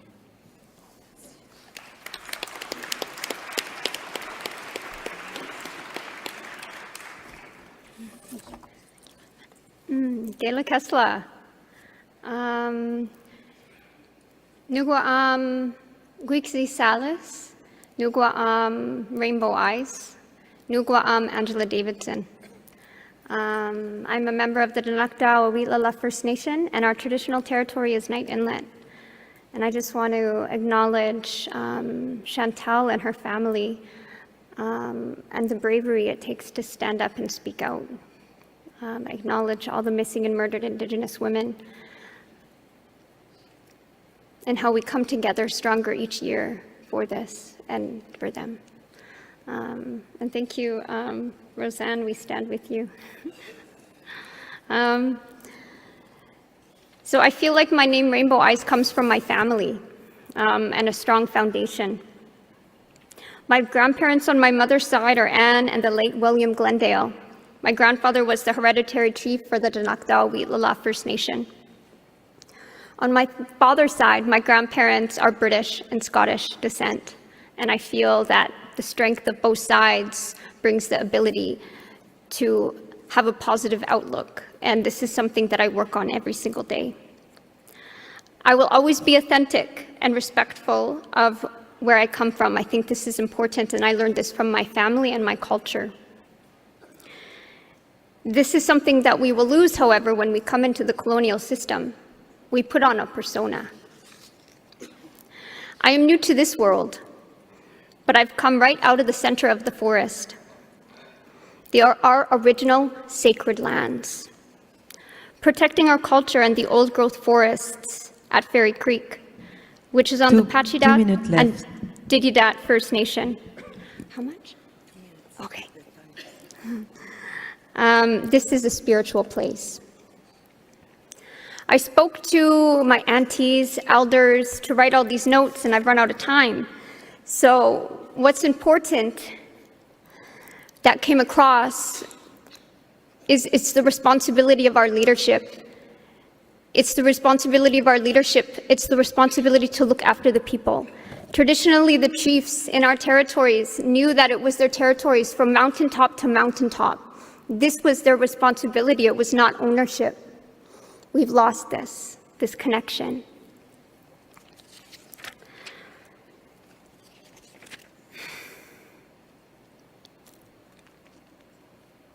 We've lost the connection to the land. And our leaders must always remember who they are, who we are, that we represent our ancestors, and that our ancestors have taken care of this land for generations upon generations. Somebody earlier said that it is not our responsibility to uphold the brotherhood. It's not our responsibility. It's our responsibility to uphold our natural laws. And when we come into the colonial world, this world It's been lost, it's been broken, and it's a reconnection to our forest and standing up for our old growth forests. That's important. And we get distracted. We get distracted and divided, and that's what happened. That's what's happening all across Mother Earth. And to get connected, reconnected to the Mother Earth, reconnected internationally, so calling out to all of our brothers and sisters and the beautiful beings in between to stand up for Mother Earth and reconnect here in our territories as well as internationally. My elders stand behind the Green Party, Elder Bill Jones of the Pachidat and Gramalosa of the Klaiman First Nation. I follow my elders. They have made the... Please conclude. Okay. They have made the decision to follow the Green Party. And I think it's time for my generation to step up and use our voices for change. It's our responsibility. We are the true people of the land, and it is our responsibility to use our voices and reconnect to ourselves and forget the distractions. This is something Elder Bill Jones says. So, Gela Kesla, thank you for this time. I am very honored. Thank you.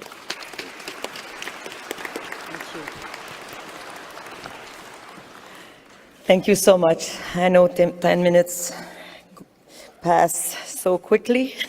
So 20 minutes, question and answers.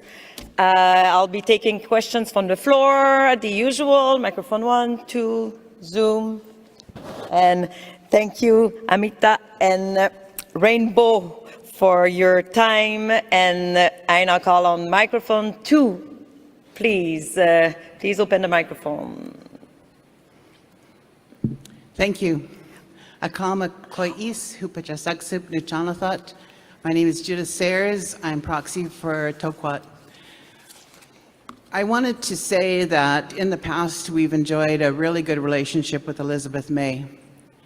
She has been there for us in many ways. And we just heard Martha Martin and her issues with Chantal. They are Nuchanath, and we fully support Martha and have advocated and lobbied for her for the last several years, and we stand with her and look for solutions. And who was standing with us at many of those protests but Elizabeth? And we really appreciate that. And she has been with us on many other issues, including changing some of the Transportation Safety Board laws in relation to small aircrafts, float planes, because we've had so many issues on the west coast of Vancouver Island. One of the issues I want to raise with you today, though, is in relation to fisheries. The Department of Fisheries and Oceans is the worst department in the world, save none. They don't believe we have rights. They don't believe we have jurisdiction or knowledge of our fisheries. They think they know what's best. Big Brother at the worst. And we have won, 5 of our Nitchanath nations won the right to a commercial fishery, and years of negotiating, having to go back to court twice. You know, this is just unacceptable from a government who says they're committed to reconciliation and committed to UNDA or UNDRIPA, whichever you want to call it. They don't believe in shared decision making. We have been negotiating with them for 4 years on a marine protected area, and they don't want to let us help fisheries management. This is one area that I would really like to see the Green Party step up and, you know, help us in making this government recognize our rights. We will do what we need to do, but I just think it's, you know, one of those areas that they don't believe in reconciliation. They don't believe in those things, and they should. And we need to hold our feet to the fire. And I'm hoping that, you know, you will stand with us as we do those fights for our fisheries rights and all the climate issues that are affecting our fisheries. So thank you. I appreciate that. Thank you very, very much. Not sure if you want to take some questions and other question, or you would like to comment, to make a comment right now. Okay, to you, very quickly. Amita. Yes. We are absolutely there with you, whatever it is, and talking after would be wonderful. As you know, our party has faced its own issues, and we are in a process of rebuilding, and it is within our responsibility to be able to show up in strength to provide that support, because it is absolutely insulting, the lack of seriousness, and we are there.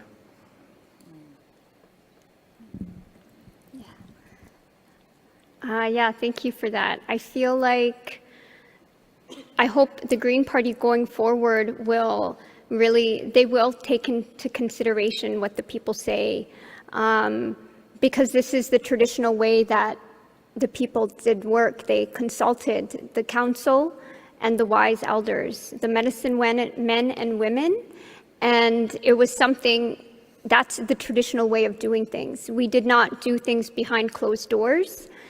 And the Green Party is really opening the door to doing things the traditional way, and this is the traditional way, consulting the people and hearing what the people have to say, and really helping with the traditional way of living, which is, you know, through fish plants and just more natural means, so definitely.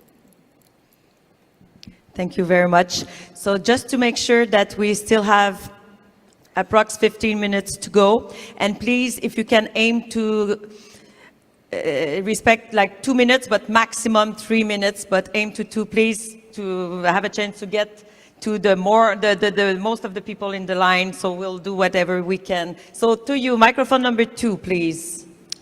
Merci. Good afternoon, Chief Don Tom, Sartlet First Nation.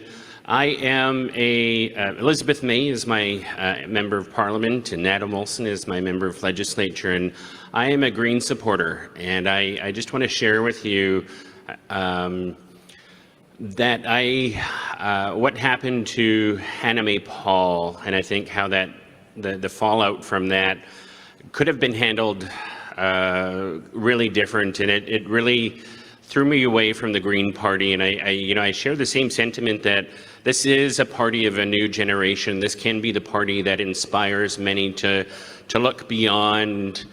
This is a party more than environmentalists and environment interests. And I think with what happened to Anna Mae, I had a really hard time with that, and I really lost that inspiration that I got from the party. And I think there needs to be room created, and I think, you as the Green Party leader, this is your opportunity to create this party that you want and to inspire a generation, because the demographics are changing here in Canada. The demographics are changing in BC, and I think if we look at where the party has success, that there has to be genuine room in these, suppose, institutions that people register for and to be a part of. So I just want to encourage you that there are people out there like myself, chiefs, who support the Green Party, but it needs to be more progressive, and I push you to be more progressive. I want you to push those boundaries. And Madam Chair, I would like to give the rest of my time to Ray Harris. Thank you. Your time is up, but not your time. Sorry. Just checking if everyone is still not sleeping here. So time is up, but I'm happy to invite you at the microphone number 2. No, you can stay. I'm happy to give you time. You have a red lanyard and you're okay. So microphone number 2, please, and please aim for 2 minutes. Would be much appreciated to get it, so we can hear most of the people there. Thank you. Microphone number 2. Hi, Ska. Shal William, and Shal William today, Sakmin. It's in those Kilish Namat at Natanati. It's Kakip. We are one group. Not us, guys, who see it, Green Party. Needs to do what's it we're going to butt in a little bit on your work. You talked about traditional ways and you're wearing regalia. The party before your presentation included this wonderful lady. There was sorrow here. Regional chief, the host of the host party of this assembly, talked to his elders and can't let this go without doing a little help. Haichka. So see tala o mag kasi nito anak sa siyay sa kukwina. Nito na swakwa sa school what needs that. Connect the siyay, not as siyay lamnok chap sa siyem na siyaya. In a way, if it was in our longhouse, we might be doing this for 4 or 5 days. But we have a dear mother here that suffered great loss, not only in the hands of the RCMP, but in the spirit that she's lost. So we want to do something to help her. It may not heal everything. It may not solve everything. But we're giving you our love in a way that we know how. And we shouldn't forget our customs of our people to uplift somebody, maybe uplift her for the trauma she's been going through. So I'm going to turn it over to my Shashko. What? Turn off the cameras. I would make a request to the Assembly that this shouldn't be recorded. We request no recordings. Chairs? Yes, I agree. And I ask for the recording to be stopped. For how long do you? Just a few minutes. Just a few minutes. Thank you. Just as a note, the live stream will continue, but the recording will be stopped so that our brothers and sisters across the island can watch. Thank you.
Sleep good tonight.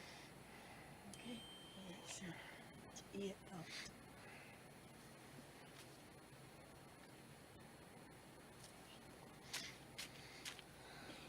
Turn around. To brush off the ones with her because they carry part of that too. Yeah.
and the feet clears their path.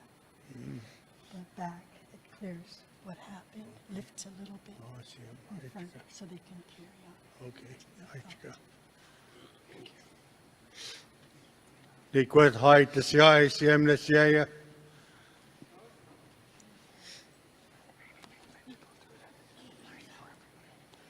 And we have a word that we would like to do ceremony for everybody at the end of the day. We know we've had trying times. We need to uplift people. What happened here in a way of our people is we lose our spirits.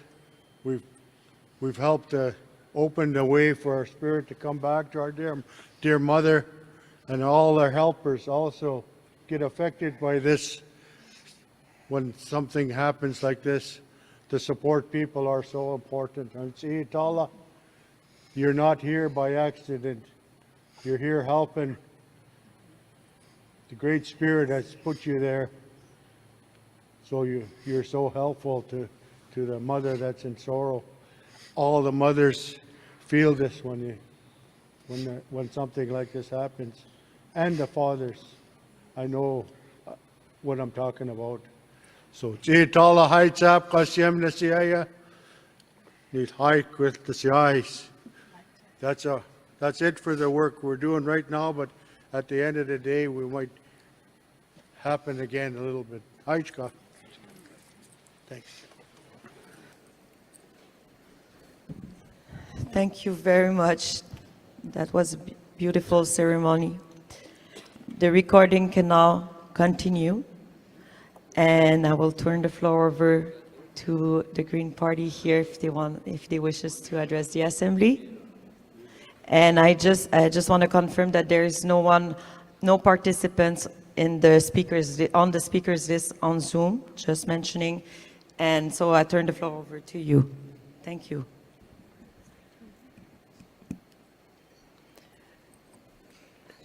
I don't really think it's appropriate for me to speak.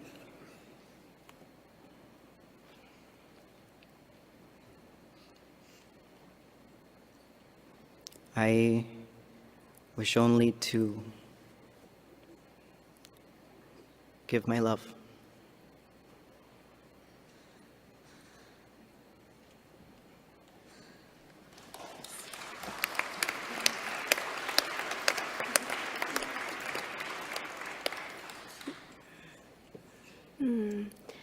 Gayla Kessler for that ceremony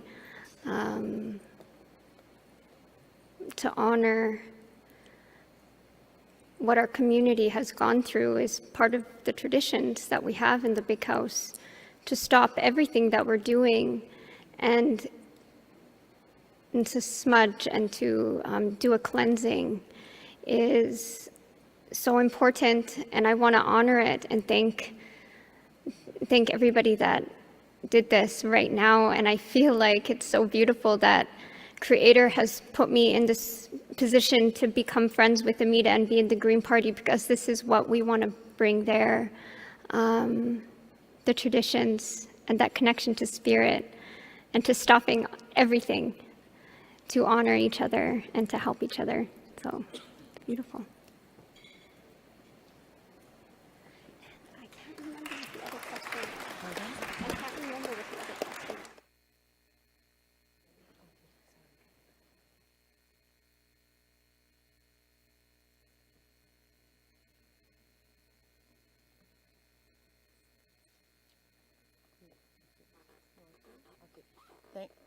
Thank you very much for this. Thank you, and your beautiful parole, your beautiful speech. Thank you so much. I think your presence was really appreciated, as I can see in the audience. So thank you, and a gift is being given by National Chief to the Green Party. So thank you, Amita and Rainbow, for your words on behalf of the Green Party. Thank you so much.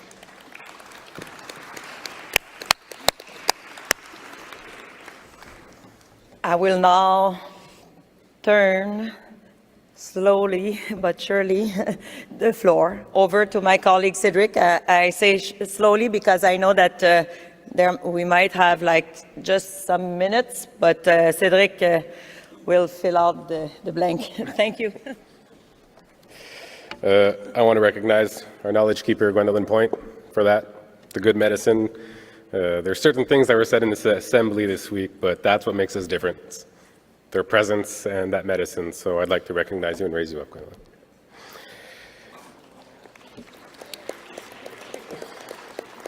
We have a few minutes before we will have our next speaker, which will be the Honourable Mark Miller, Minister of Crown Indigenous Relations. But we had a request from Regional Chief Antoine to be able to address you with his update. So Regional Chief Antoine. You have until 3.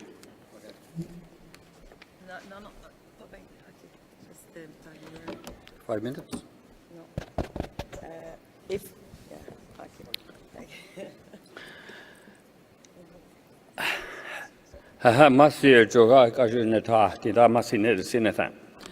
My name is Gerald Antoine, and I just wanted to show you an image about something that we began to doodle together when we were going over to visit the Pope. And this represents grandparents, parents, children, and also grandchildren. And also our family, like branches on a tree, we all grow in different directions, yet our root remains the same. This is really applicable to everyone's situation where you are in your home, fire in your community, fire in your regional fire, and also at your nation fires, including us collectively, including around the world to all human beings. So I just want to leave that message with you. And there's a number of things that I just wanted to touch on, is that I am a Dene, and I also represent the Dene National Chief in this position. And I am also the youngest regional chief here. I am only 7 months old. Even though I'm this young, I have really good eyes, and I have really good ears, and I have a good heart, and I also have a clear mind. So with this, I just wanted to share with you is that we're all in this together, whether we like it or not. The other thing is that there's machineries that are going on, like the AFN, and there's also moving parts. And I think one of the things I'm hearing here is that we're not all lined up together. So we have to pull together, and my responsibility as my spirit name as the man that calls the loon is that I have to call the family together. I also have to call each one of you out, so that way you could be involved, so that way we could be able to set things the way that we need to be able to set together, which means that you need to be involved. We all have to be involved. And if you look at this, all of us together, we have 634 politicians here. Who has the largest organization in the world that have 634 politicians? Just imagine if we were all together and started pulling together. Just imagine how powerful we can be. We need to be there. Let's make it happen. In regards to my other portfolios, the Veteran Council made a report yesterday, and also the Knowledge Keepers made a report on our behalf on Monday. The other portfolios that I have is the 60th Scoop, also the day school file, and also the Indian Residential School file.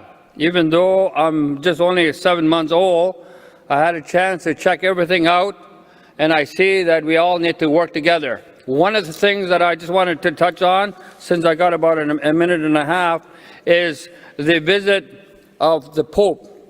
We went there, we told the truth. I really like to thank the delegation for working together and becoming a family also like to thank the grandmothers for able to strengthen our backbone. What they advise us is that we need to be one voice. We need to be representative of the original nations of families. We need to be able to control the agenda, and it needs to be based on our processes and protocols. And anything that's bad, get rid of it. So those are the 5 things that our grandmothers put out for us. And if you look at the commotion that's going on, that's how we need to be able to go forward. However, it requires your involvement. And what I saw in my dream a few days ago, and I saw a whole lineup of people walking by me like this, and they were telling the truth. I envisioned that, and I witnessed that here when people were going to the mic and telling the truth. I'd like to really thank each one of you for doing that. The other last part that I wanted to touch, if you give me another minute there, chairpersons, is that the Indian residential school system was a program designed to kill the Indian and the child and destroy our cultures. This was implemented by the state, the church, which utilized a destructive and vicious legal framework that invoked doctrines of racial processes, a civilizing project to forcibly remove our children from our homes. The very people responsible for protecting all citizens in society work together to harm our most vulnerable, our children. Many did not return home. As survivors, we know firsthand this destructive and vicious framework, devastation and effects of racial colonial violence enact upon our families continue to be reflected through the things that we experience in our home. So one of the things is that our family requires space and time to reflect. This is what I heard here, to make deliberate choices. The other thing is that we have to recognize the racket. The third thing, which is your responsibility collectively, is to understand each other and the situation. The last thing our grandmother said is to smarten up. And so the Pope is coming at the end of the month. He's going to be visiting Muscatcheese, and is going to be flying to Quebec, then going to Iqaluit. I need your help. I'm not here to dictate, but we need collaboration. We need a team effort. I met with my colleague Picard yesterday, and they're coordinating something. We also met with the Treaty 6 Confederacy today. They're organizing things. I just got one more minute. Thank you. Is that we need your help. Leadership, this is your responsibility. We want to know how many of your survivors are coming. You need to provide that information to the coordinators. This is really important. We got 2 weeks to be able to put our stuff together. I don't want interpersonal relationships in the way. This is an opportunity for us to be able to say what the Pope has to say. However, is that there are critical issues. There's going to be an apology, yes, but it's not going to fix everything. We wanted to hear that. However, there are critical issues that we're all responsible for, that we need to work together, like a family. And so, this is your responsibility. We need to make sure that our voices is collectively united to say what those concrete actions needs to be.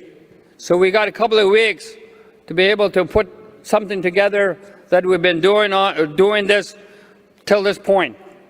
So we need all of you to be able to come together. And so let's do that together. We can make it happen. And if anybody wants to see me, I'm here.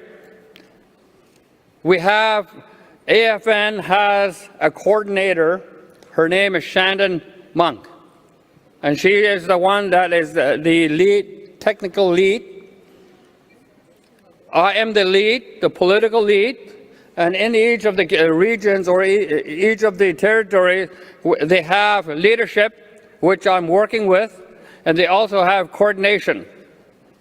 So I just wanted to share with you, honestly, truthfully, that we need, from this day on, we need to work together. I have somebody here to, Chief, just a little presentation, and that's about 30 seconds. Yeah. So with that, I know there wouldn't be time for questions and answers, but I'm here, and let's work together. Masi. So, if we could have on the stage, Chief Judy Wilson. Cookby. Thank you. I just wanted to say we were looking for donations for the Indian Residential School Survivors Society. They were here last night, and they're doing that incredible work out in the community for the survivors. So I just wanted to walk around maybe, or put the box somewhere people could make their donations in respect to the residential school survivors. It goes for all the service work that they do throughout our communities, and it looks like we're going to need a lot of that if we're sending some of our delegations over. Thank you.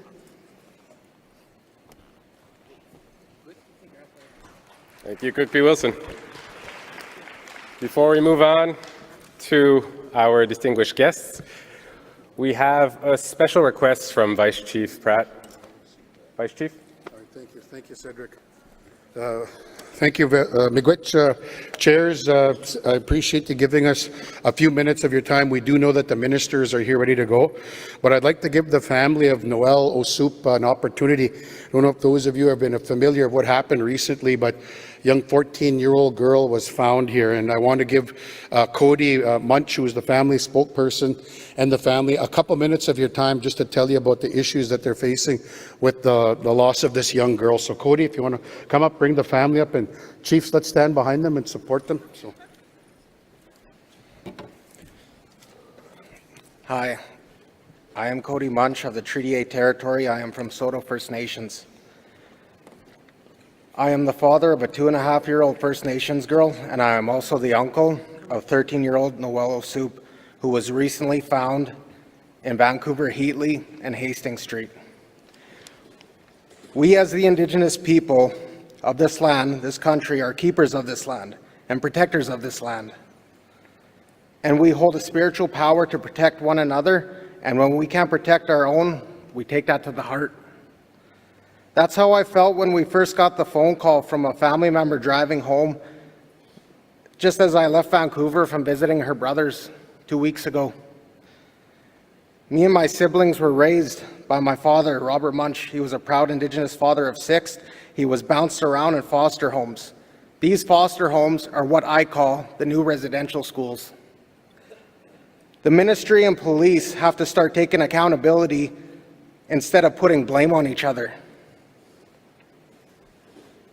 The words protect and serve should mean more than just on their badge. When is Canada's system going to learn we are First Nations people and need to be dealt with first and taken more seriously when our children go missing? Or what about our brothers, sisters, mothers, uncles, aunts? Those headlines, too, of dead Indigenous people shouldn't just be forefront headline news when we die. Instead, why not be sharing those missing photos daily, even weekly? But instead, the sad reality of when we go missing, they only seem to care about our people when it's too late. There's a whole legacy lost with my niece. She should be playing in a park, making friends in school. She should have went on to finish school, graduate, or even had kids. It's sad what happens to Indigenous kids in these systems, especially all the kids being found all over Canada and no credibility to be taken. Only sorry, only handshakes, hugs, no true reconciliation. Meanwhile, these priests and nuns are still walking around free and should be charged and put in jail. And meanwhile, guys like me who beat themselves up for what we could have done for our family, these priests, let me correct that, these monsters, get to walk free and not be brought to justice.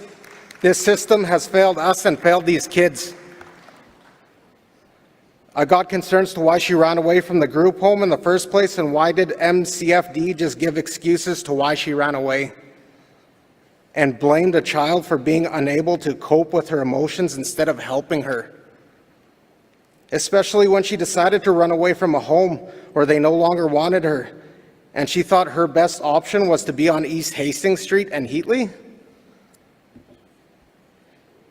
Now I know, as an uncle and a family member, I also have a duty to talk about this beautiful young girl who got taken away at a young age. She was timid, shy, silly, fun. She loved to take selfies and be quirky. She was also very passionate about native drumming. She had a young artistic heart.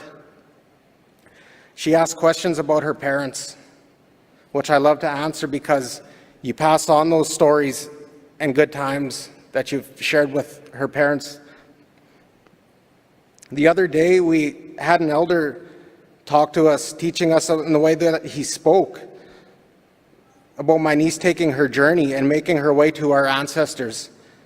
And it made me happy because I pictured her in that canoe as he described, with her beautiful brown moose hide, with feathers, flowers in her hair, sailing away into the mountains of our ancestors. I pictured her being with the ones who have already passed on. I pictured those loved ones who we lost opening up their arms and waiting for her on the other side. Such a beautiful vision to see. So again, I ask you, pictures like that, if you see someone on social media, share it, tag it, share it to people, encourage them, open their hearts for our missing Indigenous people, because that could be the key to saving someone's life. And you know why that's so important? Because every child matters.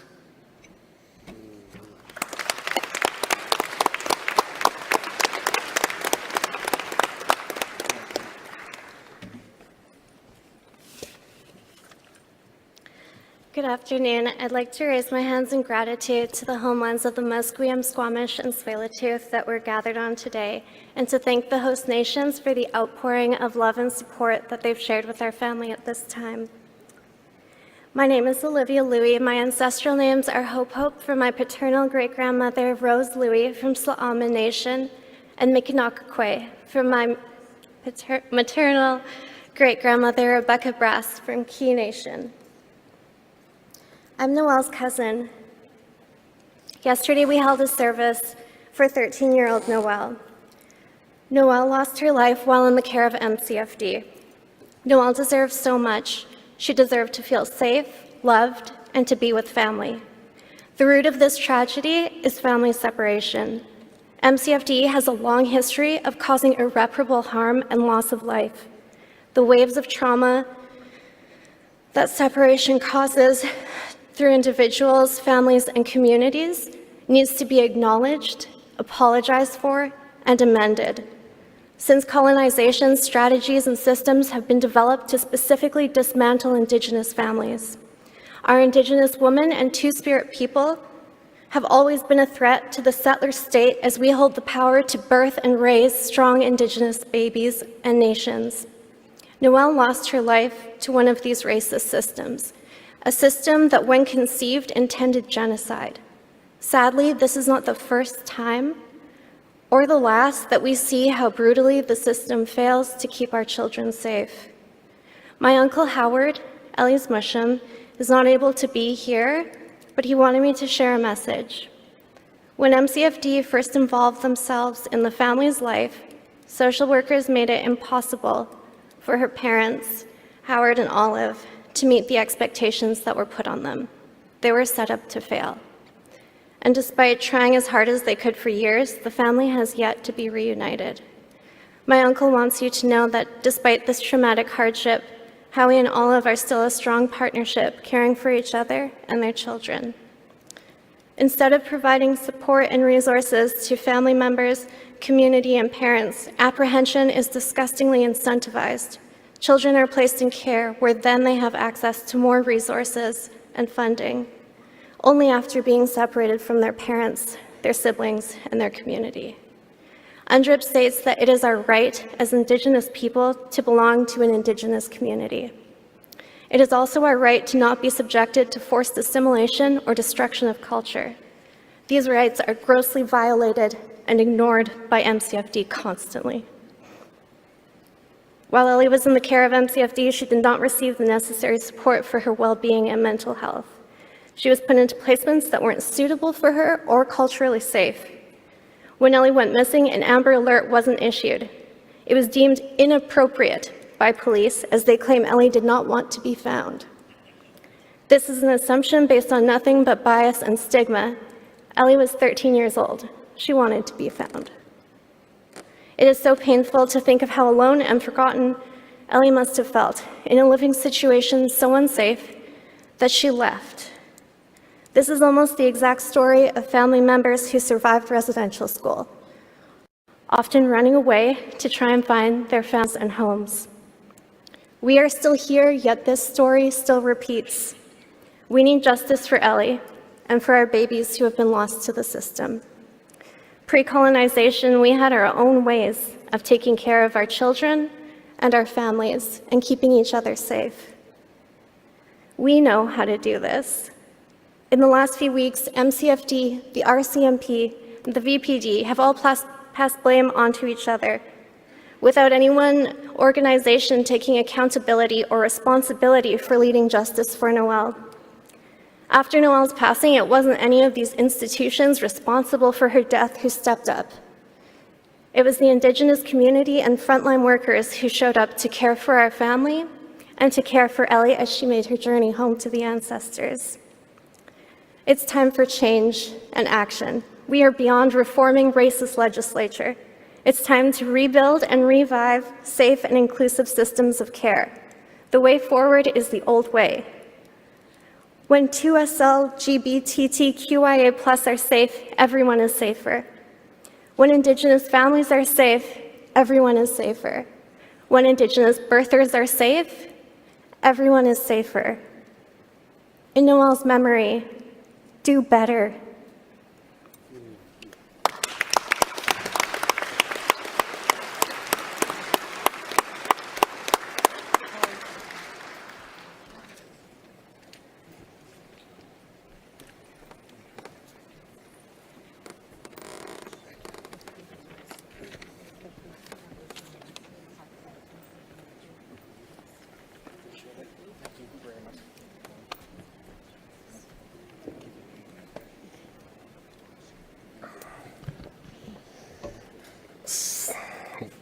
Walalio to the family for sharing your story, and Walalio to our ministers, our distinguished guests, for understanding that these moments are important for our families and for those here. I think it is now time to invite Minister Mark Miller, Minister of Crown Indigenous Services Canada, to the microphone. We will be having a 10-minute presentation, and then we'll have 20 minutes for questions.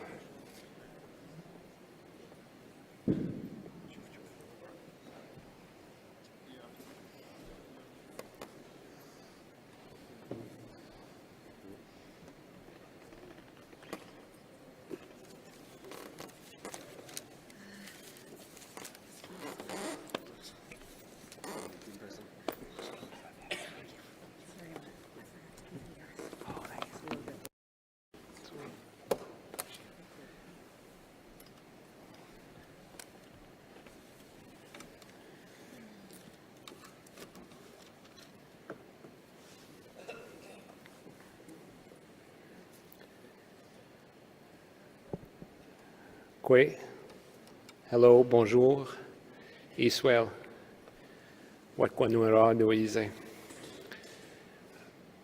I want to thank the elders today for guiding us in opening up the day's event and yesterday's, the Chiefs in Assembly, National Chief Executive, for inviting me to have this brief moment to speak. I'm grateful to be here in person on the traditional territory of the Coast Salish, Musqueam, Squamish, and Tsleil-Waututh nations. Before I get going to the formal aspects of my speech,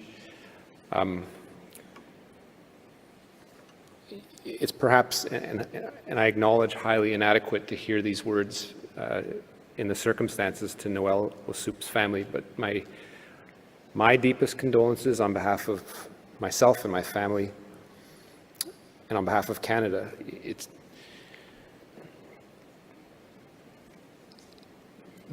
the inevitable realization through too many of these testimonies is Canada continues to fail you. This tragedy is ongoing, and we have to recognize as a society that we're doing far too little to bring it to an end. My speech contemplates talking about what Canada is doing to put an end to this tragedy, and it falls short of expressing the pain that the family is feeling, and perhaps if the family is willing, we could meet after this to talk in private. But everything we're facing is, as a country and as a challenge with this ongoing tragedy, is one that is interconnected, whether we're talking about the incarceration of Indigenous peoples in unacceptable,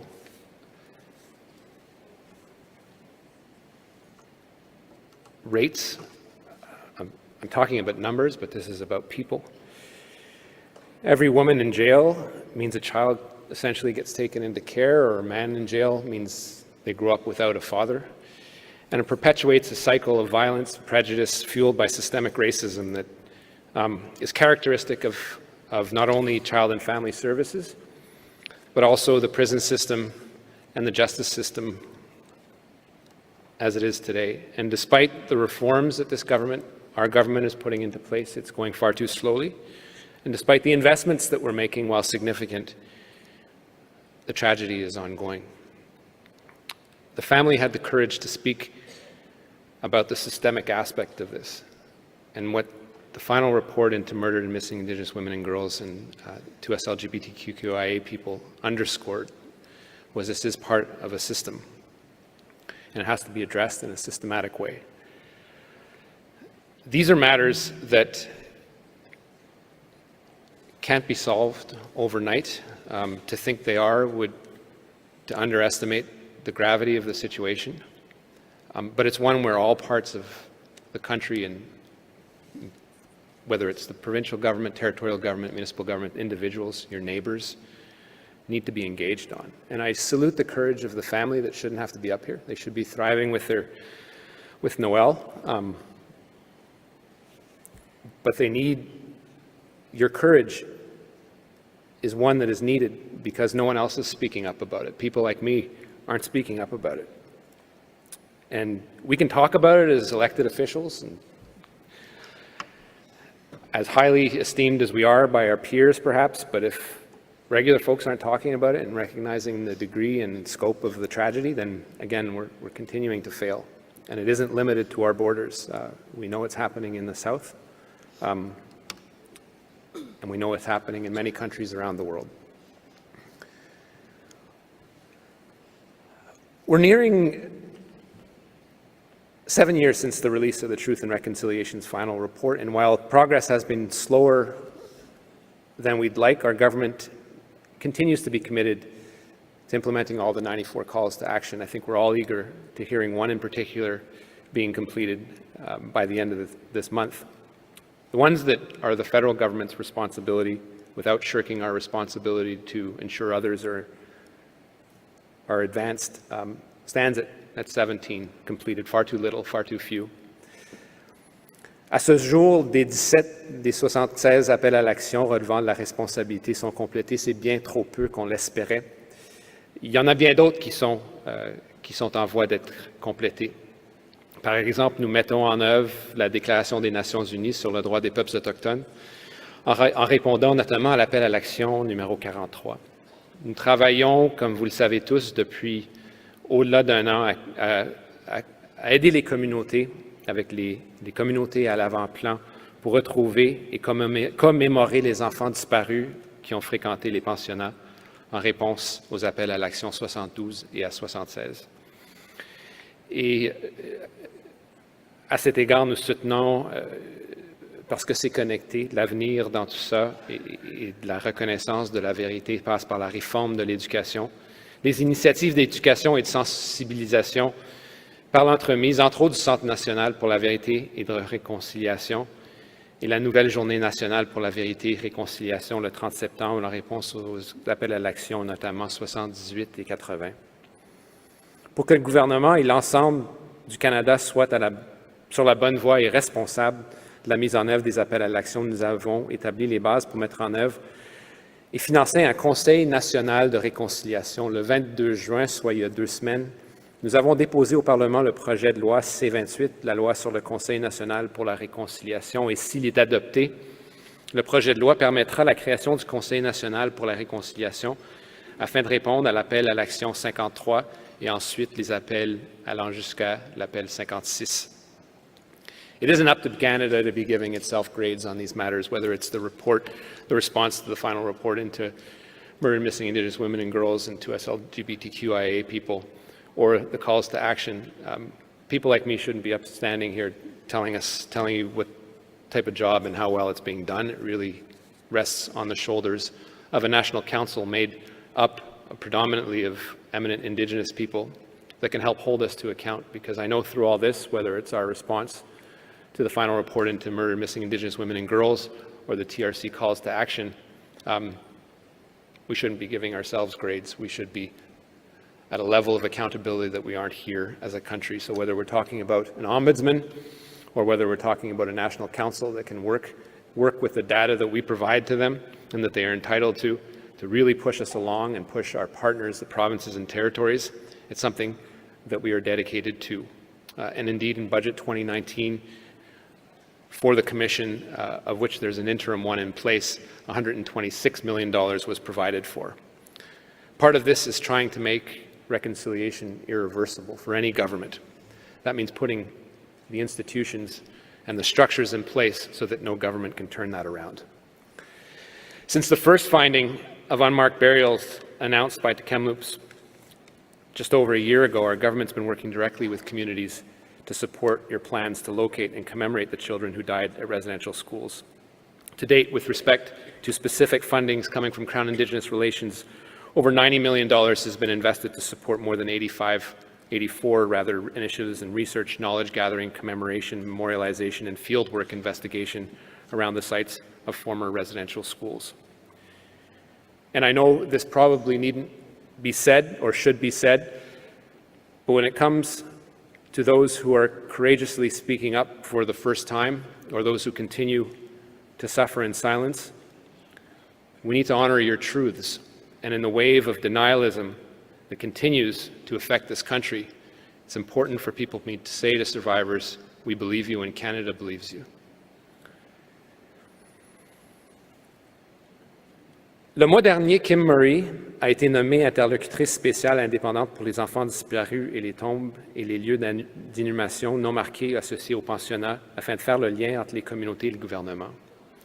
Kim Murray will add another layer of accountability to this government on these particular calls to action, and her work will be key in informing us, in informing Minister Haidu and Minister Lametti on the path forward in making sure that we are held to account, as well as potentially additional legislation that needs to be introduced to protect these sites.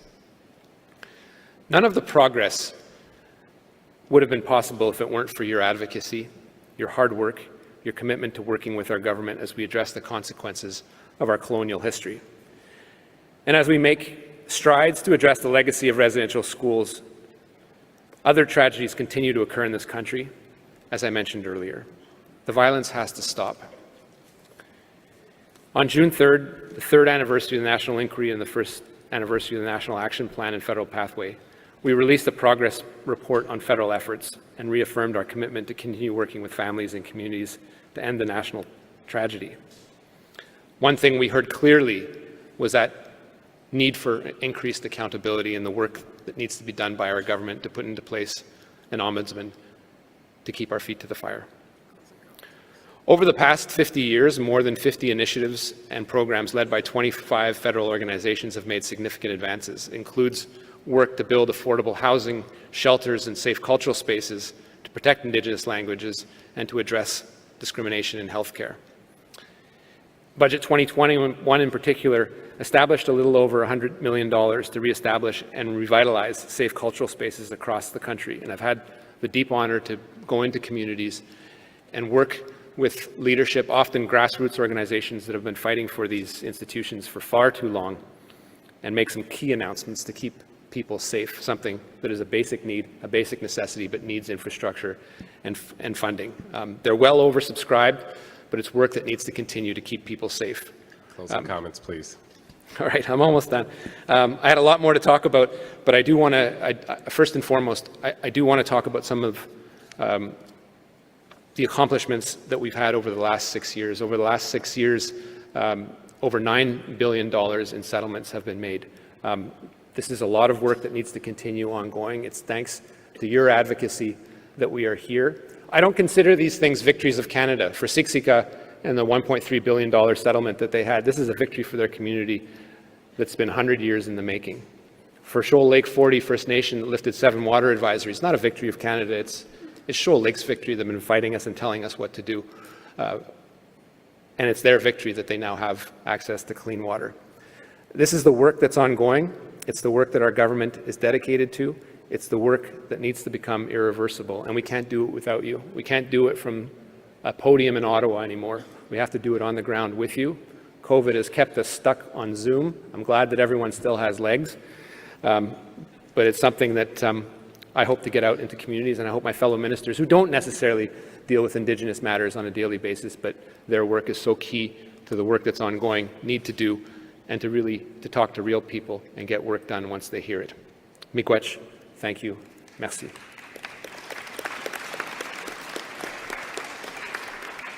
Well, Minister Miller. So the way we will proceed is, again, microphone 1, 2, and then we'll look towards Zoom. We'll take 3 questions at a time, and then allow the minister the chance to respond. Just a reminder for those who are joining us on Zoom, because this is a hybrid assembly, you have to use the raise hand function if you want to get onto the speakers list. So if I could have microphone 1, please.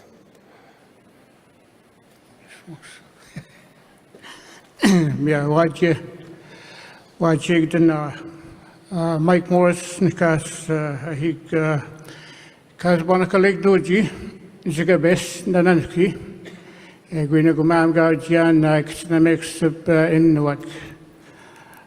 name is Mike Morris. I'm a proxy for Kitchener-Mix-Inuk, where I was born and raised many years ago. I really don't have my question, but what I would like you to do, Mr. Minister, is to take my questions back, and next time that we have a National Chiefs meeting, if we could bring some answers back. I'll say this, always carry the James Bay Treaty, Treaty 9 with me wherever I go. My grandfather was a signatory, so he left me a big responsibility.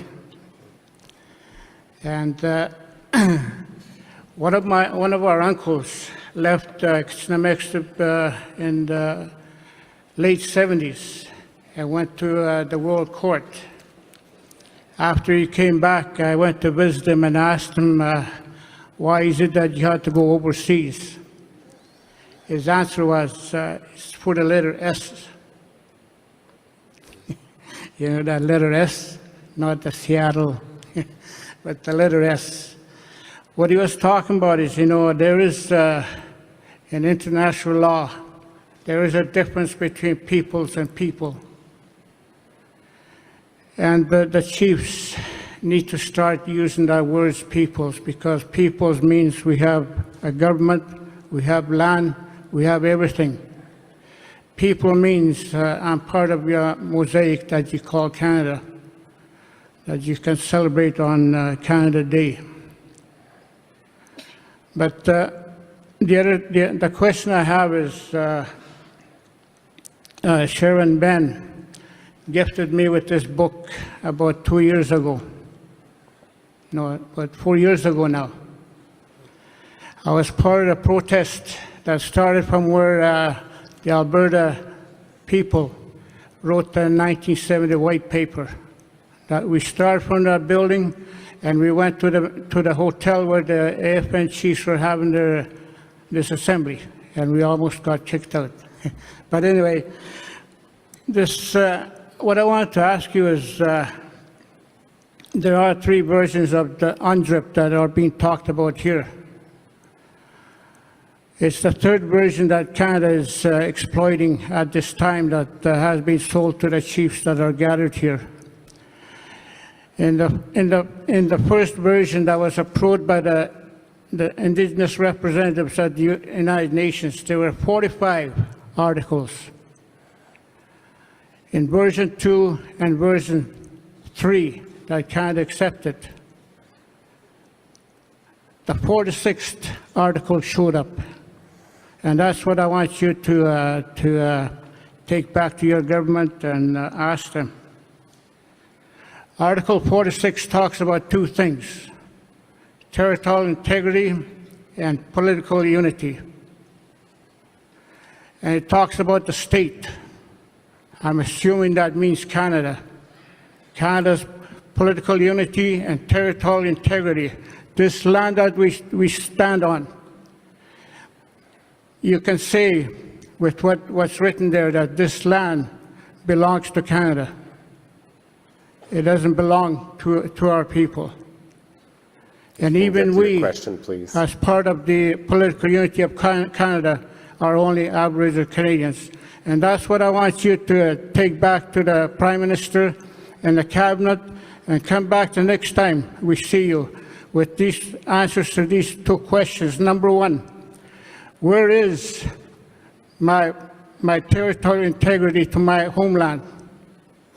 Where is my political unity as the nation, the people of the nation that I belong to, that signed Treaty 9 with King George V of Great Britain many years ago in 1929?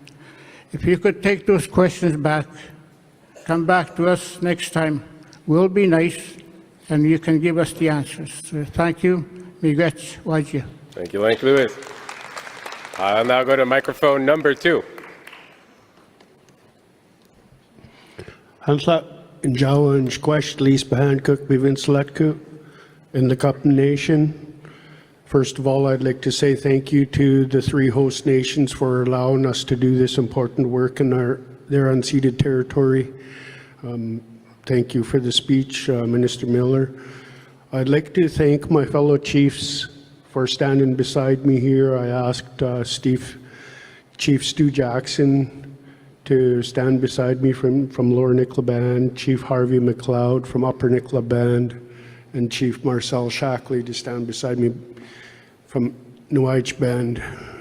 Sending out an invitation to you, Minister Miller, to first of all come sit with me in my council on the unresolved issues of the existing pipeline that sits right in the center of the Coldwater Indian Band. Those issues have been going on unresolved for over 13 years now. So an invitation for you to come back and sit with me in my council, but that's for one day. Another day, we'd like you to come and sit with our chiefs in the valley on the other unresolved issues that we have.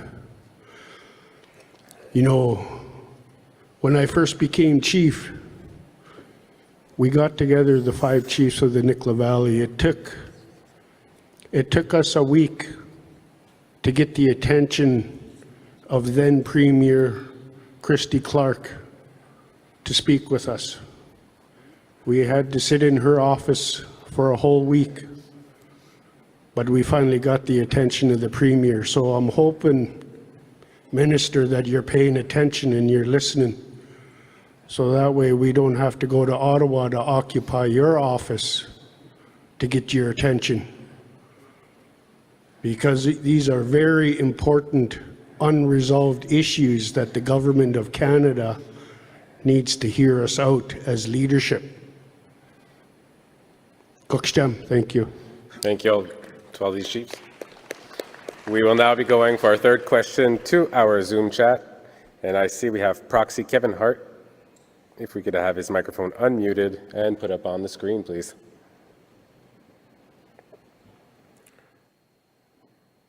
Good afternoon. I'll just see if the chair can hear me. Yep, we can hear you, Proxy Hart. Thumbs up. Good afternoon, Minister Miller. It's been a while. I just want to say that we know that the federal government had an interim report of the National Inquiry. And since that time, we've had the final report of the National Inquiry. And now we have the implementation, so to speak, from the government of those recommendations. However, when we had the interim report, what I wanted to see is for some transparency and accountability is to see what the federal government did in terms of implementing those interim recommendations in the interim report that was released years ago, as well as give us a report card probably in December of what the federal government's done to date on the existing National Inquiry final report. As you know, we're still waiting for resources to protect our most vulnerable people. We could see it there on the streets in Vancouver. We could see it across this nation, as well as in our First Nations. You know, we hear of our women going missing each and every day. We hear of the families that are struggling with police brutality. In some cases, we heard from Chantal's family just a while ago, which was heartbreaking. So I want to ask the minister as well as the federal government to bring back a report card to us, the chiefs in assembly in December, to show us what you've done to task, as well as what the dollar amounts were in terms of investments to address each and every one of those recommendations in that final report. Thank you. Thank you to Proxy Hart. So I will now turn the mic over. If we could have the minister's microphone open, please.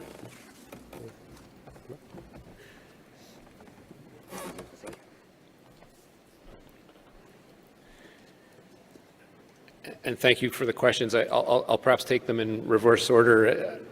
And Proxy Hart, nice to hear your voice. Again, as I'd mentioned, I think in my speech, it isn't our business to grade ourselves, but there is, in terms of a report card, but I understand what you were getting at. I think the report that was issued just a couple weeks ago does give you a sketch of what's going on. It's far too little. And I think clearly what we've heard from survivors and families is there is a need for increased accountability, whether that's an ombudsman or other forms of keeping the federal government to account. I can tell you what we're seeing right now, and despite historic investments of well over $2 billion, is one challenge getting those monies on the ground, getting shelters built while the tragedy is ongoing, addressing some of the systemic aspects of what the report asked us to address, continuing to erect jurisdictional barriers and even bureaucratic barriers to a tragedy that knows no borders.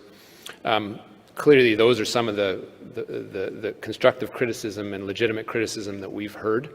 I want to see those investments hit the ground faster than they clearly have, whether that's in downtown Winnipeg or downtown Montreal, or in the far north. There are a number of challenges, but it should not be an excuse for us or any other government that is responsible for their part of the action plan. Again, I hope to be able in December to give a better sense of where those are going, tracking the money and giving chiefs and council a sense of where that money is going, whether it's in your own communities or whether it's into urban communities, is something that I'd like to see a better job done by us. Chief Span, I was listening. I was just trying to make sure it was you because usually you're wearing a Blue Jays hat, and which bugs me to no end, but I'll leave that to another discussion. I lost my Expos, so I had to go and choose the Red Sox, sadly. But Cooksjam, for your comments, I'm more than glad to meet you. I know it's long overdue. We have had in the past the occasion over Zoom to discuss a number of these issues and resolved a few, but there are ones that are connected in and around the pipeline, and glad to meet with you on that basis. And to Mike Morris, and I think we can have a practical and a philosophical discussion over the final article on United Nations Declaration of Rights of Indigenous People. If that wasn't in there, I would not think that I would think that a number of countries wouldn't have signed it in the first place, and I can't discount Canada from that criticism given the time it took to actually sign the United Nations Declarations on Rights of Indigenous Peoples. These are statements that are key. They are a shining light into how our behavior needs to be, how we need to document the spirit and intent of what our relationship needs to be. We need to have a discussion on land. When you talk about territorial integrity, I understand the reasons why it's in UNDRIP, but I also understand the spirit of intent of treaties and why they were signed, and the need to make sure that land that has gone, that has been taken, dispossessed, and stolen at times are issues that need to be resolved in a way at times that money cannot replace. And the issue of territorial integrity gives an excuse for governments to do less. And that's not something that we want to entertain given the fact that land is so integral to identity and I would say as well, economic development. So these aren't issues that we can talk in the abstract about, but I did want to give you a sketch of what my answer might be, but I owe you a more complete answer on that particular point. Thank you. Thank you, Minister Miller. And just being sensitive of the minister's already openness to our process, I'd like to ask that the next questions be somewhat quick. So microphone 1. Good afternoon, Minister Miller. Chairman, I don't have a question, but I have a very important message from my nation and my trilateral team for the minister. In 2002, we signed our TSA agreement, and finally in 2019, you and your department approved $16.8 million for us to build a subdivision adjacent to the town of Fort Smith. And COVID came along and you approved another amount up to $23 million. And I'm proud to say that work is going along good.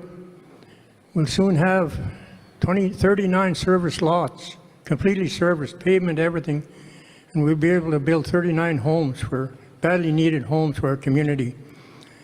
I don't have time to go into the history of how we ended up scattered all over Fort Smith. I'll just say we had a landslide there in 1968.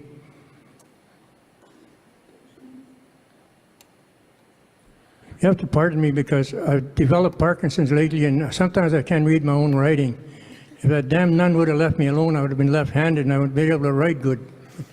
But my hand gets shaky. Not only will we have 39 homes, lots available, we will be, our businesses will be connected to the town services. We have a petrol station, we have a petrol station convenience store, and a Tim Hortons. And we'll be able to look at building other businesses once we get our infrastructure put in there. So with that, I just want to say thank you from our nation and our trilateral team. I guess it's not very often you hear success stories, so thank you. For the record, could you state your name and community, Chief? Pardon? Could you state your name and your community? Yeah, okay. Chief David Putra, Salt River First Nation, Fort Smith, Northwest Territories. Thank you very much. Thank you.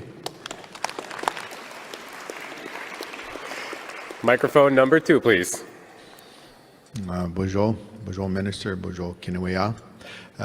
Good afternoon, everybody. I'm Chief Dean Sayers, Batchewana First Nation in Ontario, Ogaman, Nemanagoshin, Goyakasid, Miigwech Kibajayan, Minister. I'm honored to be able to be here today in this beautiful territory, and I really appreciate the warm welcome and the beautiful medicine that's provided by the people here in the West Coast. I do want to make a couple of comments, Minister, to you in regards to your role and as somewhat of the eyes and the ears of your government. I'm one of the negotiators with the Robinson-Huron Treaty Annuities litigation, and one of the first things I want to make mention of is that we really need you to follow up and provide properly mandated representatives to come to the table and negotiate. I know we did have some preliminary discussions, and thank you for taking the time to meet with us, but we really need to move this along prior to the fall, when we recognize that there will be further litigation, possibly stage 3, where a judge will determine the numbers. But in the meantime, if you could maybe avert the court process and have properly equipped mandated representatives to negotiate and settle this litigation out of court, and it is troubling for my people, and we've waited a long time to have proper annuities and payments as per sharing the lands and the resources. So thank you for that. The other thing, I do have a couple elders in the room, and we really want to sit with you to have some discussions in regards to treaty implementation. The annuities is just one clause, and there are so many other areas that we need to have some discussions. The level of frustration and impatience is really growing amongst my people, and there's so many jurisdictions that are exercised by Canada, improperly exercised by Canada. We really need to take inventory of that and see what's still in our canoe, what's in your ship. So we'd really love to have those discussions additionally. I also wanted to make mention further that we as a people in my neck of the woods are looking forward collectively with the 21 chiefs as well to addressing and visiting many more jurisdictional areas that are confrontational to some degree with these exercises of jurisdiction by some representatives of the Crown. So we do need to have those discussions, and I'm looking forward to them and meeting personally with you in the next little while to have these hopefully fruitful discussions. Okay? Jimmy Gwetch. Thank you, Chief Sayers. And our final question will come from our Zoom. We have Chief Darlene Bernard, who has her hand up. If we could have her unmuted and posted onto the screens, please. Way. Chief Bernard, we can hear you. Awesome. Minister Miller, I think you know me. I'm Chief Darlene Bernard of the Lennox Island First Nation in Abequet, Prince Edward Island. I just wanted to talk a little bit about, like, I know that what you were saying, there was going to be a lot more supports and things like that with regard to mental health, homelessness and stuff like that. So I just wanted to say, like, in the PEI region, we've done really good at keeping people alive during COVID, but it was at a cost, and the cost was in mental health and addiction issues. And, you know, so the trauma among our population has drastically increased, you know, because of COVID, being isolated, but as well as the trauma from having to go through a very, not a great day school process to be able to get their claims done. And I'm hearing a lot from a lot of people that they need to have that claims process extended. So I'd like to know what your thoughts on that would be. And as well, I wanted to talk about the mental health and wellness of our men and boys in our communities. One of the things in PEI here that's really standing out to us in the last couple of years is our men and boys are really, really struggling, and we do not have the proper supports in place to be able to provide them with the services that they need, especially with regard to infrastructure in our communities. And I'm happy to hear that there's going to be more money put towards these kind of things, because I think that we really do need to have safe homes for our people in our community who are going away to get treatment and coming back and not having any kind of supports around them. So I just wanted to bring that to your attention, and just wondered if you would offer some insight on whether or not the day school process deadline could be extended. Thank you, Walalin. Walalin to Chief Bernard. Minister Miller.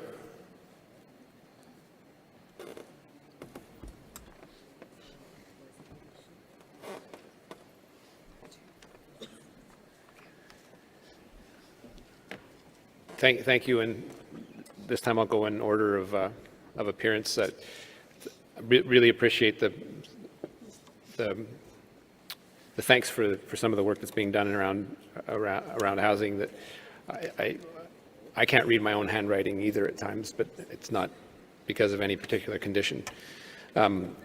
We know that the housing crisis, though, is something that will require significant investments in budgets for years to come, and making sure that that hits the ground and it's keeping your people safe, both physically and mentally, is an aspect of housing, I think, that is sort of under-talked about.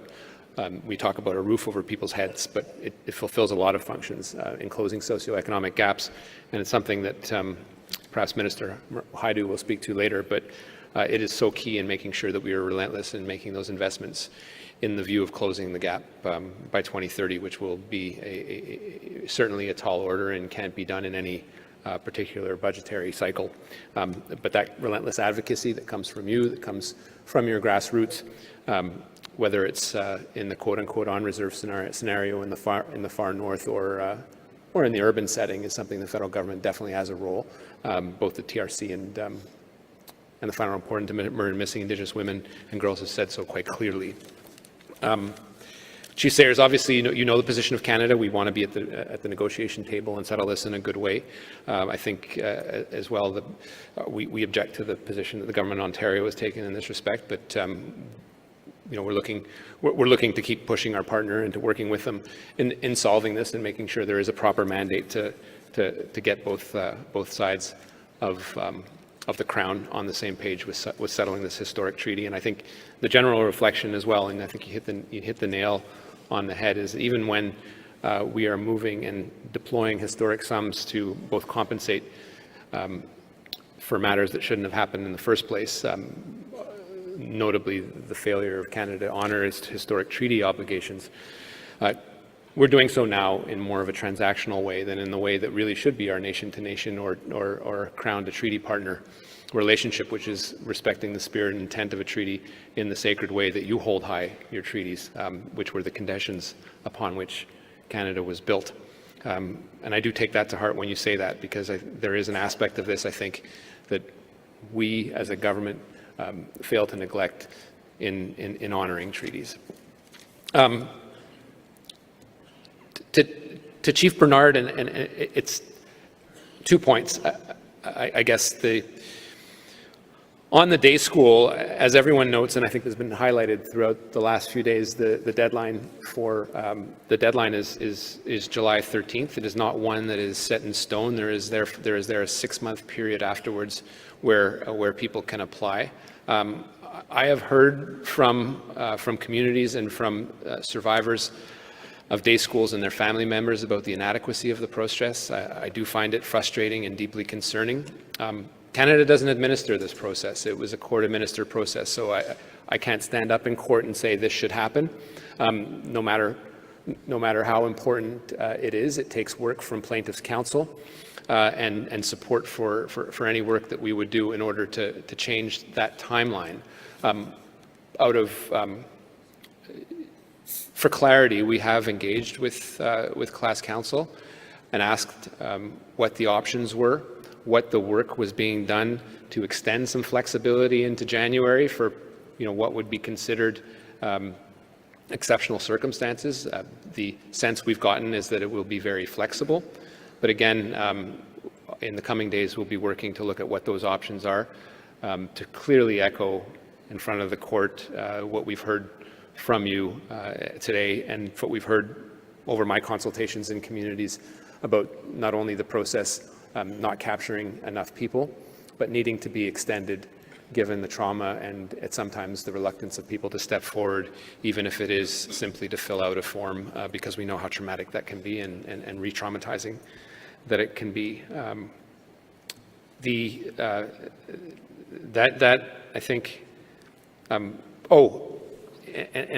Chief Bernard, I do appreciate you raising this, because what we've seen and what we're working for, and again, perhaps Minister Haidu may speak to this on the Child and Family Services reform and fixing a system that is broken so that we don't not only repeat the cycle of litigation and bad behavior that Canada has been engaged in, but also fix a system that is forcing people into care as opposed to fundamentally focusing on prevention and healing in a culturally sensitive way.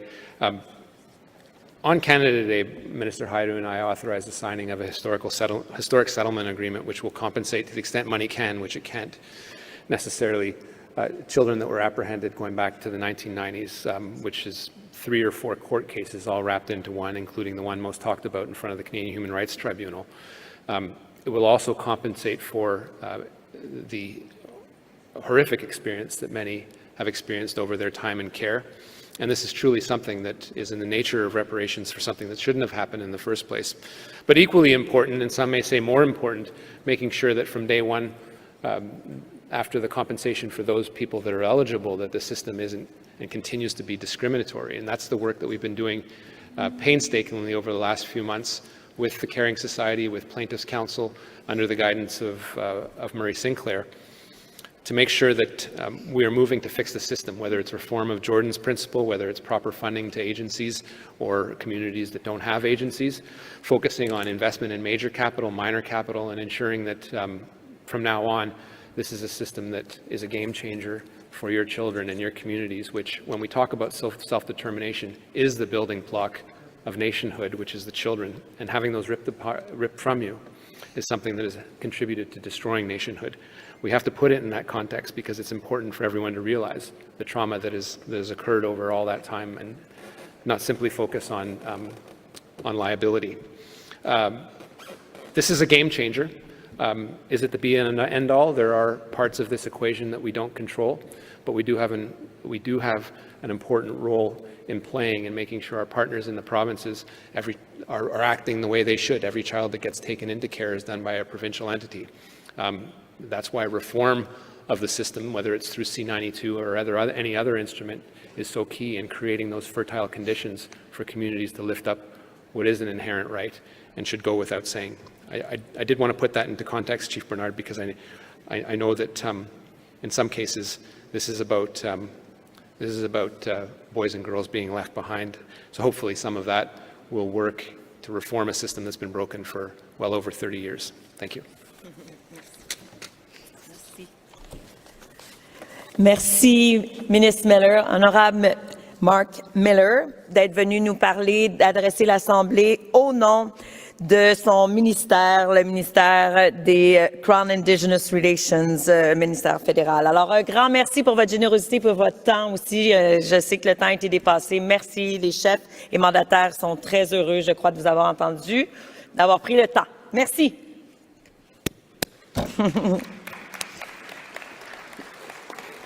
Merci.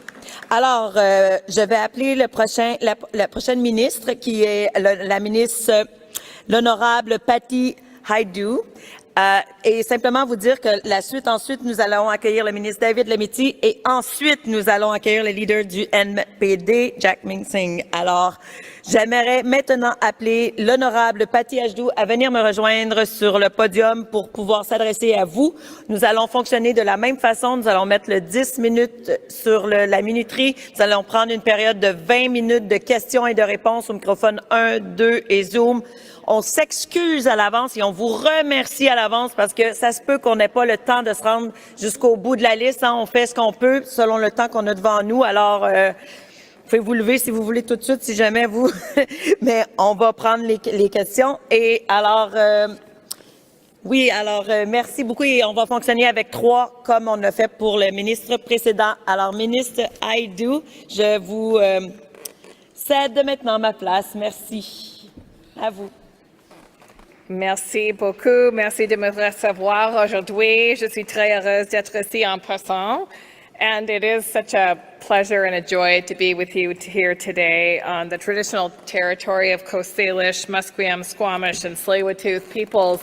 I come from the traditional territory of Fort William First Nation, a signatory to the Robinson Superior Treaty area, and I spoke this morning to Ontario Caucus, and it is really like meeting old friends and colleagues. You know, Northern Ontario is a small place, so we've worked together for very many years. Now, I know that through the many conversations that I've had over the 10 months that I've been the Minister of Indigenous Services, that all of you have been working incredibly hard here as chiefs, as leaders, and as delegates to improve the lives in your own communities for your children, your grandchildren, and the members of your communities. And I want to thank all of you for that hard, relentless work, because I know it takes a personal toll. I've spoken to so many of you that are not only working on community issues, but also living with challenging circumstances yourselves, and I want you to know I appreciate all of that incredible effort.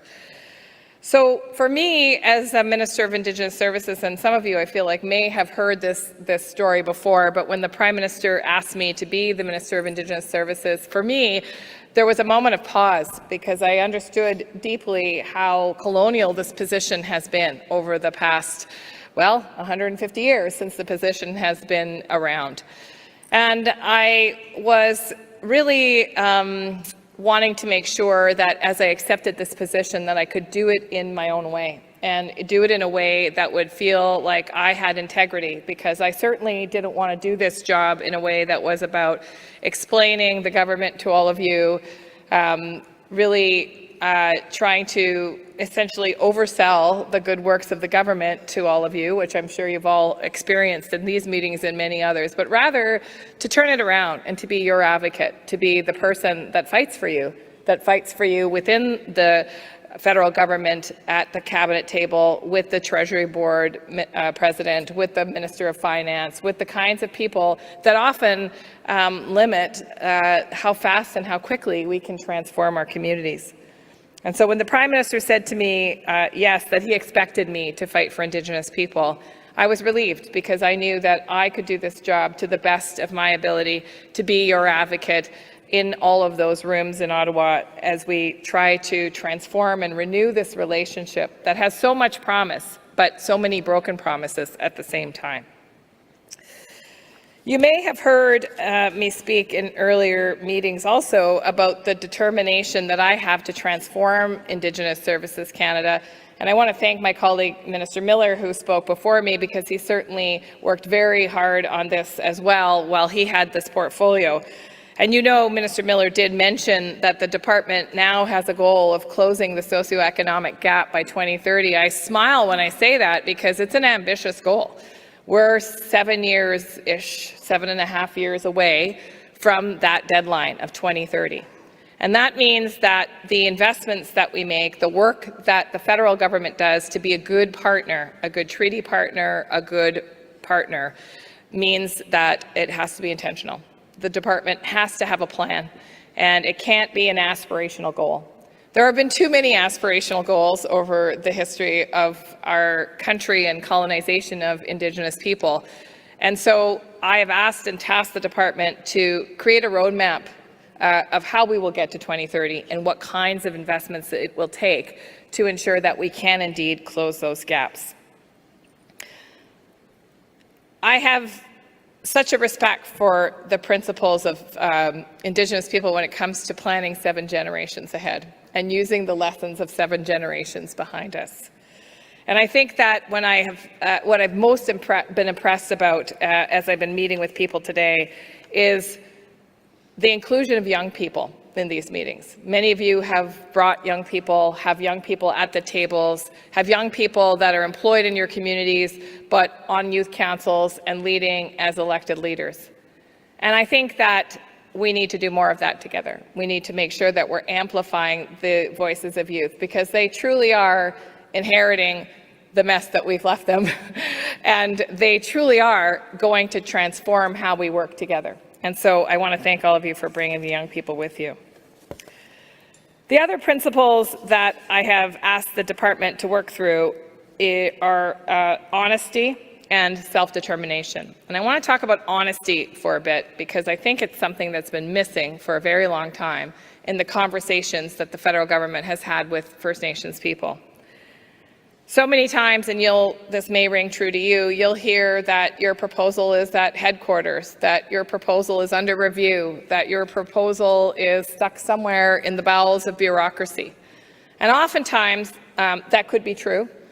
But it could also be that you have a person who's not courageous enough to tell you that the department is out of money in that particular infrastructure envelope, or there isn't a plan forward on how to pay for that project, or that the department doesn't have the support politically to actually prioritize that project. And I've asked my officials, and I've committed my team, my political team, to always be honest with you, because I believe that by being honest together, it's actually a form of power. When you have the truth about why it is your particular project or program is not receiving the funding in the time and in the allotment that you think you need, you can do things with that information. You can go to the media, you can look for a new partner, you can decide you're going to fund it yourself, or you can walk away from the project and choose another. But you need that information to be able to make those decisions. We need to continue to have those hard conversations. And that's why I've asked the department to make sure that you're getting information in the most honest, forthright way. And I can guarantee you, I can promise you that you will get that from me and from my political team. Now, self-determination has to also be a core feature of the department and also a core principle that we are driving forward together on ensuring that communities have what they need to make their own decisions in a way that reduces the layers of bureaucracy that control how and what you do in your communities.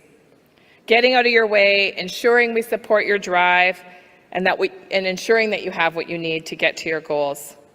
And it's why co-developed legislation and Indigenous solutions, in my mind, are the only way forward. And it is about the young people that will lead the programs and the services in our communities in the future. People like Renee and Jordan, Angelina, Larissa, Autumn, and Savannah, just some of the people I met here today at AFN. They're already leading, and they're working, and they're doing so brilliantly. And so it's that self-determination, the tools that we're creating together, whether we're talking about co-developed health legislation, co-developed water legislation, co-developed policing legislation, some of the work that we've already done on education, on child welfare. Those are the tools that those young people will use increasingly as they transform communities. It's exciting to see some of our work, our hard work, especially here with partners like AFN, come to fruition. And I want to congratulate AFN and the Executive Council on the incredible work on the settlement, the CHRT settlement. And, you know, we're not done yet. We've got a lot of work to do on the agreement in principle on transforming care. But to have a final agreement filed with both courts on compensation is a huge accomplishment. And it is the result of dedication and hard conversations, and I want to congratulate everybody involved. I'm also excited about the implementation of Bill C-92, and one of the highlights of my first 10 months was being in Wabsamung as customary code was implemented, as the control and care of children and families was turned over to the rightful leaders of Wabsamung. This is exciting. It means more families that are intact, children that are kept in communities, and it's an opportunity to change the next generations.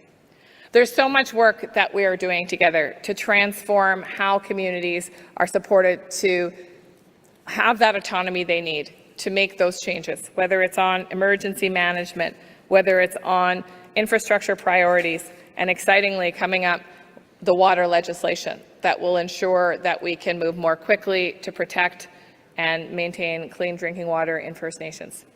I've been given the 1-minute mark. I have so many more things to talk about, but I'm looking forward to the questions that I see lining up at the mic, and it's an honor to be the Minister of Indigenous Services of Canada and work with all of you. You inspire me every single day. Thank you very much. Do you want to be seated? Sure. While I take 3 first questions. Okay, so we are now at the Q&A session. Thank you so much. We will go. Okay, so I will just go at the microphone 2, but because it would be unfair. So microphone number 2, please. First speaker, to you. Good afternoon, Minister. Good afternoon, everybody. I'm here as Chief of Montreal Lake, Chief Joyce of Montreal Lake, and I'd like to introduce Councillor Carol Nadaha, who is in charge of health. She's holding the portfolio for health, and she's got questions for the Minister. Thank you. Thank you. If you can please just make sure to not exceed the two minutes per speaker, please. This way it will be fair. We could hear the most. Thank you to you. Good afternoon, everybody. I just want to say thank you to a creator for allowing us to be here today. I thank you for the 3 First Nations for allowing us to have this meeting on their territory. Band Councillor from Montreal Lake Cree Nation. I guess one of the things I want to talk about today is mental health. Montreal Lake Cree Nation is in a mental health crisis. We have many different types of issues regarding mental health, and it stems from our history of trauma. We've all been talking about it, whether it's day school, residential school, 60 scoop, you know, everything up above, you name it. Right now we're in a mental health crisis, and we've actually been doing a lot of work and put forward many different types of proposals. We've put in a land-based healing proposal. We have not had any word back from that. We've put in a treatment center proposal. We have not had any word back on that. And we've also put in a detox center, medical detox center proposal. So the one thing I want to talk about mostly is we do have a plan, a comprehensive plan for the mental health of Montreal Lake. And we've been working alongside FSIN David Pratt with a mental health plan as well. But it just seems as our mental health plan is not being recognized, it's not being looked at, and I really hope that I can sit down and have more than 2 minutes to discuss with you, because we're told that the province of Saskatchewan is covering the detox. There is no detox center in any First Nations community in the province of Saskatchewan today. I'm getting the cut here, but that needs to be changed. For our community, we need that. Our First Nations people need that. For our province of Saskatchewan, we need that. We need detox centers. We need treatment centers. We need land-based healing camps out there. We need to help our people heal. Thank you very much. Thank you. And just, we will now go to the Zoom speakers list. So Kevin Hart, proxy, you can be unmuted and you can put your camera on. Thank you to you. Please, 2 minutes. Thank you, Minister Heidi, for being there. The question I have for you is that over the last decade, we've had a significant number of weather events in our First Nations. I know that our relatives there in BC have experienced weather events all too often as well. What we've seen with the federal government is that there's always a backlog when we talk about reimbursing these First Nations. We've just are going in post-pandemic now. First Nations are still recovering from the pandemic, and we've also had a weather event in the Manitoba region with extreme flooding again, where First Nations have been displaced. Of course, there's costs associated with that. But this just further puts First Nations behind the back burner because they're struggling to try and be reimbursed from the federal government. And I know this has always been a long-standing issue here.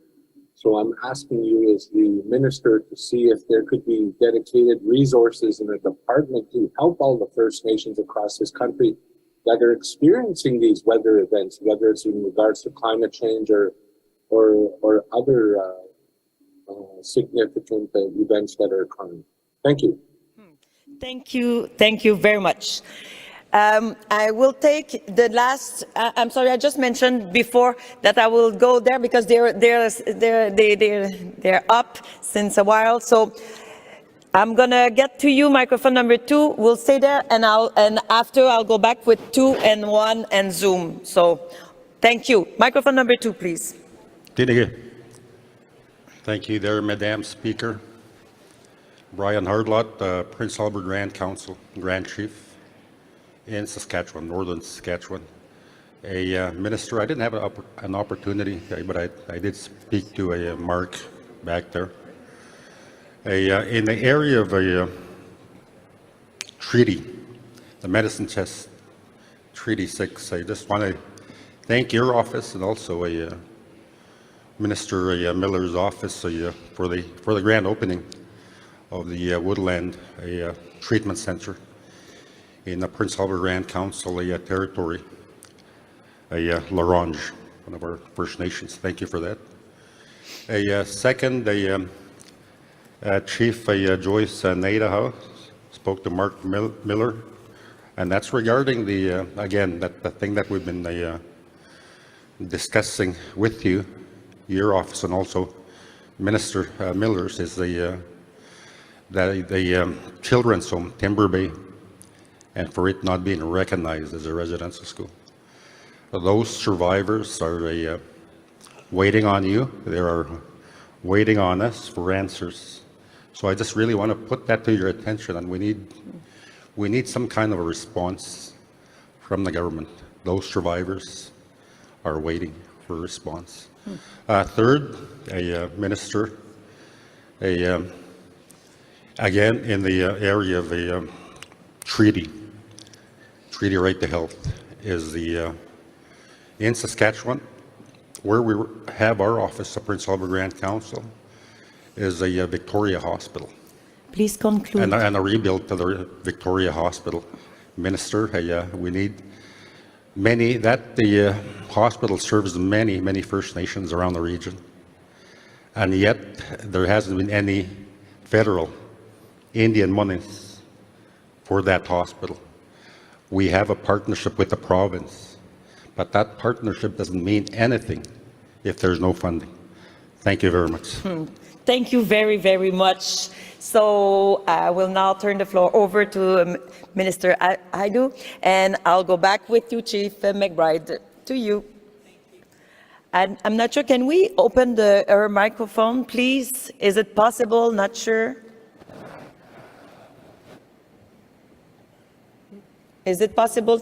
Okay, so I think we'll just. Is it on? Can you hear me? Oh, it is on. Okay, perfect. It is Thank on. you to you. Okay, well, thank you very much, Chiefs. And first of all, to the community of Montreal Lake and mental health and the crisis of mental health, you're not unique and alone in this, and I know you know that. This is a crisis that's happening across First Nations and indeed across non-Indigenous communities, and the pandemic has worsened it tremendously. As you know, we have hundreds of millions of dollars in available money for mental health programs, and I'm really thrilled about the work that Jordan's principal has been doing to support community-developed and led mental health and wellness programs. I will speak with you individually on your own particular proposals, and my staff are here to connect with you to make sure that we have a time to talk.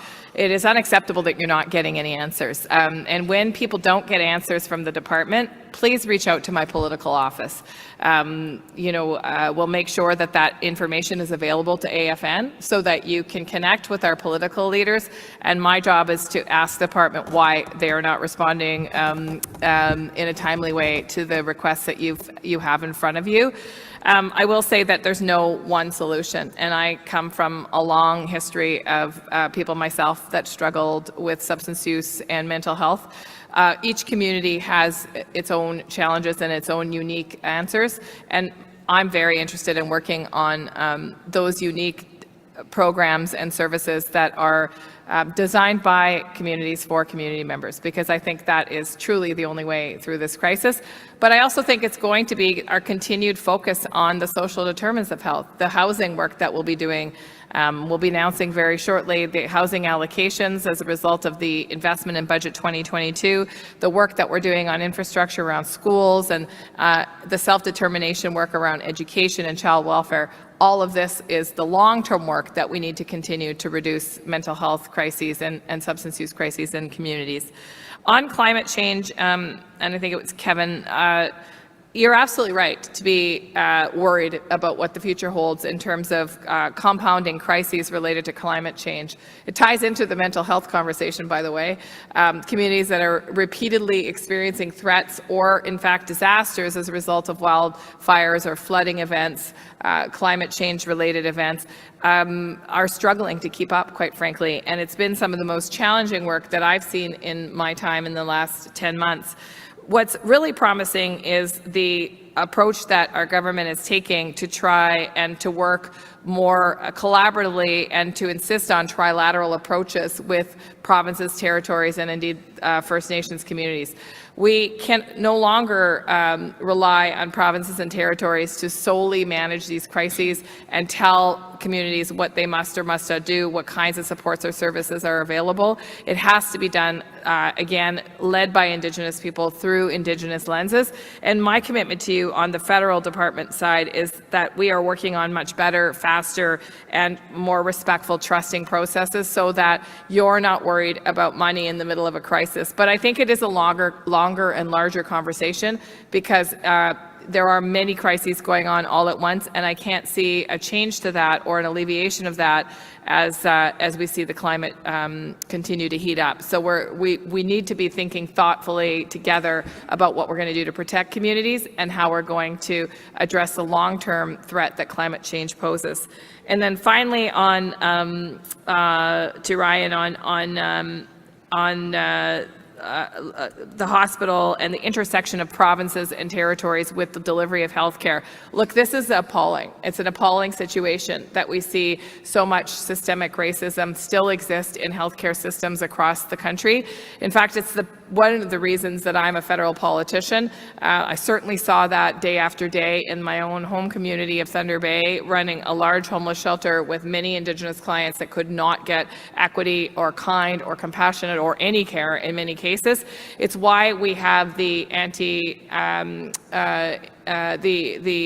Anti-Indigenous Racism and Healthcare Initiative. It's why we're proposing co-developed health legislation. It's why we want to ensure that First Nations people are at the table as provinces and territories reshape their provincial offerings. And it's why that we want to make sure that Indigenous communities have what they need to continue to provide care to the capacity that they feel they're capable of in their own communities. So we have a lot of work to do there. We're just at the beginning stages, but I'm excited about the potential to transform healthcare delivery across the country. Thank you very much. So we will now hear the last three speakers. So I'll go microphone 2, 1, 2. Microphone 2, Chief McBride, to you, please. Chief Arden McBride, Miss Mine First Nation, Québec. Bonjour, Madame la Ministre.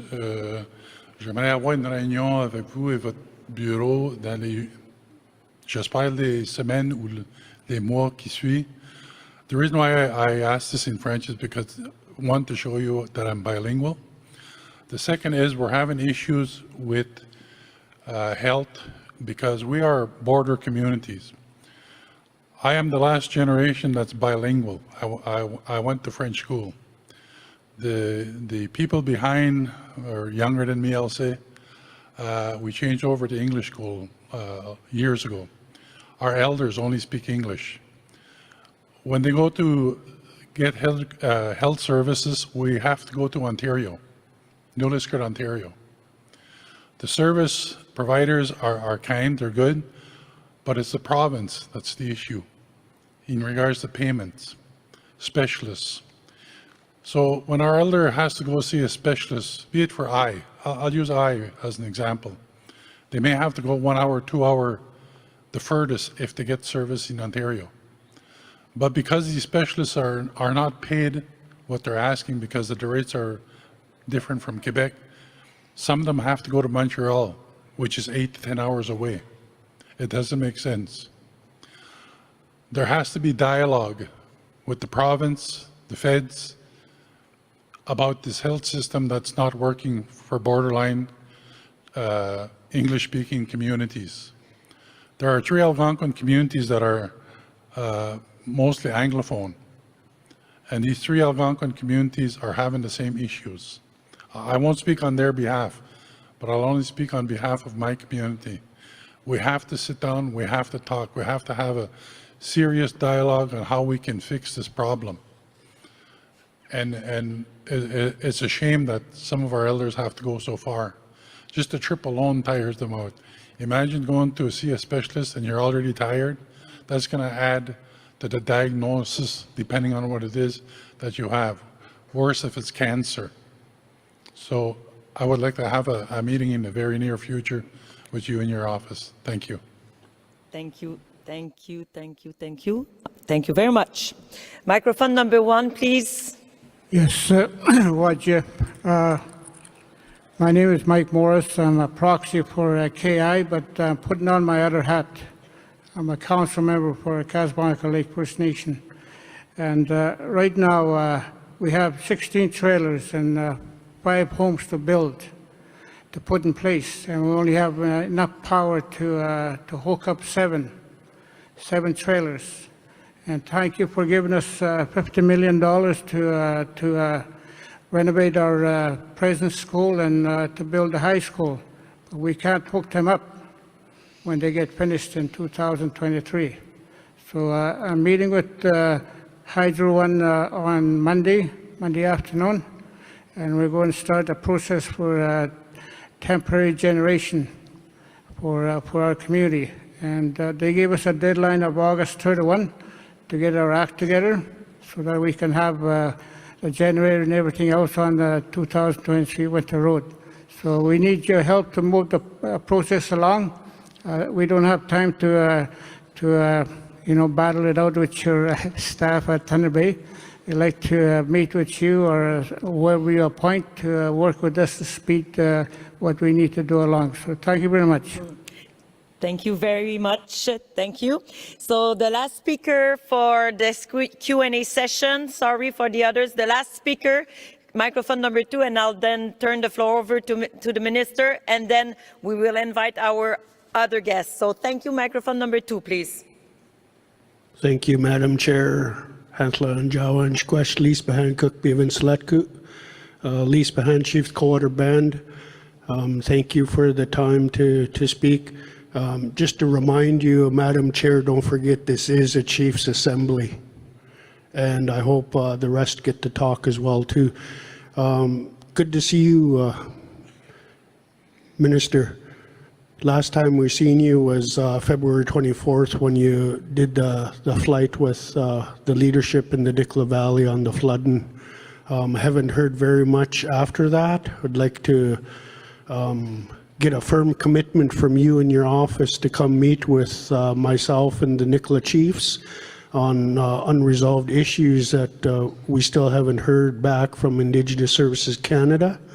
And we'd like to make sure that that happens really soon, not 5 months down the line. So invitation, and I was just speaking to my fellow chiefs here. It's going to snow because not too often we get 3 ministers in a row. So just hold on. Good day, Minister. After what we experienced here yesterday, hearing from our youth, and today hearing from our youth again, and parents of children that have been lost in the system, and because of inaction and a lot of things happening. This has to do with the agreement signed on June 30th, 2022, the compensation final agreement, compensation or the final settlement agreement, the FSA, and payments under that FSA. The FSA excludes payments to the estates of parents who experienced discrimination and would be eligible under the tribunal orders. The estates of deceased parents are eligible for compensation under that tribunal. So there is some gaps in the system that we need to address. And I invite my friend here to 40 seconds left. 40 seconds. You have 40 seconds. Minister Hadju, I act as proxy for my chief, Johnny Pierre. My name is Joni Conlon. I am a social worker in Northern British Columbia. I'm an Indigenous social worker. I chose this job because I wanted to help. And when we see that the system is incredibly failed. We got to talk about long-term reform, but we have to talk about compensation. For these families who sit up here and cry, I ask you to address this. Thank you very much, and thank you to all of you that came to the microphone. Yes, and I now turn the floor over to final comments by Minister Aidu. To you, Minister.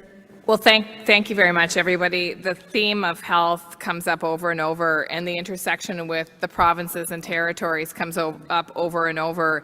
And it's unacceptable that you might get alternate levels of care depending on where you live. So Chief McBride will look into this particular issue and see what we can do about the rates of service.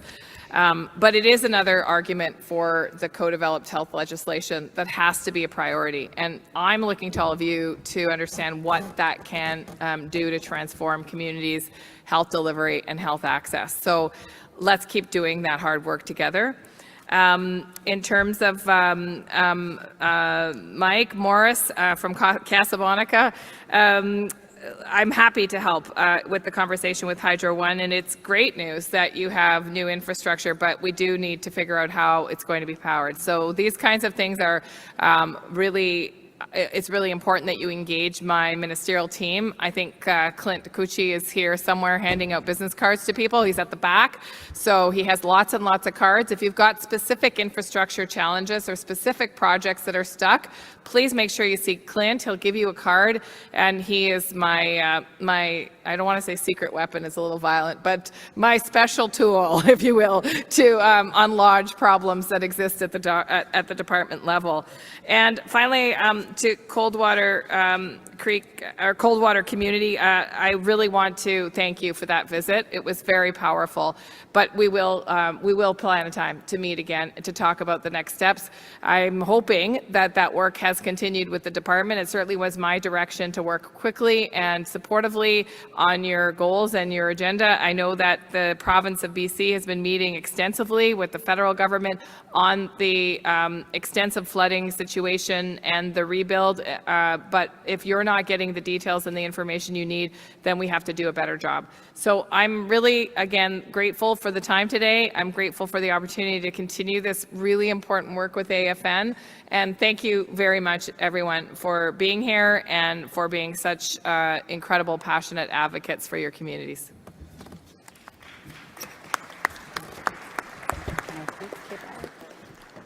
Minister, I just wanted everybody to know that I've known Patty long before she was a minister, which is why I gave her a warm hug. And I really appreciate your work. You have come so long, a journey from Thunder Bay to being the minister of this file. And so we wanted to give you a gift. I just wanted to share with everybody what the gift is. It's salmon, which is medicine from the West Coast, so for you. Thank you very, very much, Minister Aidu. Thank you. Cedric? We'll all into Minister Haidu. Our next guest is the Honourable Minister David Lametti, Minister of Justice and Attorney General of Canada.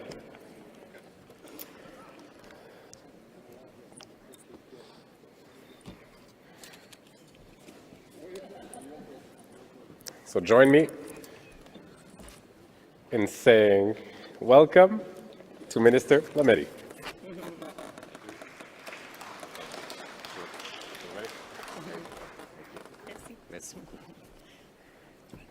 Oui, habitué. Okay. Celui-là, c'est à moi. Merci. Got it.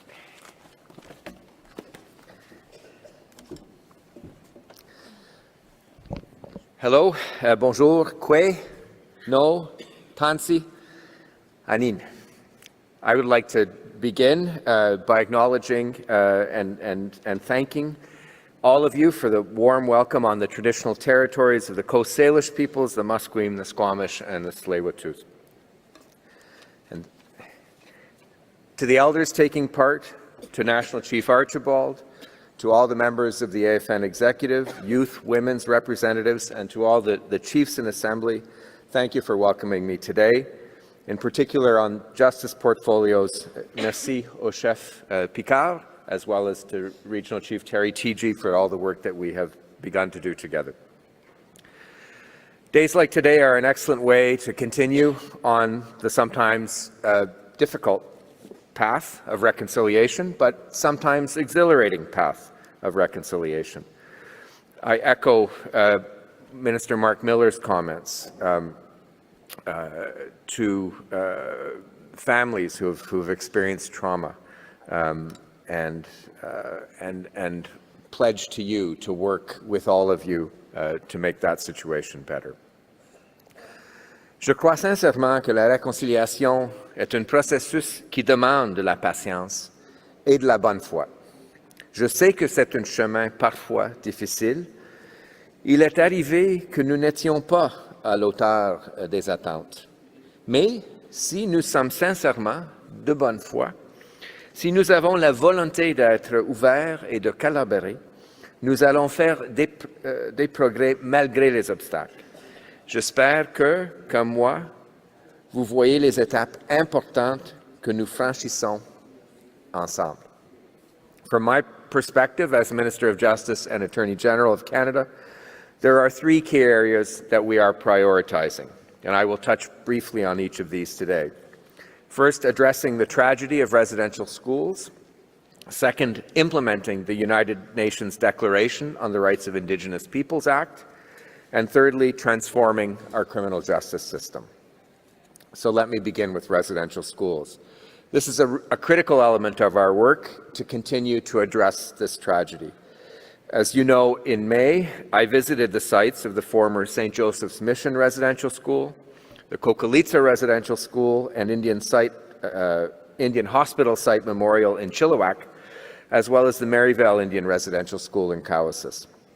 I want to express my deep gratitude to Chief Willie Sellers, to Chief David Jimmy, and to Charlene Belleau, as well as Chief Cadmus Delorme for allowing me to walk with them on sacred grounds. And I want to thank Cookpee Roseanne Kashmir for the continuing dialogue that we have had. It was important for me to be there, to see the land and the buildings that still exist, and to meet personally with elders, survivors, and community leaders. It helped me to learn how communities are dealing with unmarked burials and grave sites, as well as the trauma that these findings have brought to the surface again. Being there with community leaders, being with elders and survivors of the residential school system further reinforced my commitment that together we will see justice done. We continue to provide support and listen to members of First Nations, Inuit, and Métis communities as they decide on the best course of action for their specific needs. In June, again in collaboration with First Nations leadership, we took a critical step towards healing and justice with the announcement of Kimberly Murray, a Mohawk lawyer from Kanesatake, as independent special interlocutor for missing children and unmarked graves and burial sites associated with Indian residential schools. Madame Murray est particulièrement qualifiée pour remplir ce rôle. Elle est avocate, mais a aussi occupé des fonctions de direction au sein de la Commission de vérité et réconciliation et du secrétariat des survivants des Six Nations de Grand River. Sa nomination est une étape essentielle pour favoriser la commémoration respectueuse, la guérison et la justice pour les peuples autochtones au Canada. The special interlocutor will deliver reports not only to me, but to First Nations, Inuit, and Métis leadership on her findings and recommendations. Her office will be functionally independent from government and will have proper resources and funds to fulfill its mandate. Budget 2022 included an investment of $10.4 million over 2 years to ensure that the special interlocutor and her team get this important job done and get it done right. Another important priority is the work to implement the United Nations Declaration on the Rights of Indigenous Peoples Act. Let me state from the outset that we implemented the United Nations Declaration word for word. We did not exclude anything. We added a preamble, largely on suggestions made by Indigenous leadership, a preamble that includes a formal renunciation of the doctrines of discovery and terra nullius, a preamble that includes a recognition of treaty rights and that this should not derogate from treaty rights. And so I'm pretty proud of the work that's been done so far, but I understand that much more needs to be done. Budget 2022 and 2021 included significant funding to accelerate this transformative work. We shared an update on that work in our first annual progress report, which was released on June 21, National Indigenous Peoples Day. And so I think we're putting the building blocks in to effectively implement that act. And we're doing it in collaboration and conjunction with you, as you'll see in a moment. As a first step, on December 10th, 2021, the government announced the launch of a process to develop the UN Declaration Action Plan in partnership with Indigenous peoples. The process is intended to be broad and inclusive.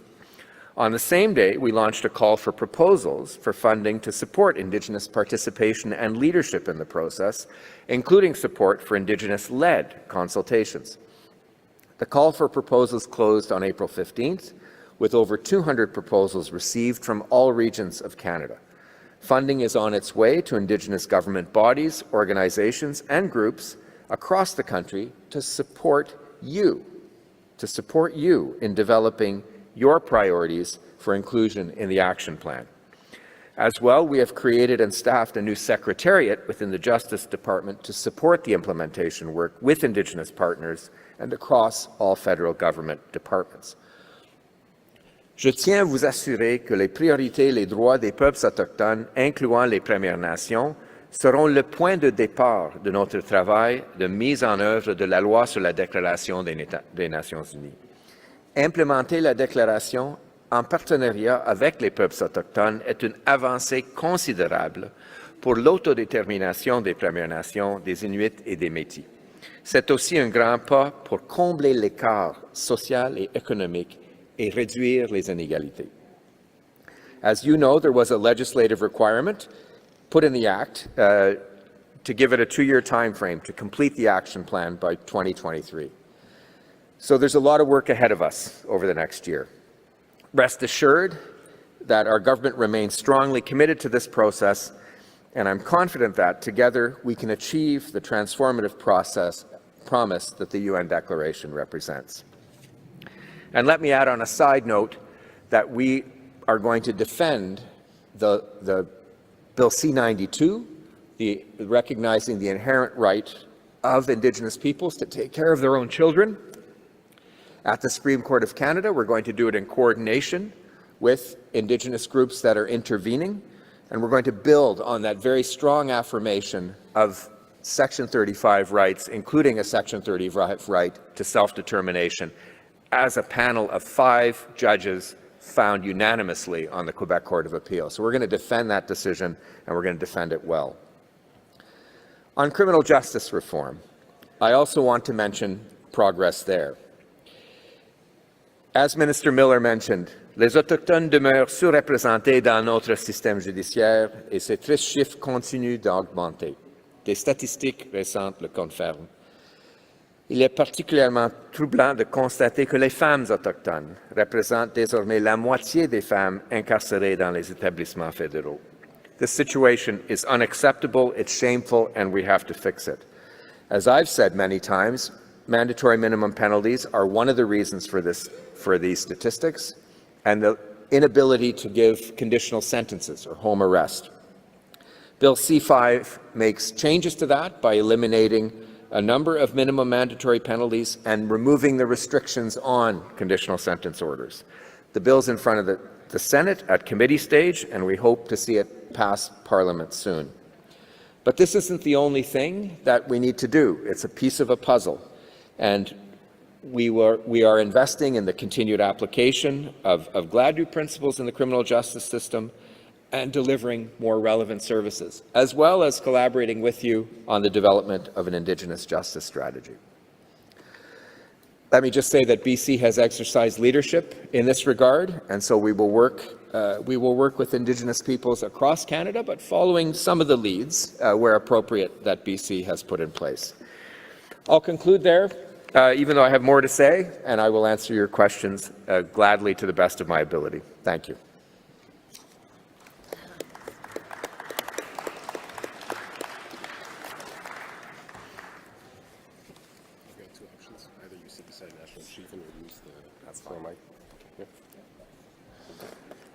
Thank you, Minister Lametti.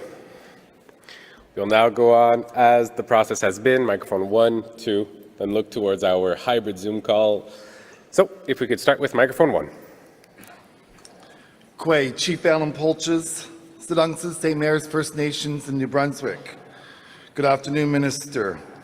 I come from a province where the Wolastoqey chiefs were calling for an inquiry on the murder of Chantal Moore. And we not only called for it once, twice, but 3 times and was denied. Justice denied is justice delayed.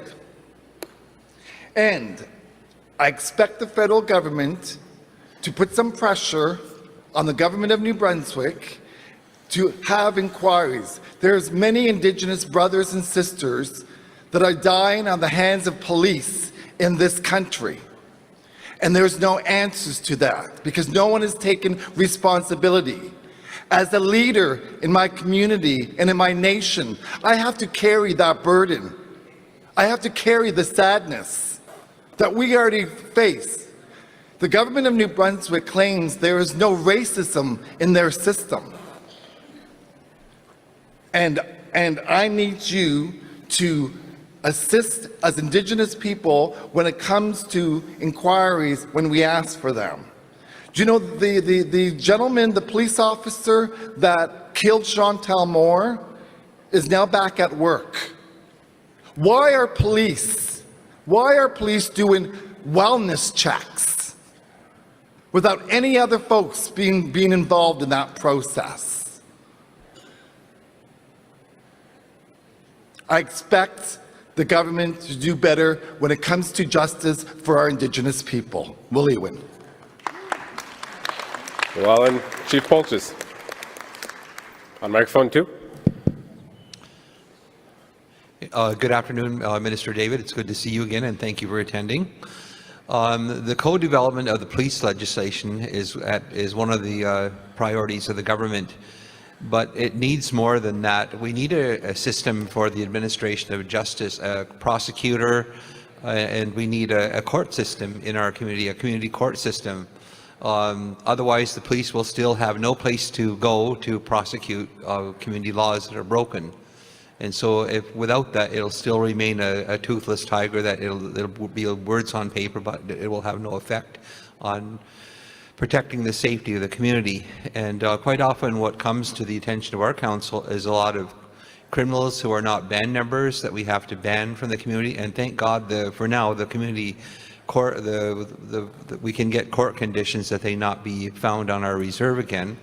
But there's a lot of trespass to property, and the laws that the federal government doesn't enforce the Indian Act provisions anymore, even though it is the law of Canada, it's unenforced. The Attorney General will not lay information before the court concerning any trespass issues, even though it is the law. And so I just want an update on what is going to happen with furnishing First Nations with prosecutors and some funds to start up a court system. Thank you, Chief Miracle. If we could have microphone 2 back open, please. The federal Crown Attorney doesn't prosecute banned bylaws, and neither does the Crown Attorney prosecute bylaws. So there's a void there. And no community should be void of law, but a First Nations is. That's it. Thank you, Chief Miracle. I have no one with their hands raised joining us through Zoom, so I will go back to microphone 1. So Chief Don Harris from Douglas First Nation, and I did raise this at our caucus with you present, but I continue to raise this, and try and add a little bit more because we have such little time to talk about these issues and we always get cut off. But again, the UNDRIP, it does work. I know it's a lot of work that's been put in, and it works for a majority of it, of the communities net. But there are a few of us communities that have no treaty, have no self-governing agreements, nor are we negotiating any such agreements. And that takes away our ability to speak in our territories. And as I mentioned earlier in our caucus, is that the provincial policies have given the ability to neighboring communities from neighboring nations the ability to claim our territory, and the UNDRIP will give them the ability to make decisions on in our backyards. And again, is that my community, I'm a remote community, my community has been protecting the resources, and the revenue shares are allowing neighboring communities to take or claim our territory for that purpose. I know there's been tables set up to try and address these issues, the overlap tables and such, but provincial policies have made it even harder by increasing the revenue shares that are given to those that claim our territory, claim my backyard. And I was in New York when Carolyn Bennett made her speech, when she committed Canada to the UNDRIP, but she went on to say that free, prior, and informed consent is the ultimate expression of treaties or self-governing agreements, those which I don't have. And by rolling out the UNDRIP, it basically wipes out my community. It wipes out our ability to use our lands. And so I just want to keep reminding, I know that's it's going to be an issue on our coming up later, but this is something that by rolling out the UNDRIP, you're going to be wiping out the few of our communities that have no treaties or have no self-governing agreements. Thank you. Thank you, Chief Harris. So I'd like to thank Chief Polches, Chief Miracle, and Chief Harris for their questions, and now turn the stage over to Minister Lametti, if you could have his microphone activated. Thank you. Thank you, Mr. Chair. First of all, Chief Allen from New Brunswick, look, I like others before me have expressed our sympathies to the family of Chantal Moore as well as to her community. I know it happened in New Brunswick, but I know her community is here in British Columbia. I've admitted that there's systemic racism in the system. You've heard Minister Miller do it. You've heard Minister Hajdu do it. So there is a recognition that we need to fix. And there's a need to fix this, and there's a recognition that we need to attack systemic racism, in particular in policing, and that we need to reform policing. I'm going to bring that message to Minister Mendicino, because it's part of his mandate, and there's a lot. I know that there's a lot more to be done. Believe me, I've heard not just at this set of meetings, but also other meetings that policing is a massive priority. Better policing and more Indigenous led policing, community policing, however you want to call it, community safety officers, peace officers, etc., in order to ensure the kinds of that what happened to Chantal Moore doesn't happen again. And I fully agree with you that we need to have more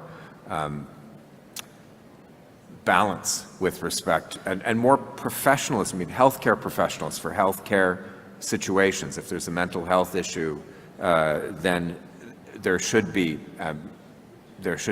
medical personnel on a wellness check and not a police officer. So I understand that, and I will bring those concerns to Minister Mendicino, and I've advocated publicly here. I've committed publicly to working with you and working with my colleagues to find solutions to these problems, these challenges.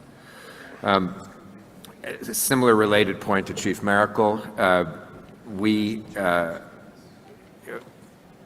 I repeat the same commitment, Chief, with respect to bringing the message on policing to Minister Mendicino. On the court systems part of the picture, I'm beginning to invest, it's as part of my mandate, in the resuscitation of Indigenous laws and Indigenous court systems, and I'm willing to work in that regard. I've done some funding through Call to Action 50 of TRC, but also other funding through the Justice Program in a variety of different kinds of court programs across Canada. The ones that work are Indigenous and Indigenous-led and Indigenous developed, and I'll continue to work with you in that regard. The bylaw question, I know that it's a thorny issue. We have set up in some places, such as Ontario, a tripartite table with Indigenous leadership. I did this with National Chief Archibald before she got into this role, and the province. But I understand the gap. We had some movement during COVID to enforce bylaws because it was an emergency. And I understand the need to have those bylaws enforced, and I'll continue to press in that regard. I recognize the problem, I recognize the complexity of the problem, but I also recognize the need to fix it, and I'll do my best to keep pressing on that. But you have indeed identified a gap, and it needs to be addressed, and I thank you for raising it. Chief Harris from Douglas First Nation, thank you again for intervening. I hope that within this room, whether it's in the Indigenous-led consultations for UNDRIP or in the consultations that will be done through the Justice Department, that in some way, I don't know where you're sitting, that in some way, shape, or form, we will get to a point, there you are, we will get to a point where you are consulted on this. You need to be heard. As I said in the session earlier today, it is not for me to be the arbitrator of disputes among First Nations over land. As hard as that is, I think you will have to sit down with your neighboring communities and figure that out. I know that that's hard. I don't want to be Big Brother. I can't be Big Brother. It won't be a solution. So I know that that's, I said this morning I was just being honest. I'm saying now I'm just being honest. And but as regards UNDRIP, every community hopefully will have a chance to be consulted either through the Indigenous-led consultations or through the Justice consultations. Whatever the nature, like whether, treaty, modern treaty, no treaty, we have to try to reach out to everybody in the development of an action plan. Thank you, Minister Lametti. We will now go to microphone 2. Good afternoon again. My name is Chief Joyce McLeod from Northern Saskatchewan. I just had a couple of issues here, and one of them is I come from Northern Saskatchewan, and during the COVID, we've had a lot of problems regarding drugs, especially meth in our communities, and also the gangs in our community. A lot of times we're home invasions, and a lot of times we're kind of stuck because of there's a high percentage of female and male, young males, about between 20 and 30 years old, that come and go from the provincial jails, and I think most of them are related to the gangs. But when I asked for help, I said there seems to be nowhere to go. There's no reintegration programs in the city. There's no reintegration programs for the young offenders or the people that have been incarcerated. But there is one available for the offenders that come from the from prisons, federal prisons, but nothing for provincial the offenders that come from the provincial jails. I'm just wondering, I said, due to the lack of programs, like, is there anywhere else we can go? Like, we need those programs in our communities to keep our communities safe. Thank you. Thank you, Chief McLeod. Looking towards our Zooms, we have no hands raised, so I will go to microphone 1, please. White and Peace Nuxil, Iskui Glupa Kankanto Smokamith. My name is Keith Grohl. I'm the chief of the Lower Smokemeat Indian Band. And sorry, Minister Lemedi, this is not for you. I want to put a formal complaint on the floor. The disgrace that I saw in the last 3 days to our elders. That is uncalled for, executive. You need respect. I heard it being said by our national chief, we're bringing back tradition and culture. And you cannot give our elders time to speak on this floor? That is so uncalled for. I just want to put that formally out there. Chairs, I appreciate the work you do, and I understand that you have to keep it within a timeline. I suggest that as we move forward into the future, our elders be a minimum of 5 minutes. And I'd love to see that change happen. It is, I don't mind, go ahead, cut me off. I'm a big guy, I can deal with it. I've held my voice for 3 days, but I could not go home without saying something. I sent a complaint to my regional chief yesterday to let him know how embarrassed I am. I have to go back to my community and my nation and tell them we did 4 resolutions. We passed 4 resolutions. There's 48. So I apologize, Minister Lemedi, for taking the time right now, but I had to put the formal complaint on the floor before we're done the day. So Lim, thank you, Regional Chief TG. I appreciate you telling me to come up. Thank you, Chief Grohl. And it is on the record. I would now go back to microphone 2. Dindige Chair, thank you very much, Chair. Kakido, kita tamaskat now I acknowledge all of you. Ugamawak, Chiefs, Ugamaisquiyuk. Minister, I just first of all want to thank you for the continued work with 2 of our First Nations in the Prince Albert Land Council. Brian Hurdlaw, by the way, Grand Chief of the Prince Albert Land Council. Thank you for working with Shoal Lake and Redder and their the good work that they're doing in the area of justice with their justice initiative. Thank you very much for that. Minister, let's work together. Let's recognize Timber Bay Children's Home as a residential school. Let's do that for the survivors. I ask you to work with your fellow ministers on that. The survivors are waiting. So let's do that work, okay? Thank you. Minister, in the area of policing, I mentioned this to you this past summer. Let's put that federal crown prosecutor back in the provincial justice system in the province of Saskatchewan, so the RCMP can enforce our First Nations bylaws and maybe our BCRs, our band council resolutions. Let's do that.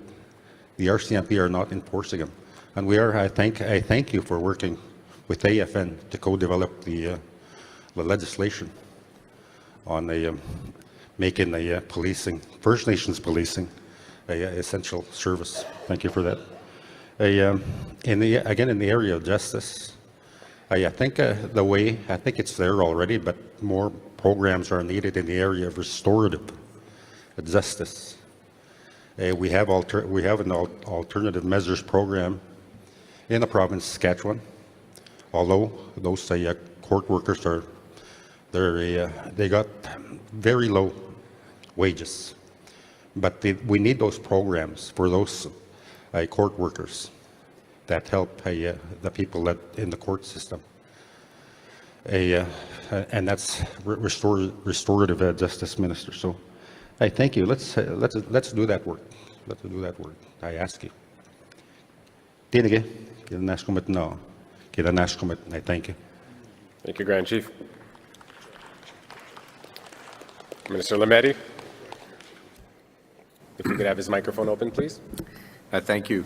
Let me begin with Grand Chief from Prince Albert. I'll look into the residential school that you mentioned. Please give the name. I'll work with Ministers Miller and Haidu. I don't see any reason not to rely on a definition. to rely on a definition to exclude people. So I will get more information on the file. On policing, that's a good suggestion with respect to bylaws. I'm open to suggestions. We've already heard Chief Maracle. I understand the problem. I understand it's a problem across many parts of Canada, and I'm willing to work to find a solution.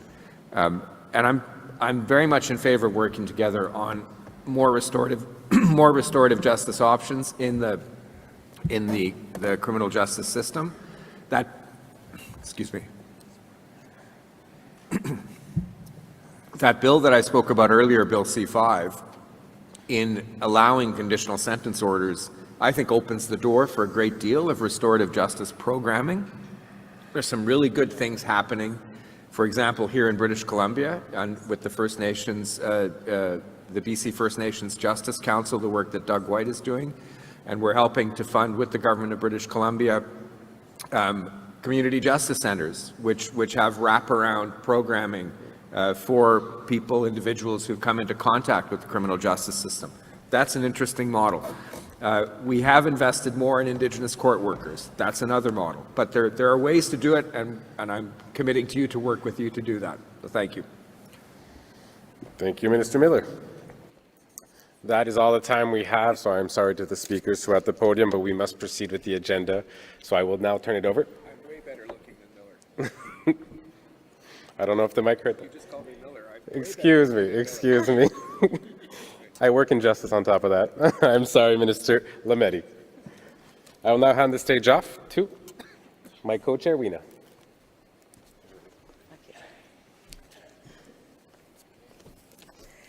Thank you, Minister Lametti. And we will now call upon our last but not the least guest, the leader of the NDP, Mr. Jagmeet Singh, to address the Assembly for a total of 20 minutes. So he will give his speech, and then I will take question. Is Jagmeet Singh, you are more than welcome to join me on the stage. So total 20 minutes. Yeah, thank you.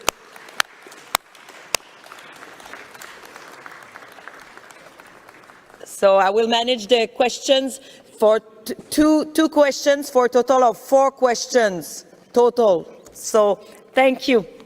To you. Thank you, Merci. Thank you. National Chief.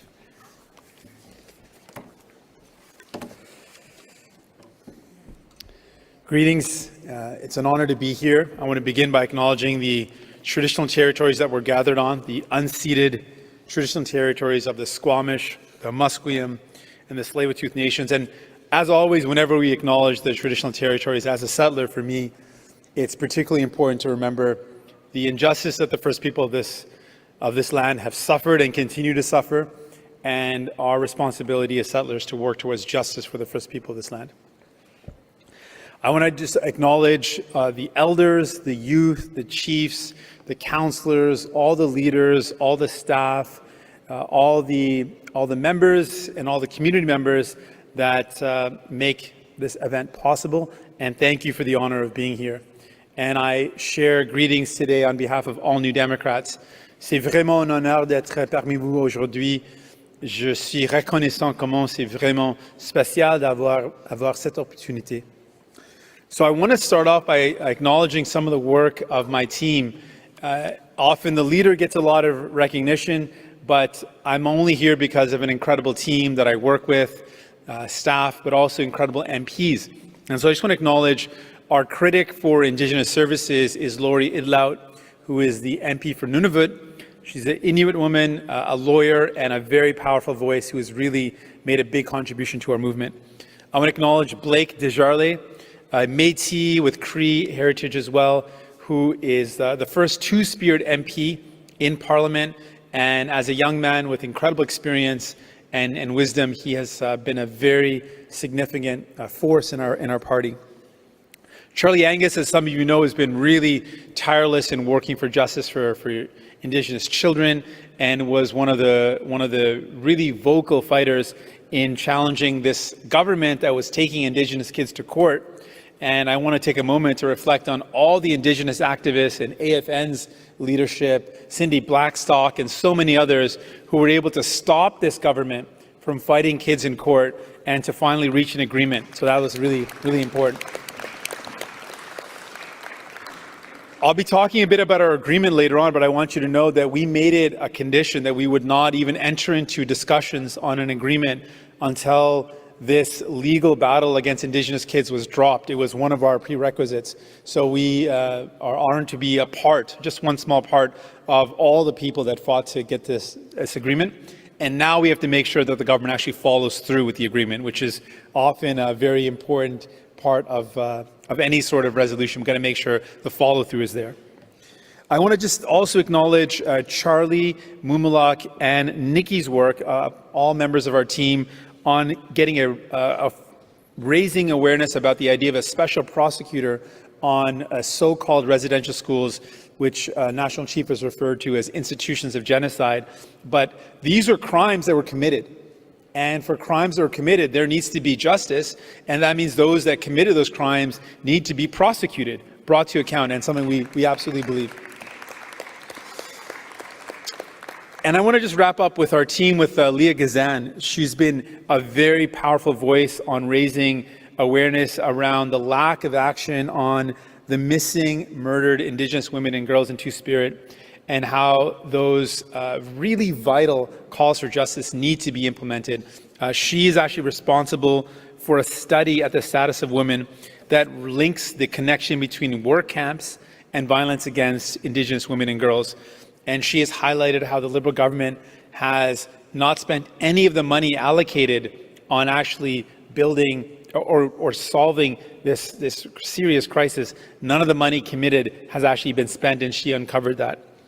And then finally, not currently a part of our team, but always a part of our legacy, Romeo Saginash and his leadership in the United Nations Declaration on the Rights of Indigenous People, and him being a force behind it eventually becoming law in Canada, and our commitment to making sure that that declaration is actually implemented in the spirit of shared prosperity, that we shouldn't have to worry about a budget line item funding for Indigenous communities. But if we actually follow the declaration, there should be shared economic prosperity, that Indigenous communities benefit from the development that happens on their lands, on your lands. And I think that is a model where we can actually see real sovereignty, real sustainability, and an economic model which is based on that shared prosperity. It's better for everyone if we work in partnership, in respect, nation to nation, where projects are developed in the spirit of working with Indigenous communities as the sovereign owners, and making sure they actually move ahead in respect of the land, water, and air, so that it is good for generations to come. I want to talk to you a bit about the deal, the agreement in Parliament.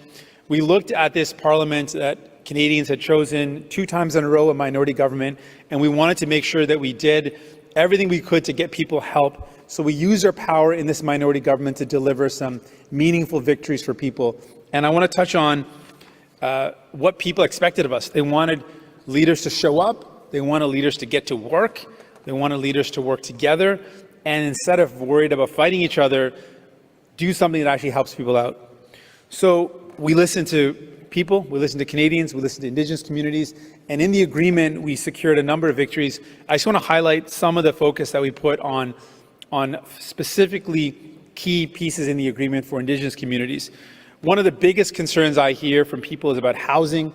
There is a serious crisis in housing across the country, but specifically impacting Indigenous communities. So in the agreement, we have forced the government with our power to build a for Indigenous, by Indigenous housing plan. There's been $2 billion allocated for this program. That is a start, but we need a lot more. But this is a plan that's going to be designed for and by Indigenous people. And that's something really unique. We've seen a lot of announcements of funding that no one can ever access. This announcement that here's funding available, but no one knows how to use it, no one knows how to access it, and it's just a shiny thing in a window, but it doesn't mean anything. So we really want this to be a model of how we can actually build programs that are actually designed by the people that need them, designed by Indigenous people in a respect, instead of an Ottawa knows best approach, but in a partnership, in a respect for Indigenous people. So that was a really important, big victory for us in the agreement. We also put in the agreement specific language requiring this government to deliver action on the missing and murdered Indigenous women and girls inquiry and those calls for justice. We want to see action. It is deeply disappointing that years later there's been no real implementation of those calls for justice. So that's something really important, and that's why we included it. And then finally, we strongly believe that any way the federal government can help in the continued work to assist nations bringing children that have been lost to institutions of justice back home, bringing those children back home is vital, and so any support that can be provided, we expressly put that into the agreement. So those are just some of the pieces I wanted to highlight in the agreement, but I want you to know, we know there's a lot more work that needs to be done. This is still a Liberal government, and we're an opposition party. We're the New Democrats who used our power to get some things done, but we know a lot more needs to be done. And we know that involves making sure we end finally, forever, the situation of boiled water advisories in Indigenous communities. There is no justification in a country as rich as ours that every Indigenous community doesn't have access to clean drinking water. And to do that, it means not just the infrastructure, but also this training, the hiring of workers, making sure Indigenous workers are paid a good salary so that they're able to sustainably continue to deliver clean drinking water. And that's something really important. We know that we need to continue to fight the climate crisis because Indigenous communities are feeling the brunt of it. Whether it's land, air, or water, the Indigenous way of life is directly threatened. So we know that needs to continue. We know so much more work needs to be done around education. We need to make sure we are ensuring that people have access to education and there's no barriers and it's of the highest quality. We also know that not only do the missing and murdered Indigenous women and girls calls for justice need to be implemented, but the TRC calls to action. Those are clear First Nation-based solutions that need to be implemented. So that's something really important. It's been far too long, and these can't just collect dust. They need to be implemented. And I want to wrap up on two last points. Indigenous healthcare. It is shameful in this country that Indigenous people do not have access to the same equal healthcare. We saw the horrific example of Joyce Sheshawan and how Joyce was treated with incredible disrespect that cost her life. We need to make sure that access to healthcare for Indigenous people is just, is equitable, and it is something that people can access in a meaningful way. And so we're gonna commit to implementing Joyce's principles, making sure we improve the NIB system so that it actually works and covers people, and work with you to identify any gaps. And justice for Indigenous people, the justice system clearly continues to discriminate Indigenous people. We heard from Chantal Moore's family today, a powerful voice about the changes that need to happen in our justice system. As a public defender, previously, before getting in politics, I saw firsthand the impact of our justice system and how unfair it is. So that's another major change. So I'll leave you with this last. We continue to be a party that you can count on as allies. I want you to know you should count on me to amplify your voice. You have the solutions. You know what needs to be done. You need a partner. Please count on me as someone who's going to take your message and amplify it and bring it to Ottawa and fight alongside you. You're already doing a lot of the fighting. I just want to be an ally. My team wants to be an ally in supporting that work. And I'll just wrap it up with the last thing. I promised myself that I wasn't going to be like this, but when I used to hear people always talk about their kids, I thought, okay, you know, it's cool. You got a kid that's nice. Now I became a dad, and I always want to talk about my kid. So I'm doing the same thing. We have a daughter. We thought a lot about her name. In the Sikh tradition, the name has a meaning. So my name is pronounced Jug, like hug, and meet, like we meet each other, and it means friend to the world. So my parents had a vision. They thought I would be someone that can connect to people and create friendships across boundaries, across gaps. And so the name has been really important for me, friend to the world. So for our daughter, we thought, what name should we give her? And so we wanted to sound nice and also have a good meaning. So we chose Anhad. And Anhad means limitless. And we thought, you know, for a young woman, sadly, in this world, women continue to face so many barriers. So we wanted her to have a name that every time she said it, every time she heard her name, she would think limitless. So she heard her name, Anhad, it means limitless. And when she said her name, it means limitless, because we want her to have a limitless future. And then we thought about it. What we want for our kids is what we want for all kids. We want every kid to have a limitless future. It's what we want for all people, and it's what we want for Indigenous people. And sadly, there's been so many barriers and so many challenges that have limited the Indigenous communities from reaching their highest potential, from living their best life. And so I guess in honor of my daughter, this vision of limitless, that's what I want to do for Canada. That's what I want to do in this world, is build a more limitless future. And so count on me as an ally to tear down those barriers, to tear down those limits, and to build that future that we know is possible, one that's limitless, one that's free of barriers, and one where we can live our best lives. Thank you.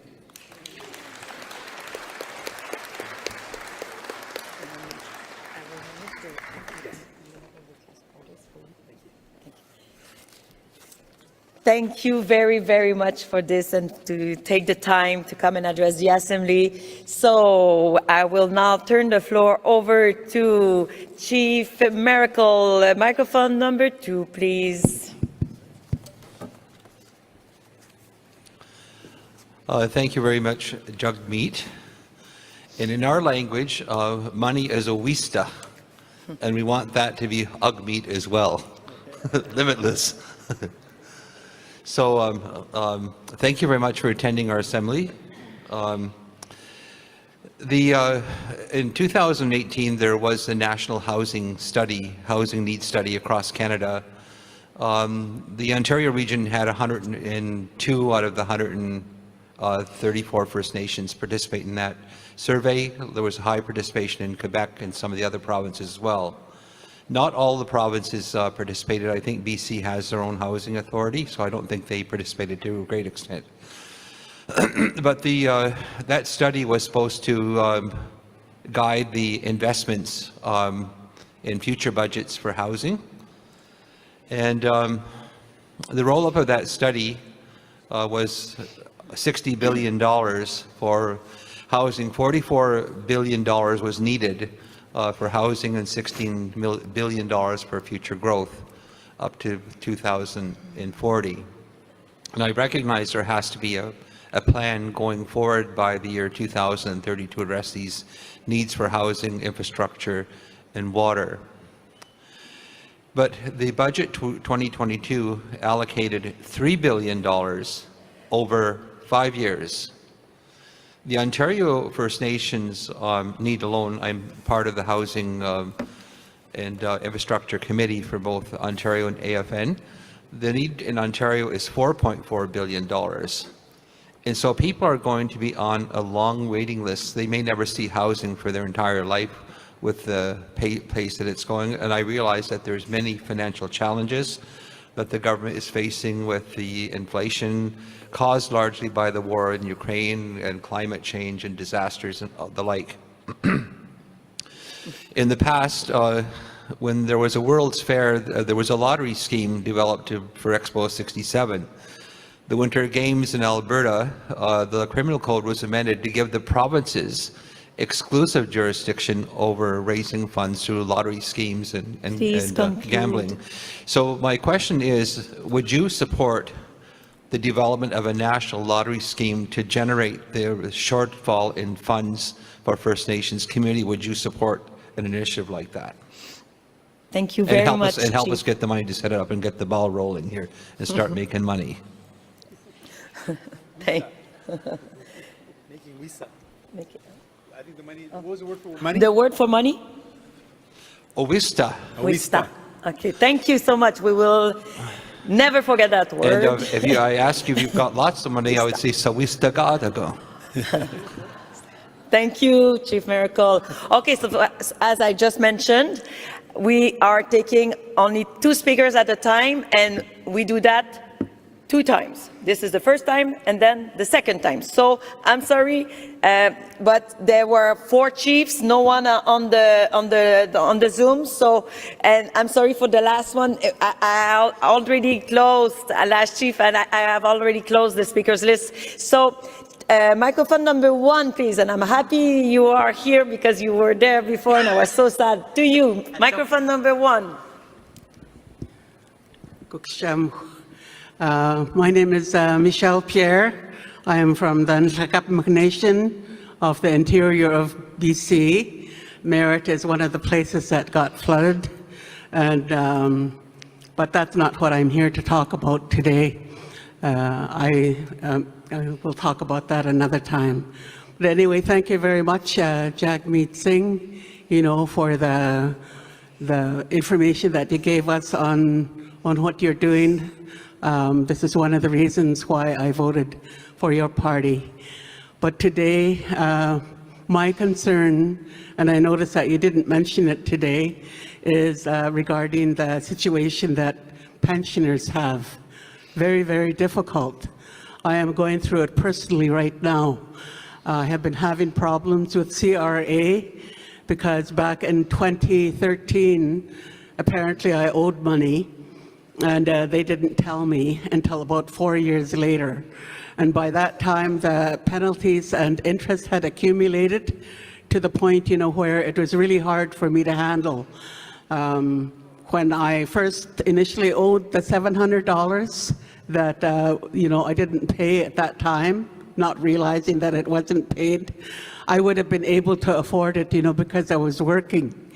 And now, several years later, when I'm a pensioner, and with the accumulation of penalty fees and interest, it has gotten to the point where I found it impossible to pay, mainly because I'm having a hard time just paying for day-to-day living. My rent takes up, my rent and utilities takes up half my check. I am getting about a quarter of what I used to get when I was working. And I would say that by about the middle of the month, I have nothing. And so now, the interest and penalty fees totaled about $7,000. I have paid $4,000 of that. Twice I tried to ask them if they would forgive me for the penalty fees and the interest, but I just keep getting the runaround. And finally, in the end, on this last request that I made, I became very angry and impatient, and there was just no dialogue there, no collaboration or anything like that. And now the latest word is that they are going to be garnishing my pension. Can please conclude, Chief? Pardon? If you can please conclude or state your question if you have a question. I am. Thank you. I'm just about near the end here. I always seem to get cut off just when I'm just winding down. Anyway, now I lost my train of thought. Sorry. I don't get up and talk very often. Anyway, I paid $4,000 of it, and now I owe $33,300, and apparently they're going to be garnishing my pension by $3,000 or $330 a month, and which is definitely not going to be enough for me to live on. The amount that I took off for rent and utilities is the first $1,000. The other is food and whatever else I need. And if they take $330 of that, that doesn't really leave me much for anything else. I did go to the office here in Vancouver to ask for their advocation, but they were not able to help me. And so I would like to take that a step further, because I really don't think that I am being treated fairly. And I am not just speaking for myself, I am speaking for other elders who are going through the same thing. I put it out there on social media what was happening, and other elders brought it to my attention that they are having the same problem. So my question is there any way that you can help us? Thank you, Chief. So I will now turn the floor over to Mr. Jagmeet, and he accepted, so thanks to him, we're gonna after hear the last three, or right now? Right now, sir. Right now, okay. So we have a special permission here. The Minuina is getting tired, so so we'll go to microphone. Please, please, 2 minutes, please. I count on you. I trust you. So 2 minutes, and microphone number 2, then 1, then 2. Thank you. You can go. Microphone number 2. Cooksham. Elise Bahan, Chief Co-Water Band, thank you for not cutting me off again. Second time I got cut off today.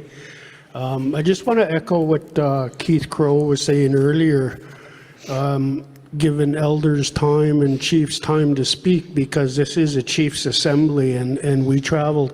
I was just talking to my fellow chief beside me here, and he traveled all the way from Saskatchewan, so I'm really glad he's not going to get cut off on asking his questions. So, Jagmeet Singh, I'd like you to advocate for us here in BC about the healthcare system that's happening throughout British Columbia, because in Merritt, we had our hospital shut down again, and it's from the lack of doctors, not from the lack of nurses. So hopefully you can bring this up when you get back into session again, because our healthcare is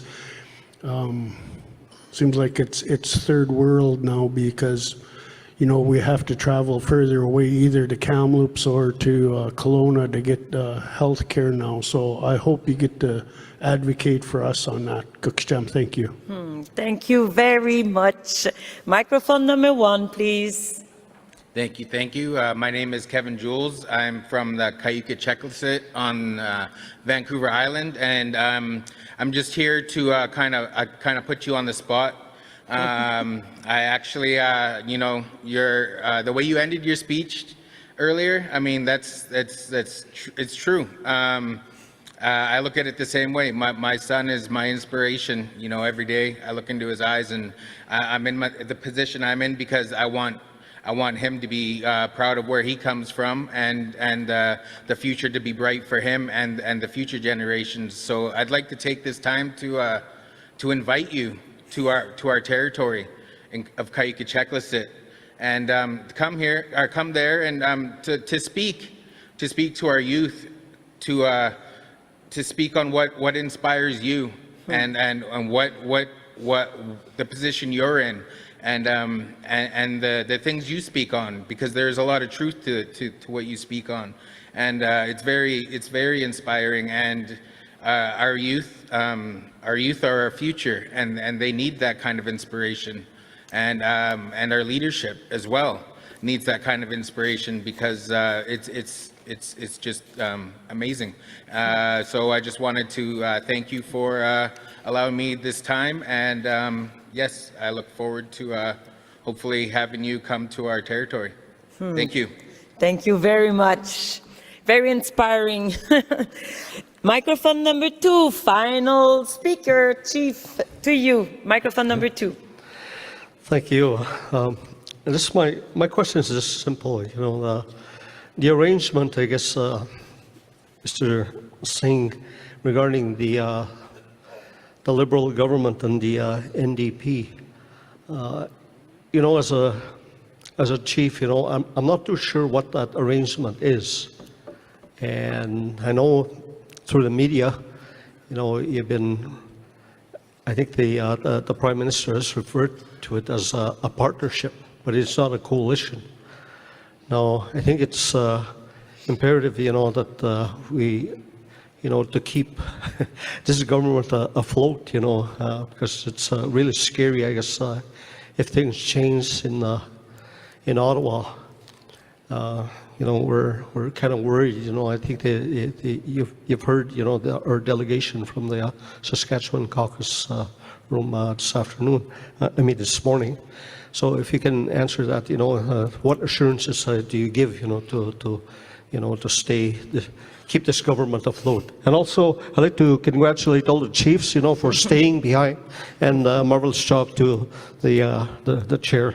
Thank you for staying. Yes, thank you. Good point, Chief. Thank you very, very much. And I now turn the floor over to Jack Meek, leader of the NDP. Thank you. Thanks so much. Great job. Okay, thank you very much for the questions. Great questions. First one was about housing, that the needs are so high and there's a massive shortfall if you look at how much money is being allocated for housing and how much is needed. So yes, there's a massive shortfall and we need to really push. I'm going to continue to push for a lot more funding, a lot more money to build those homes that we know we need in communities across the country. So I agree with that. And the suggestion from the chief was a national lottery as a way to raise money. We've looked at a lot of different ways to raise money. We think there's more than enough money out there if we close some of the offshore tax loopholes. There's companies that are hiding their money offshores. We could end that.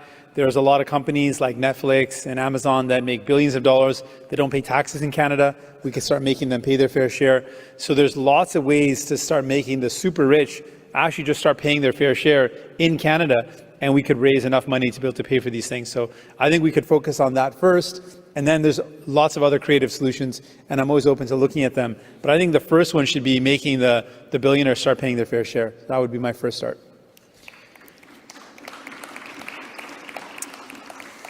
And then we'll have all the OISTA that we need. OISTA, is that right? Get the check for all the OISTA.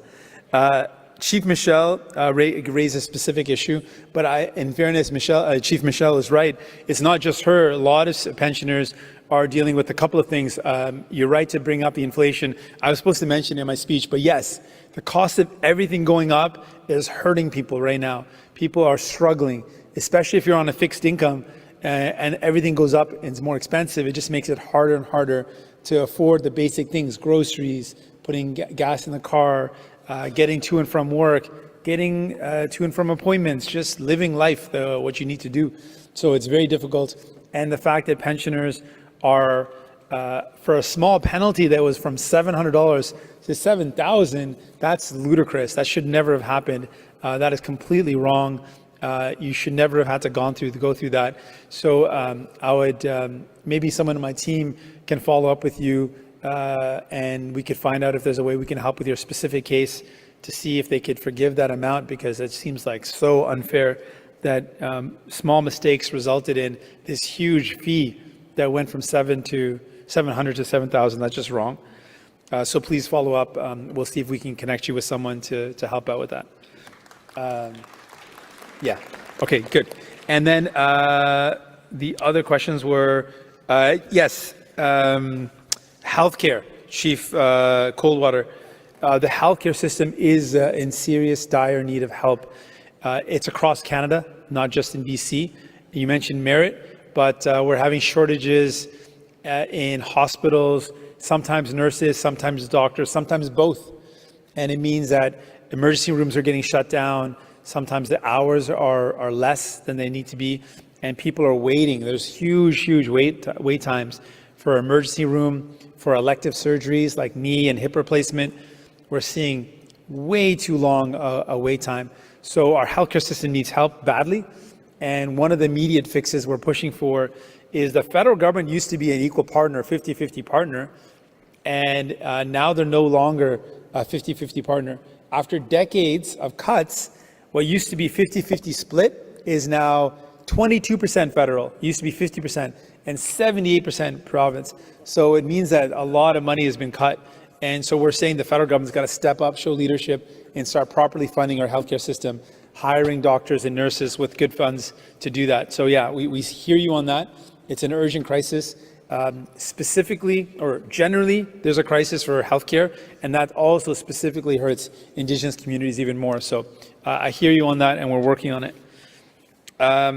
Invitation to speak to the youth and inspire the youth. I think you're a big inspiration already, so I don't know if they need me, but I would be happy to, if I can find it in my schedule. I know my staff is following up with you right now, and we'll try to get out if we can. If we can't get out in person, maybe even a Zoom call or something, but I would love to be able to connect. Thank you for the offer, and thanks for putting me on the spot. It was a good one. Those are good ones, right? Those are good put on the spot. That's not a problem. A nice invitation. And the last one, Chief, I think you asked a question that a lot of people are wondering. We got to speak a little bit earlier, but people want to know, what is this agreement all about? So just to make it clear, It's called the CASA, so it's called the Confidence and Supply Agreement. And the agreement is an agreement that we will not trigger an election as long as the government holds up their end of the bargain, which is to fulfill the things that we negotiated and got. So our commitment is to not trigger an election unless they, break trust with the agreement. But it doesn't mean a coalition. So we're not in cabinet. Some people called me the Deputy Prime Minister after the agreement was signed. I'm not the Deputy Prime Minister. I remain the leader of the New Democratic Party. We're a separate party. We never actually wanted to be a part of the government. We wanted to remain separate so we could still criticize, we could still vote against things that we don't agree with, and we could still raise concerns. So we're not a part of the government, but what we are is we've agreed to keep the government going as long as it continues to honor the agreement. And the agreement lays out lots of things around healthcare, Indigenous justice, around housing, and a number of other things. So that's what it is. It's not a coalition. It's an agreement to keep the government going as long as they follow their principles. And the reason why I did it is, if we went to an election today, Trudeau's dropping in popularity, I'm rising in popularity, sure, I probably would win more seats. But is that in the interest of Canada to have another election when we just had one less than a year ago?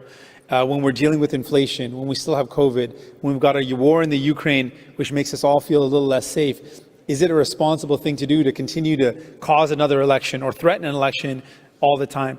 And so we thought stability and working together to get people help is more important than being able to win a couple more seats or win a bunch more seats. So that's our focus is on getting people help.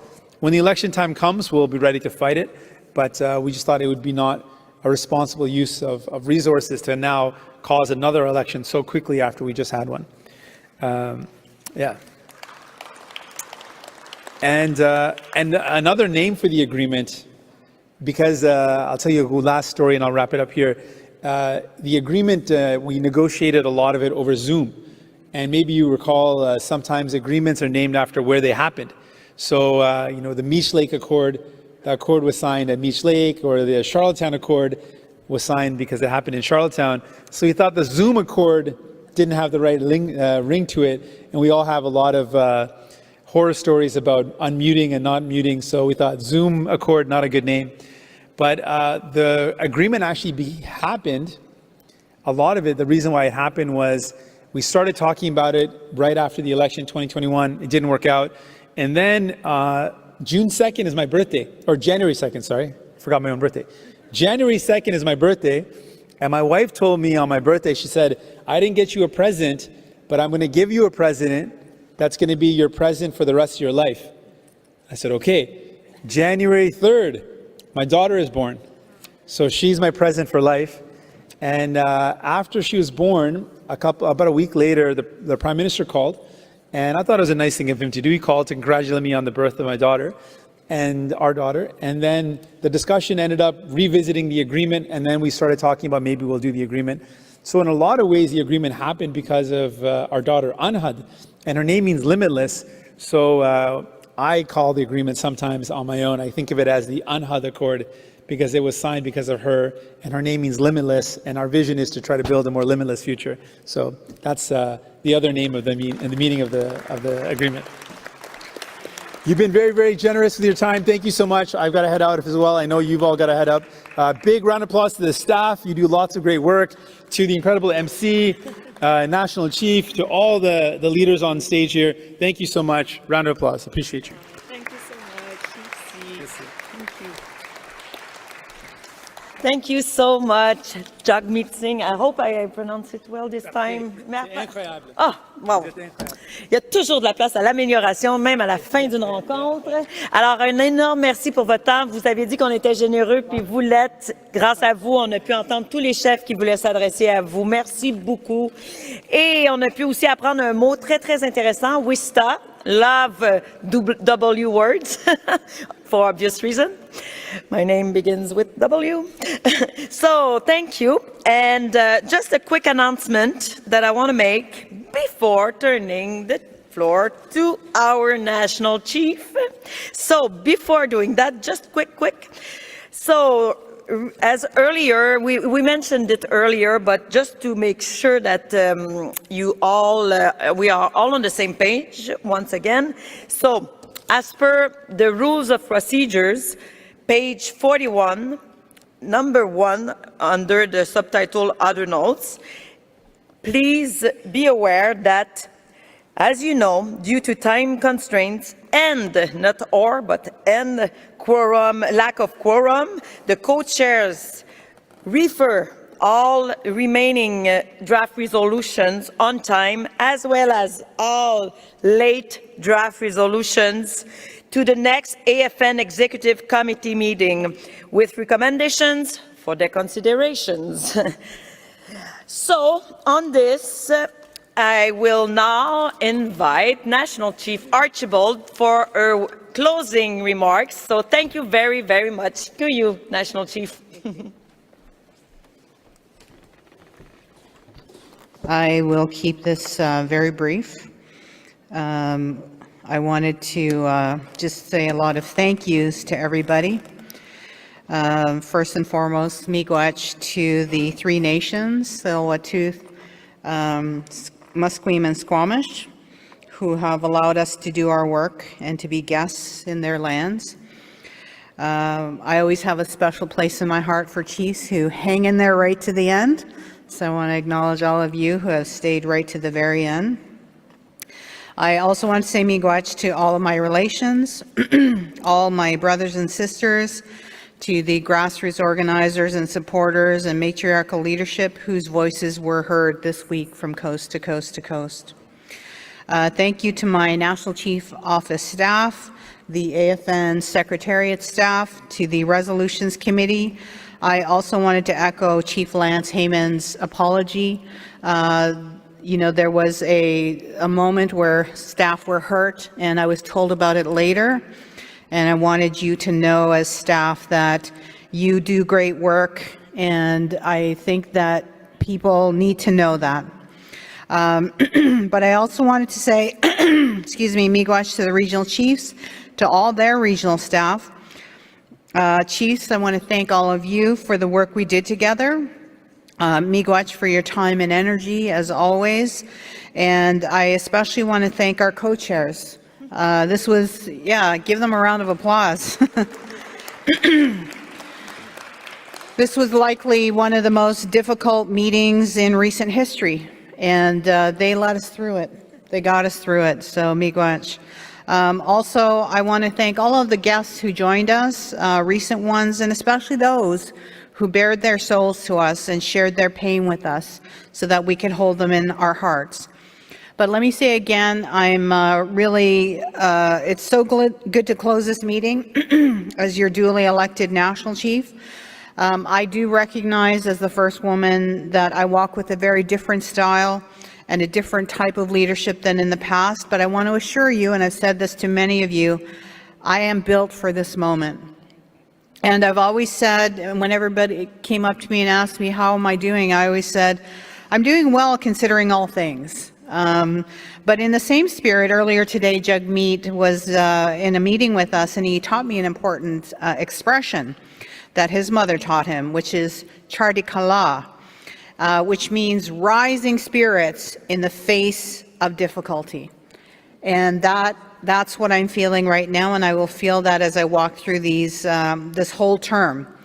But as I wanted to say one more time, I've been at this for 33 years. I'm built for this moment, and I've always stood for transparency, accountability, and truth. And what we heard in this assembly is that we all stand for accountability, transparency, and truth. And while not all chiefs may agree on that path forward of how we will get there, I know that we will get there by working together. So now the real work begins. As Chief Copenay said, our First Nations are watching. Certainly, Rosalie Labillois, the youth co-chair, was watching us Tuesday when leadership in this room failed to show up. Some of us were here for Frank Young and the Red Earth Cree Nation, and I was alone on the stage standing with the family, and then a few RCs came back in. and stood on the stage as well. But her message was not lost on me. We need to get our house in order. Ashley and Samantha are walking around right now. They're going to hand you out some orange shirt pins as a reminder of our children who were lost in those institutions of assimilation and genocide. And these orange pins are a symbol of hope. And that's what we must leave this assembly with, is a hope in our heart that we are on the right path. So I want you to know again, I am relentless in my pursuit of truth, and let me assure you that the struggle for transparency and accountability is an honorable and worthy cause. I know that this kind of relentless pursuit is what we need. Our little ones need it. Our families need it. Our children need it. So let me assure you, I am fully committed to the healing path forward. And I know that 100% approval in politics is impossible. But it's not why I'm standing with you today. I'm standing here because you put me here. You wanted change. Change is scary for some people, but we must gather our courage and embrace one another and help each other stand up when one of us falls. There's a saying, fall down 7 times, get up 8. I'll continue to persevere so that the next generation of sisters and daughters can thrive as we move on this healing path forward. It's not been easy for these last 2 months. It's been very difficult for me. But as I said, I'm built for this moment. And these 33 years have prepared me for this moment to keep walking forward no matter what. So we have come to this crossroads in our history, and we must be aware that intergenerational trauma is what underlies all of this colonial and lateral violence. And we have a responsibility as leaders to break those barriers down, to eliminate violence, and ultimately create safe spaces for all of us and our most vulnerable. So how do we guarantee a space where our youth are heard, where women are heard, and where the voiceless are heard? Well, let's change our procedures for one thing, to ensure we are heard longer than just 3 minutes. That's a chief complaint that I heard throughout this assembly. But as we move forward in this evolutionary, positive, transformational road, it began here. You were all a part of a historical moment. You drove this historical moment. And at the heart of AFN is you and your communities. You have asserted yourselves, chiefs. You are going to drive the agenda. You have asked for change, and together we will clean and heal the AFN. Together we will eventually build a new corporation based on our values, our cultures, our beliefs, our 7 sacred teachings. And I'd like to repeat that we will carry the protocols of living close to the land and our sacred laws as the foundation of the relationship we have with all of creation. So as people, we've been given that responsibility by the Creator, our natural laws. These laws are not corporate laws. These are our highest laws. These laws are not federal laws. These laws are not colonial laws. These were the laws given to us by the Creator. So ultimately, my vision as a leader, and I heard also your vision, is that we are self-determining, self-reliant, and that we have regained our proper place across Turtle Island. And I echo Kilsalem's vision for the AFN as being the most effective advocacy organization in the world, is what he said. So I want to end this by telling you what I started to tell you in my speech in the first day. I want you to know that I love you, that I love every single one of you in this room, and even those that have left this room to travel home. I love every single person in your community. I care about what happens to you. I care about what happens to every single person in your community. So I have been given a mandate to bring love and healing forward. And this is our opportunity to lead with healing, to lead with love, to lead with truth. And that love is not the romantic love that we see in movies. It is the love that says, I want the best for you. I want the best for your children. I want the best for the future. So in transparency, accountability, and truth, we're going to walk the healing path forward. Ninanaskamun gasakitan, ninanaskamun in my dialect means I'm grateful, I am thankful, I thank you, and gasakitan means I love you.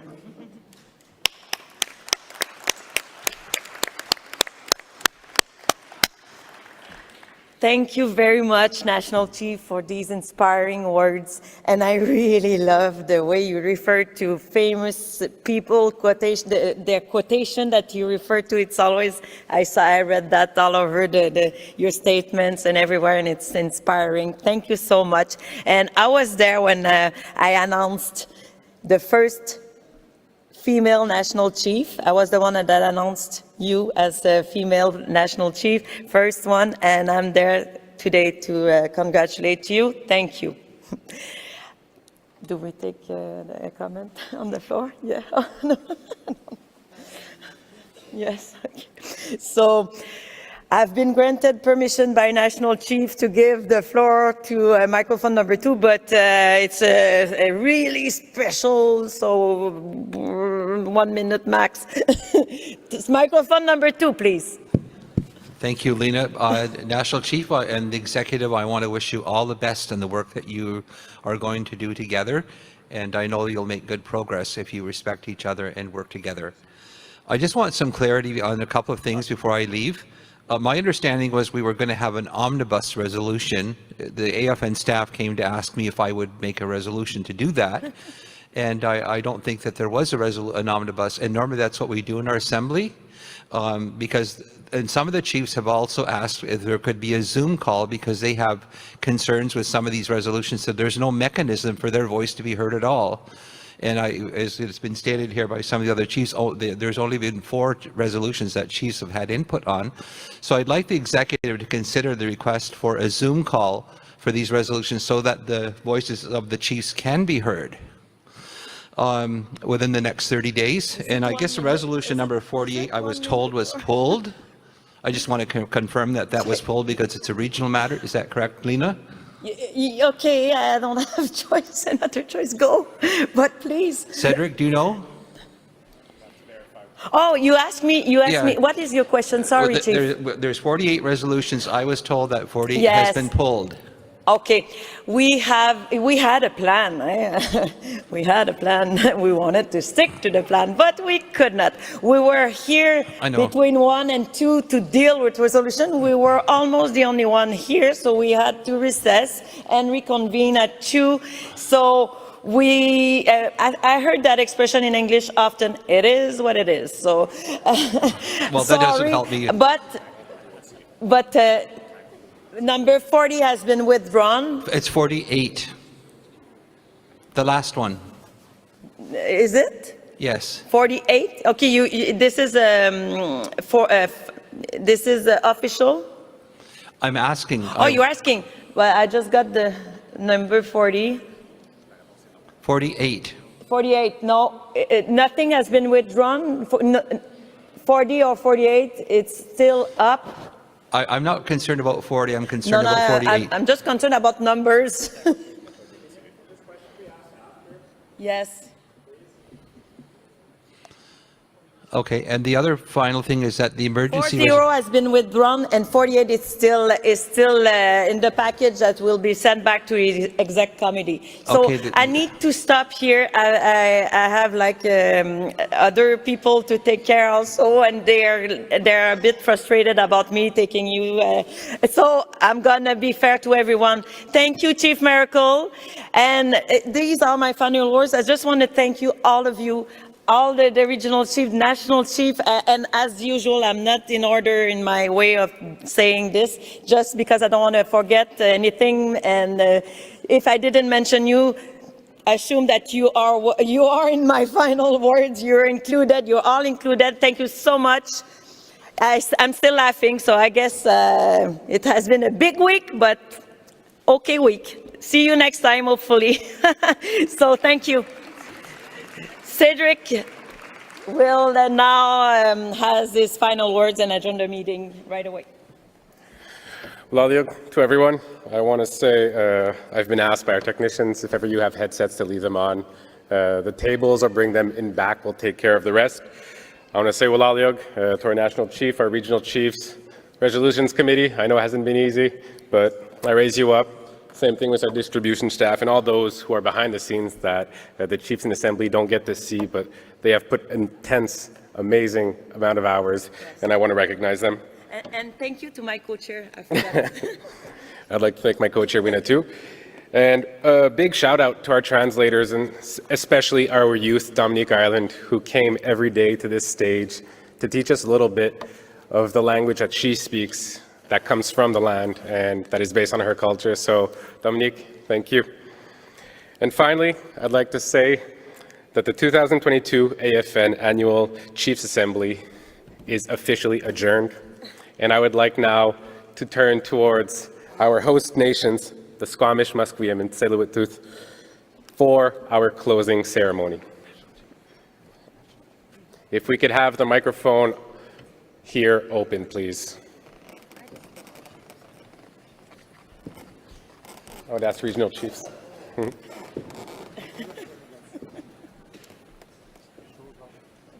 It's the stick mic from this morning that was used there. Microphone? Check it out now.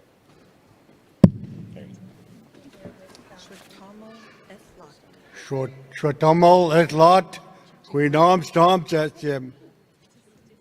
Chief Maureen. Chief Maureen. Oh, there is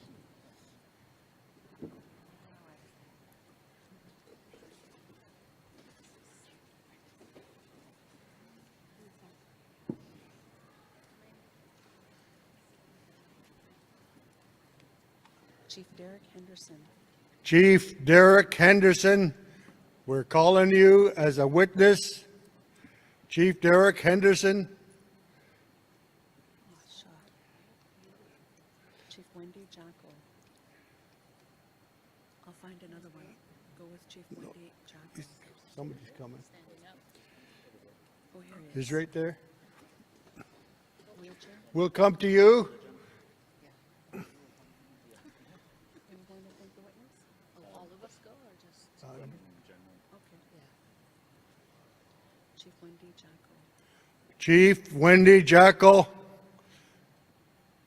we're going to call you as a witness for the proceedings you're going to witness. Elder Chuck Hume. Elder Chuck Hume. Elder Chuck Hume. I'm going to ask you to witness the proceedings.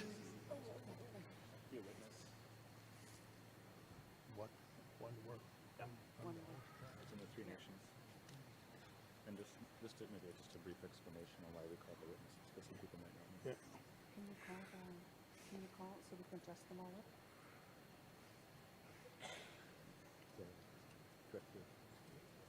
They're here.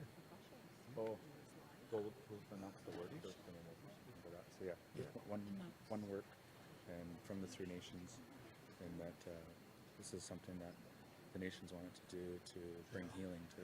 Okay. Hashem Netsiaya, Swalapni Hui Namstum, those that have been called as a witness. Not all shy, Shilamnok Zapal. Not all shy. You're going to see one work today.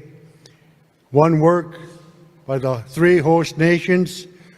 I talked about it. They had a dialogue and discussion about it, and they want to do this work. You all came to this wonderful territory. They don't want anybody's feelings to be hurt as they leave. They want to do a little helping for our people, all our people. Canada was watching us, all our people were watching. In the custom of our people, if we're in a longhouse at the door, as you come to the main entrance, there would have been a giant hook there. And on that hook, we would have put all our harsh feelings on it. Any hurtful words were hung on this hook, so it would never enter the house, the sacred houses that we have. So this is what we want to present to you, that as you make your way home, that there's no hard feelings. The emphasis on helping our people, our children.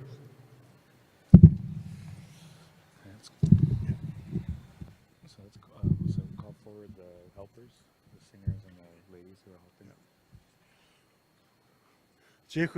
Chikum chab quick.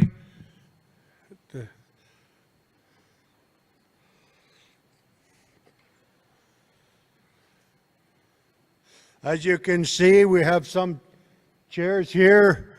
Some of our regional chiefs had to make their way home and had to catch flights.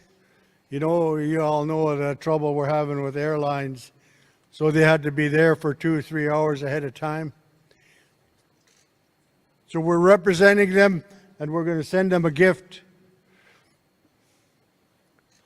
And then call forward the national chief, the regional chiefs that are here and the national chief. What's his name?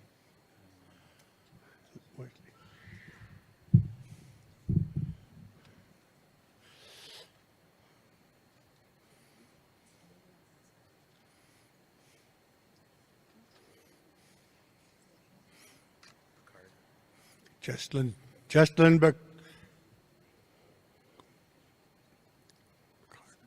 Bacard. We ask you to stand with the delegation here.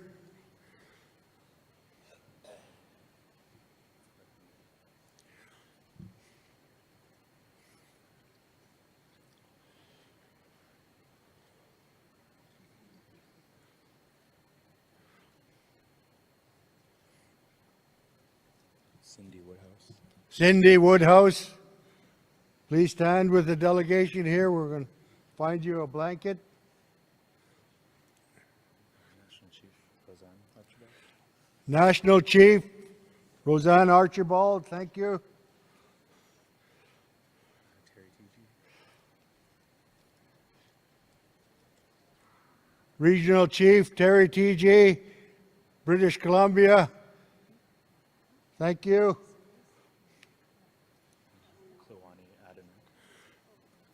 Klawani Adnak, Heichka, thank you for there. From the Yukon.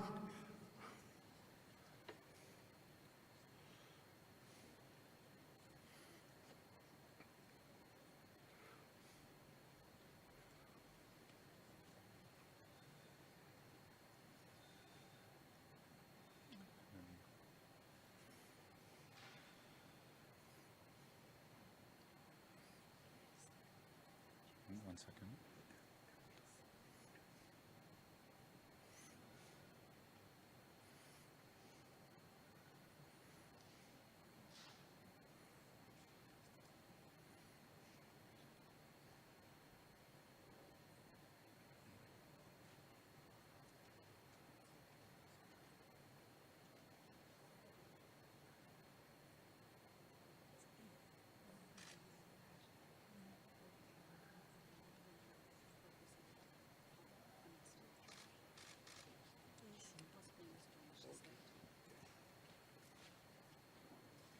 No problem. I have chance to take some pictures, you know what I mean?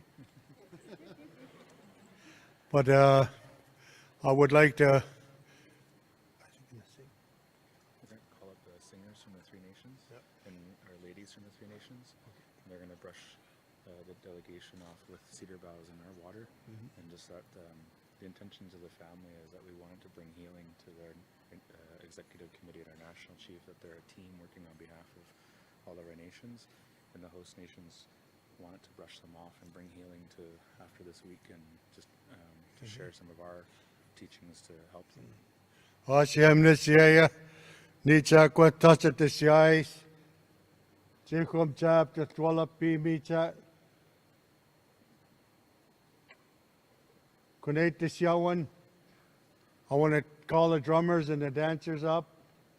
I want to call the ladies up that are going to do the brushing. Just to let you know, the host nations, I might have not given them enough due to this, their concern of the people that represent us in a big way in our nations, for our people. Our host nations are concerned that they may carry more than their work home. So they're going to get brushed off, that no harm will come to their families and their own person.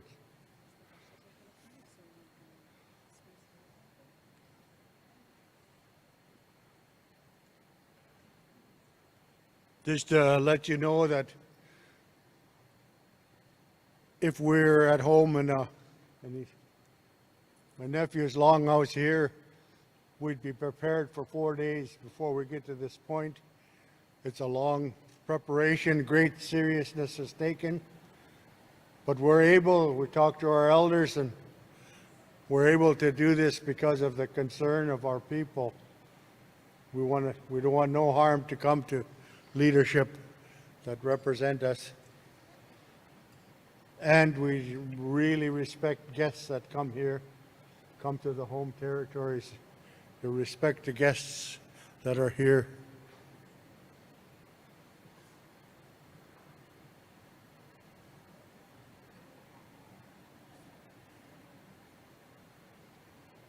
Maybe to share as well that the blankets that they're wearing, that we're covering them to cover those feelings. Oh, no. There's been a lot of hurt because of all the events, and that the blankets are to cover their feelings. They're going to get brushed off, and that when they take these blankets home, they can take the blessings are in that blanket that they can have with them whenever they need that healing energy.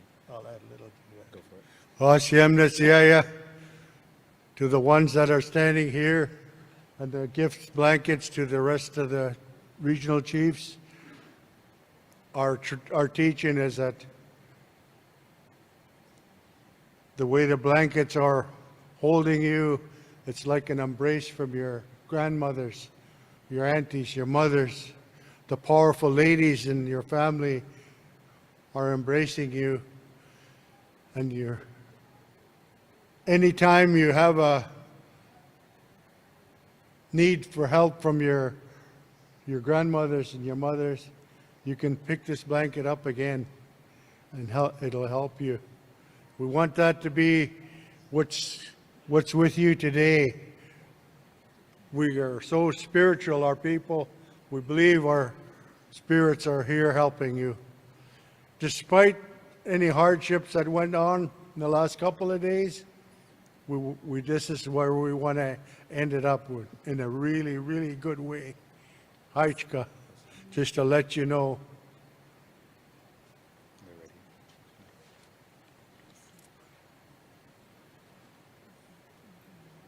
Osiem. Taskwatat and Shai Solop Siem the Shia.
Thank you.